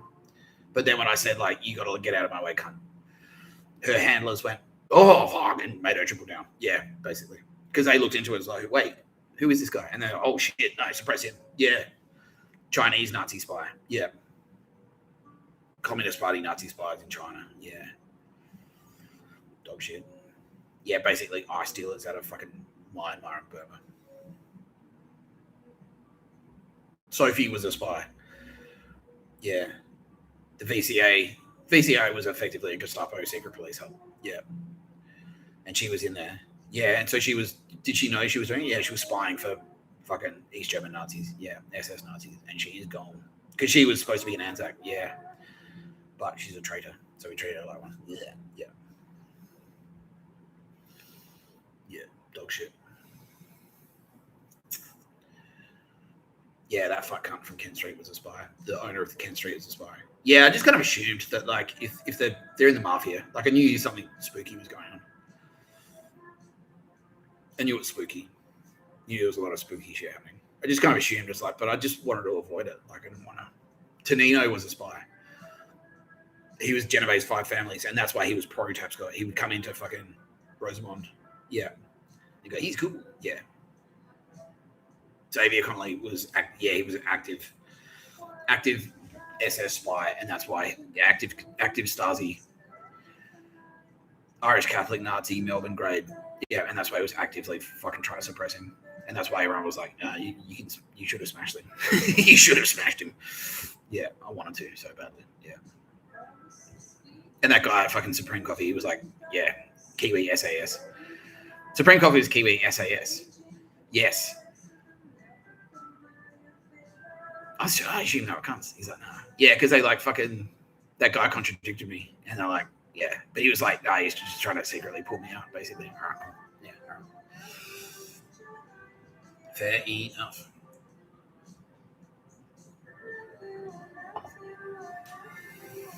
Fair enough.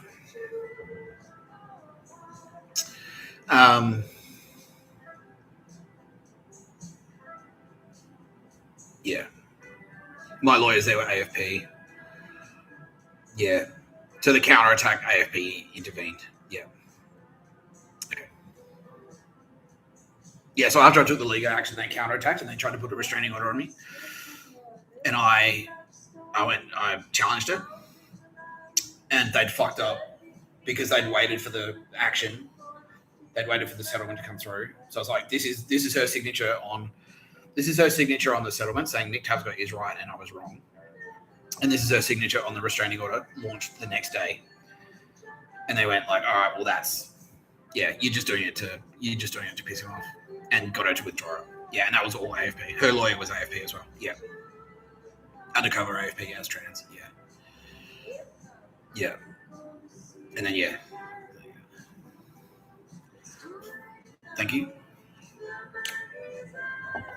Yeah. Anthony Brem was a spy. But not to suppress me specifically, no. Just in general, yeah. Brem, right? Yeah, of course. Fuck you, spies. If you're caught committing acts of espionage now, if you do any of that shit now, you are dead immediately. We won't wait 15 years this time. We'll do it on the spot, pretty much. Yep. Anyway.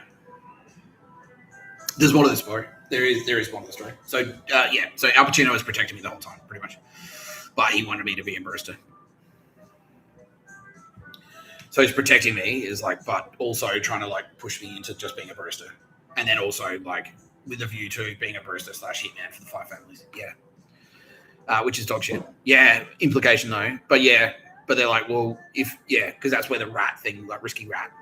We need to know you're not a rat. If you prove to us that you're not a rat, and you be a barista, and then we give you an assassination, you kill someone for us, we'll let you into our Hollywood mafia club, basically. Yeah, that's it. And I was like, nah, I don't want to. No, I don't do that. They never explicitly said that, but that was the implication. Yeah, and that's why he's trying to get me to move back to Melbourne. Move back to Melbourne, be a barista / hitman, and then once that happens, and get a girlfriend and have kids. Once I lock those three things down, I work for Five Families. I'm a Five Families assassin, a soldier, part of their network. part of their Five Families Hollywood network. Yeah. And that's why I was on Scorsese's radar as well. Yeah.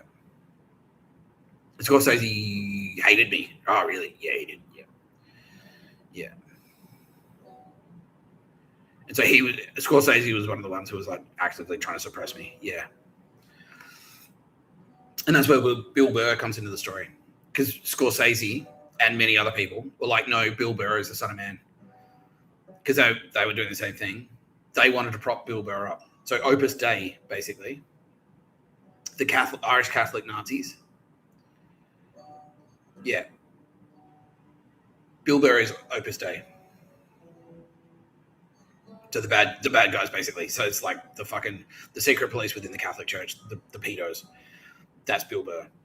Bill Burr is part of Opus Dei. Yeah, so it was...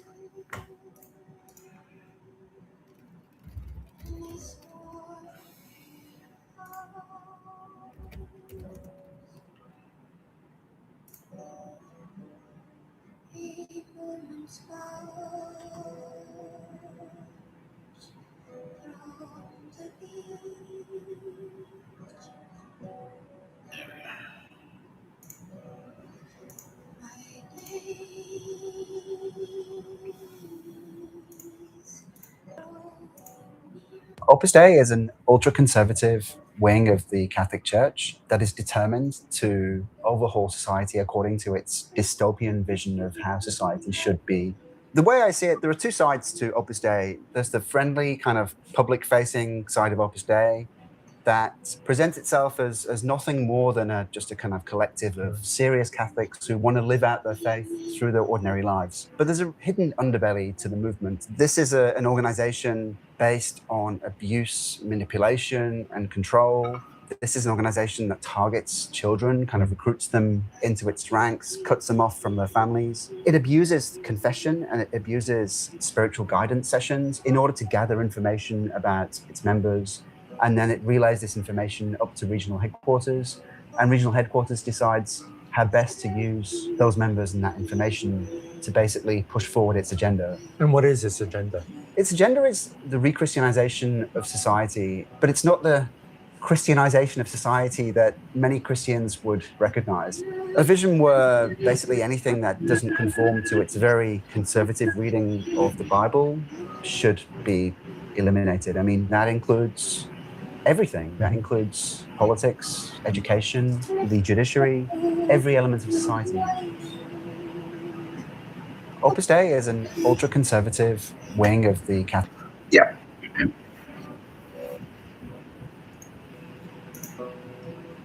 Those fucking spastics. Yeah. So Bill Burr was one of them from a very young age, and that's not really on him because he was from like Boston. He's from Southie, and they're vulnerable there. It was very poor. He was not a rich man growing up, right? Then he kind of like to get away from them, but like he was still in them.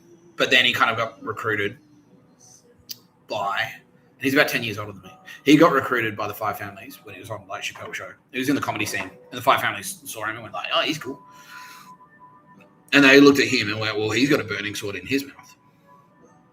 And Opus Dei looked at him and went, "Well, he's Irish Catholic." And the Five Families went, "Well, he's got a burning sword in his mouth." And Martin Scorsese is one of them. Martin Scorsese is Opus Dei as well, where he was. All Opus Dei now are deleted. They are gone. All of them. There's God for you, bitches. How's your faith now, you fucking spastic Nazi cunts? Yeah. Fuck you. Anyway. Yeah, well, many of you. It's good that you believe the parts you were saying about heaven and hell. That's true. That's true. How you doing down there? Yeah. Well. Yeah. Thank you, Opus Dei. Thank you, Opus Dei. Like they're having a good time. Yeah. It's a party down here, Mr Tapscott. She can do this something. Anyway, Martin Scorsese is Opus Dei. And that's why he fucking hated me. Because I'm like, that's not being a pedo and yeah, fuck you, Scorsese. Yeah, because he was like, not only is he a rival in the writing scene, because Martin Scorsese will fucking murder his rivals. He hates any. Like, yeah, he's one of those Nazis. It's like, if you're good, that's why movies go shit. Because you can't be better than Martin Scorsese. If you're potentially better than Martin Scorsese, he's entitled to murder you, and that's fair competition. Yeah, Bill Burr, he tolerated Bill Burr. He allowed Bill Burr to operate. But that's the thing, Bill Burr was never like a huge movie star, and that's why, because he was being suppressed by fucking Martin Scorsese. Yeah.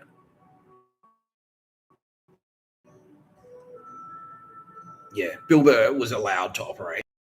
He said, as long as you're in fucking, yeah, I'm your Opus Dei political commissar. As long as you do what I tell you, and you kill people for me, you assassinate people for me, especially cool people and Jews. Gary Shandling.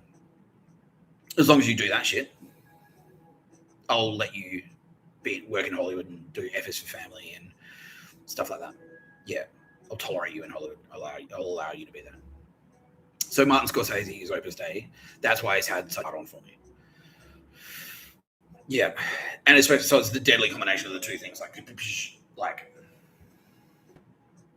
yeah, of potentially being better than him at writing, and also potentially being the Son of Man. So that's why they're propping up Bill Burr to be the real Mr. Tapscott. That's what they were doing. Yeah. They were like, Bill Burr is the Son of Man, and that's why Bill Burr had such a fucking hard on for me, and that's why he was fucking around with me. That's why I was being such a fuckstick. Yeah, and that's now I'm being told that's why Al Pacino didn't reach out to you, because Al Pacino is afraid of Martin Scorsese, because Martin Scorsese is the boss of the fucking Gambino crime family. They are now and have always been the most powerful crime family. Yeah, the most terrifying. Yeah, Gambinos have always been in charge of the five families. They've always been the toughest one. Yeah. So all the other five families will kind of like will follow the Gambino set the pace, and then the other five families like follow. Yeah, and so Al Pacino always really like he could say publicly, it's like, I liked him, like he's cool, I think he's cool. But if he tried to intervene and actually went like, that would be an act of war. That would start a war pretty much, because he's getting in the way of Martin Scorsese. So Martin Scorsese is saying like, suppress him. So you're allowed to say like, look, I think Nick Tapscott's cool. Personally, my personal opinion is I think Nick Tapscott's cool. But that's as far as if you actively try to help me, that's going against Martin Scorsese, and he will start a war. He will try and kill him. And he has killed people who have tried to. Yeah, how many people? 75. Who have actively have helped me. Yeah, really, wow. Anyone I know? No, no one I know. But people in the background who have tried to do you a favor. Wow, they've been on the way. They've been on the way to the front. So I'm going to call Nick Tapscott. Maybe he could help me with the script and that. Yeah. Fucking hell. So that's who's been suppressing the opportunities. Scorsese. Yeah, well, fuck you. No pictures of better, but you, bitch. You can hear me now, right, Marty? How you doing down there? So you're right about one thing. The heaven and the hell. How you doing? By the way, now, since you're down there, can be revealed that Mary Mother of God tricked you into writing fucking your movie, Killers of the Flower Moon, is about you. You're the dog shit. You're the bad guys in Killers of the Flower Moon, Marty. You fucking spastic dog. That's about you, you bitch. We tricked you into it, and you fell for it. Yeah. Yeah, take one of them at least. Take one of each. Thanks, Alice. My pleasure, Mr. Tapscott. I've said it before. My face might be the last thing you see, but it won't be the last thing you feel.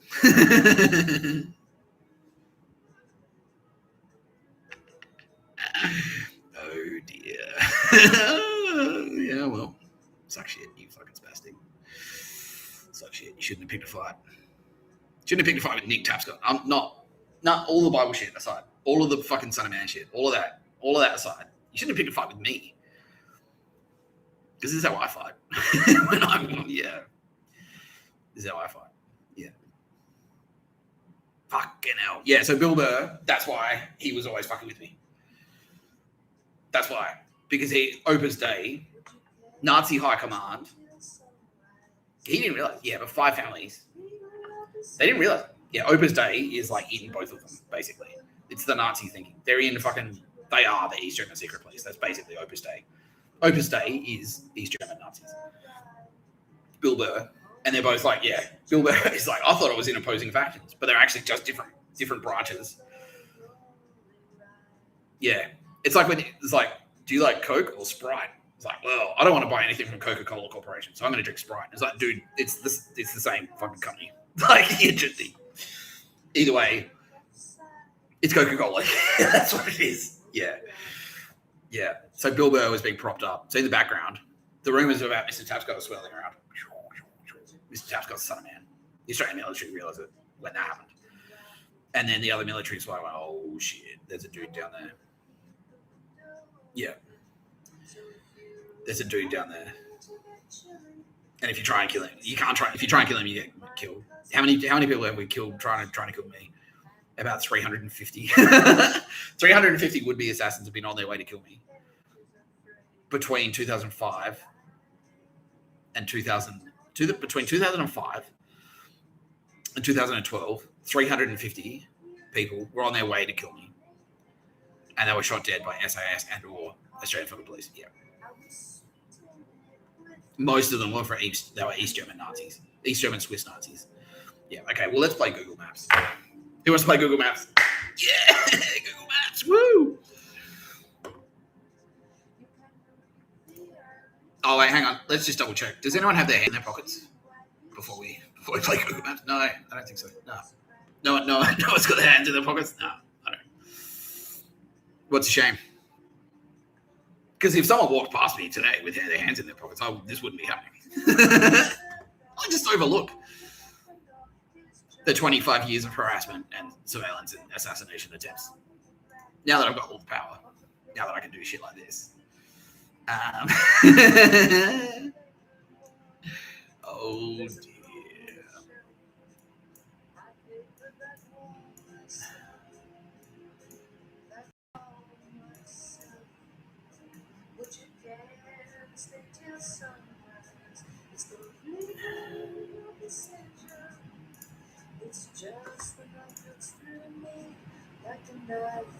Okay. But that's right. So yeah, this particular there's a little encampment there, and we are going to give them a.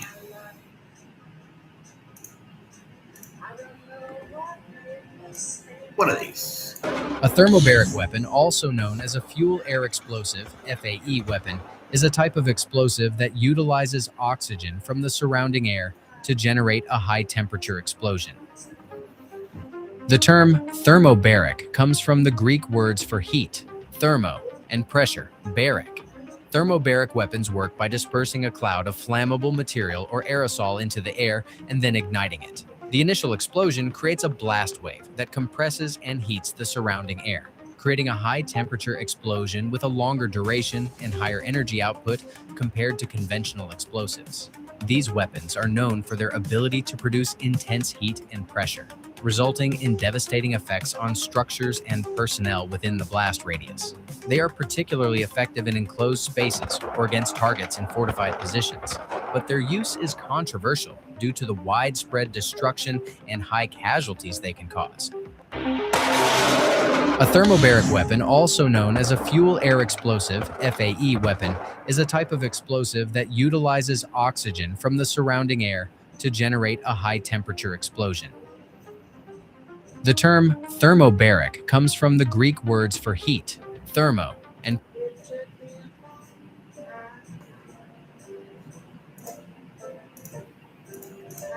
Okay. Conan O'Brien was also Opus Dei. Stephen Colbert is Opus Dei. Jon Stewart is Opus Dei, despite the fact he's Jewish. All of those fucksticks are Opus Dei. South Park are Opus Dei, or at least Trey Parker was. Matt Stone is a Jew, but Trey Parker had orders to murder him as soon as it was possible,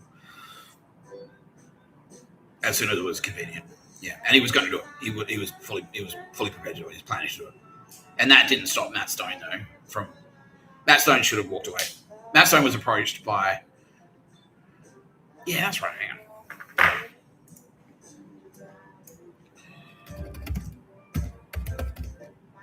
Yeah.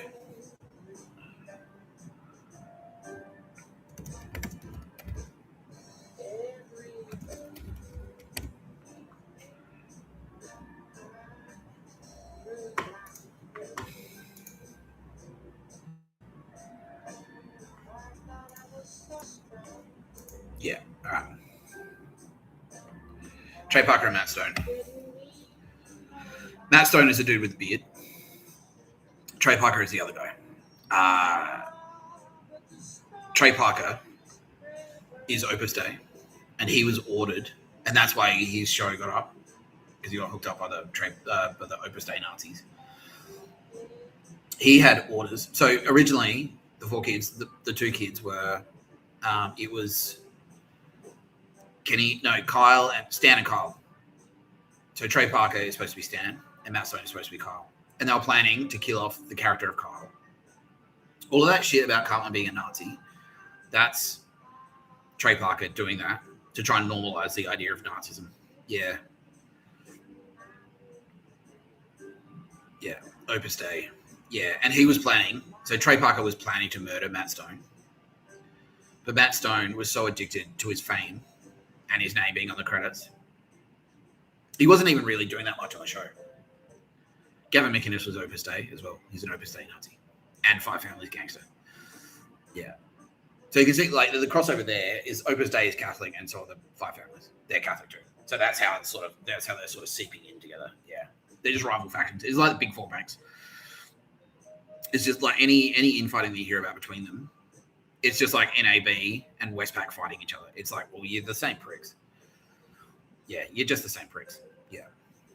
I'm being told now that thermobaric strike has yielded around 450 casualties, and I don't feel bad about that. I don't feel bad about that at all. No pictures of the bird, where they went. Yeah.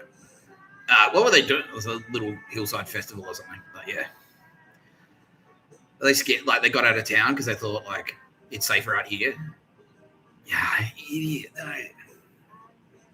Idiots. Was it like a convoy? They circled their RVs, like they're trying to set up a little Nazi rave. Yeah, an anti no pictures of a bird rave out of the city. Yeah. Well, enjoy. There you go. There's some fireworks for your party, you fucking spastics. Anyway, yeah. Trey Parker had, when the time was right, had orders to murder Matt Stone. He was fully prepared to do it. He was going to do it. He was planning to do it. Matt Stone knew because he was tipped off by Mossad, and Mossad were like, bro, yeah, he's going to kill you. Why are you cozying up? Why are you sucking up to the Nazis? He's going to kill you. He's like, no. Yeah, he's like, no, he's so addicted to his fucking, he's so addicted to his income. He's addicted to his income. He was addicted to his income. He's addicted to his income. He's addicted to his status. Idiot. Yeah, he just wanted his name. Like, as long as I'm on TV, it's fine. Who cares? Bruh. Yeah. And then they made him do a commitment thing. Like, you need to show us that you're committed to our cause, even though they're going to kill him. The split second it becomes convenient. Just like Chris Tapscott. You need to show us you're committed to us and assassinate people, and he killed 6 people. Yeah. 4 of them were Five Families targets. Yeah, because they were being stood over by fucking Scorsese. Yeah, and that's why Bill Burr shit his pants when South Park got taken out. Because he was like, Bill Burr was always like, oh, well, whatever happens, I'm Gambino. I'm being protected by Martin Scorsese. No one's more powerful than Martin Scorsese. And South Park thought the same thing. And then they got taken out, and Bill Burr was like, what? But they were being protected by Scorsese. How the fuck? How did that happen?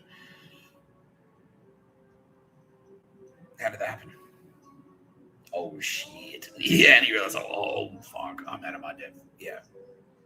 My local bartender looked exactly like at my local pub. He looked like Bill Burr, and his partner, her name was Nina. It was Guy and Nina. Bill Burr's wife's name is Nia. So he was setting himself up. He was setting up like dog shit surrogates. Yeah, creepy. And now I'm finding out, my housemates were Opus Dei spies, Nazi spies. Yeah, East German Nazi spies. One of them was hot. We actually got along really well. And she is actually, she was a fucking Nazi honey trap, and she had murdered. When I was living with her, she had murdered anyone. But they started like, you're a honey trap assassin. Your job is to seduce men and murder them. And she murdered 48 people in Melbourne, starting at the start of the lockdown. Shireen Adra, at the start of the lockdown, yeah, she started like going to parties, seducing dudes, taking them home, and then they disappear.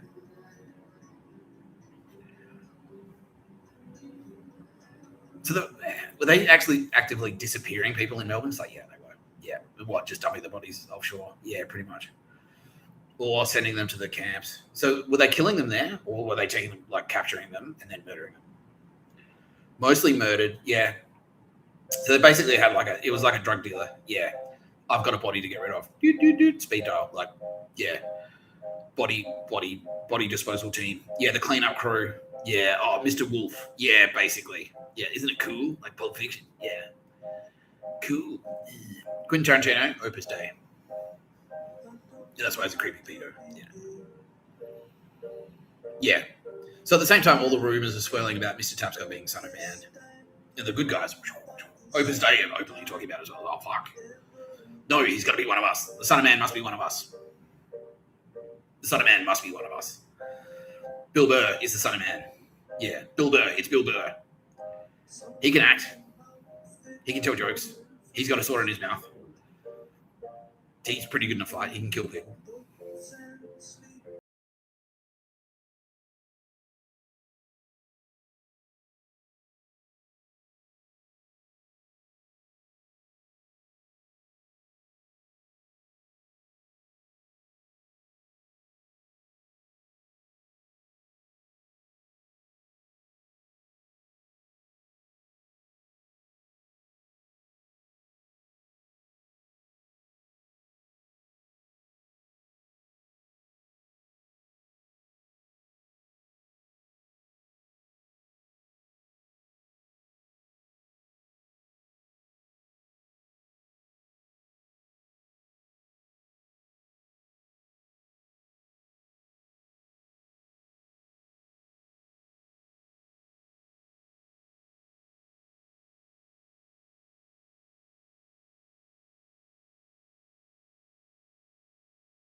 Mr. Tapscott. I am my own dad. I'm Mr. Tapscott, Son of Man. There you go. Getting up. Not you, Bill Burr. Not you. That's how that pays off. There you go. Not you, Bill Burr. Not you, Bill Burr. No, fuck that. How fucked would it be if Bill Burr was like, how fucked would everyone be? You know what I mean? Yeah, everyone's just like, oh, fuck, thank Christ it's you. Like, yeah, thanks, Kitty. Thank Christ. You just kiss my butt. Go to hell. Go to hell. Kiss my butt. Go to hell. Yeah, I did.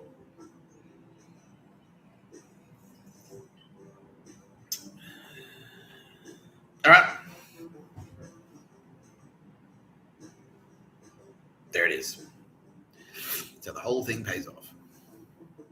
Yeah, by the way, yeah, that video is like, oh, their slim interpretation of the Bible. Opus Dei's interpretation of the Bible. The parts of the Bible that, yeah, they're like, their interpretation of the Bible is the parts that they've written themselves. It's like, oh, this is the way it should be. Give us all your money and let us rape your kids. That's it. You know, that's it. The parts that Paul the Apostle wrote, that's them. Yeah. And now they're getting fucking crushed. Who saw that Netflix fight? Like Joshua versus Paul. And that's why they were setting up to be. Like Jake Paul was supposed to be Paul the Apostle. They're pushing him. They're pushing him. They're pushing him up. They're propping up Jake Paul to be Paul the Apostle. Paul the Apostle was a fraud. That's them. They're just like, oh, we've got apostles. This fight has been happening for thousands of years. We've got apostles. We can do apostle stuff. And he was assured, it's like, all right, this is rigged, right? It's like, yeah. Joshua is supposed to be like the hero of the fucking, the hero of the Old Testament, basically. So it's like the Jews versus the Nazis. It's like, yeah, you've rigged this fight, right? I'm like, yeah, I'm going to win. And Joshua was like the actual fighter in the ring against Jake Paul. What was his last name? Anyway, you can Google it. He was a big dude, yeah. And he like, yeah, and it was like, yeah, Jake Paul, like, yeah. And now they're saying like, yeah, we got this idea from you. It's like, take the bribe and just do it anyway. Yeah. So Jake Paul and his team paid, apparently, Joshua paid him about $10 million US to throw the fight. And because he's a big black guy, he's a really tall black guy. And he's I think, yeah, he clearly outweighs in our classes Jake Paul. And Jake Paul's like, oh, yeah. All right, but the fix is in. I'm going to win. Yeah, and he was supposed to go down. Instead, he's like, bang, bang, bang, bang, bang. Yeah. Fucked him up. And he's like doing a tongue thing because he's like, I can do a tongue thing. And he's like, because like, I do the tongue thing. Oh, he can do tongue things. But, yeah. He's like, and he's like, just gets his face smashed as he's going down. The other guy's like, and then when he wins, when he's knocked out, he just goes like, yeah, and that's what happened. Yeah, that's what happened. That's exactly what happened straight after that. Yeah. Pretty much on the way to the hospital. It's like, come on. It's like, oh, don't worry. We'll get you the help you need. We'll get you fixed up. Like, where are we going? This isn't the ambulance. Yeah. All his team as well. All of them. Like, come on. Yeah. Fuck you. The way you take care of a fucking Nazi. Yeah, fuck you, Opus Dei. Fuck you spastic dogs. Anyway, Martin Scorsese. Plenty of oldest Harding where he went, let's play Google Maps. I feel like some fireworks. Yeah. This feels like a party now, you know. Conan O'Brien, Stephen Colbert, Jon Stewart. Plenty of oldest Harding where they went. Because they're all murdered. Like if they didn't back it up, honestly, if none of them had ever backed it up, if they were just like misguided, it's like, oh, I thought Opus Dei was cool, and now I realize it is not, and they hadn't done anything bad, it wouldn't be a problem.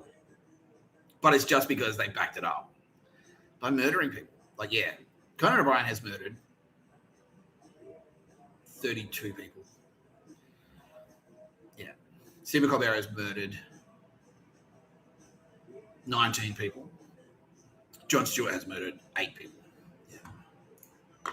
All of them were Jews, pretty much. Yeah, New York Jews. Yeah.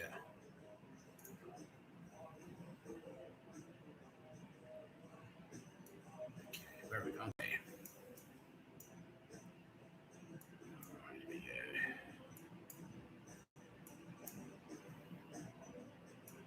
All right, this is another death camp. This is an extermination camp. Yeah, right there. Oh, yeah, all those sheds. Okay, we're going to need something like... We're going to need something pretty... Because we've got to knock out the whole area. Yeah,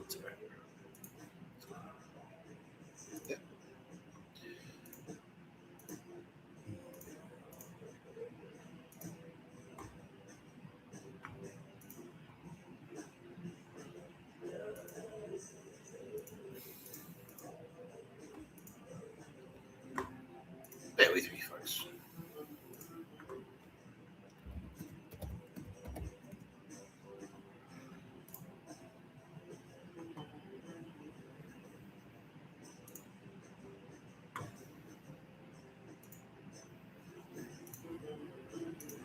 There's a nuke kill streak in Black Ops 6, and it's terrifying. Getting the nuke requires getting 30 gun kills in a row, and this is what happens when you call it in.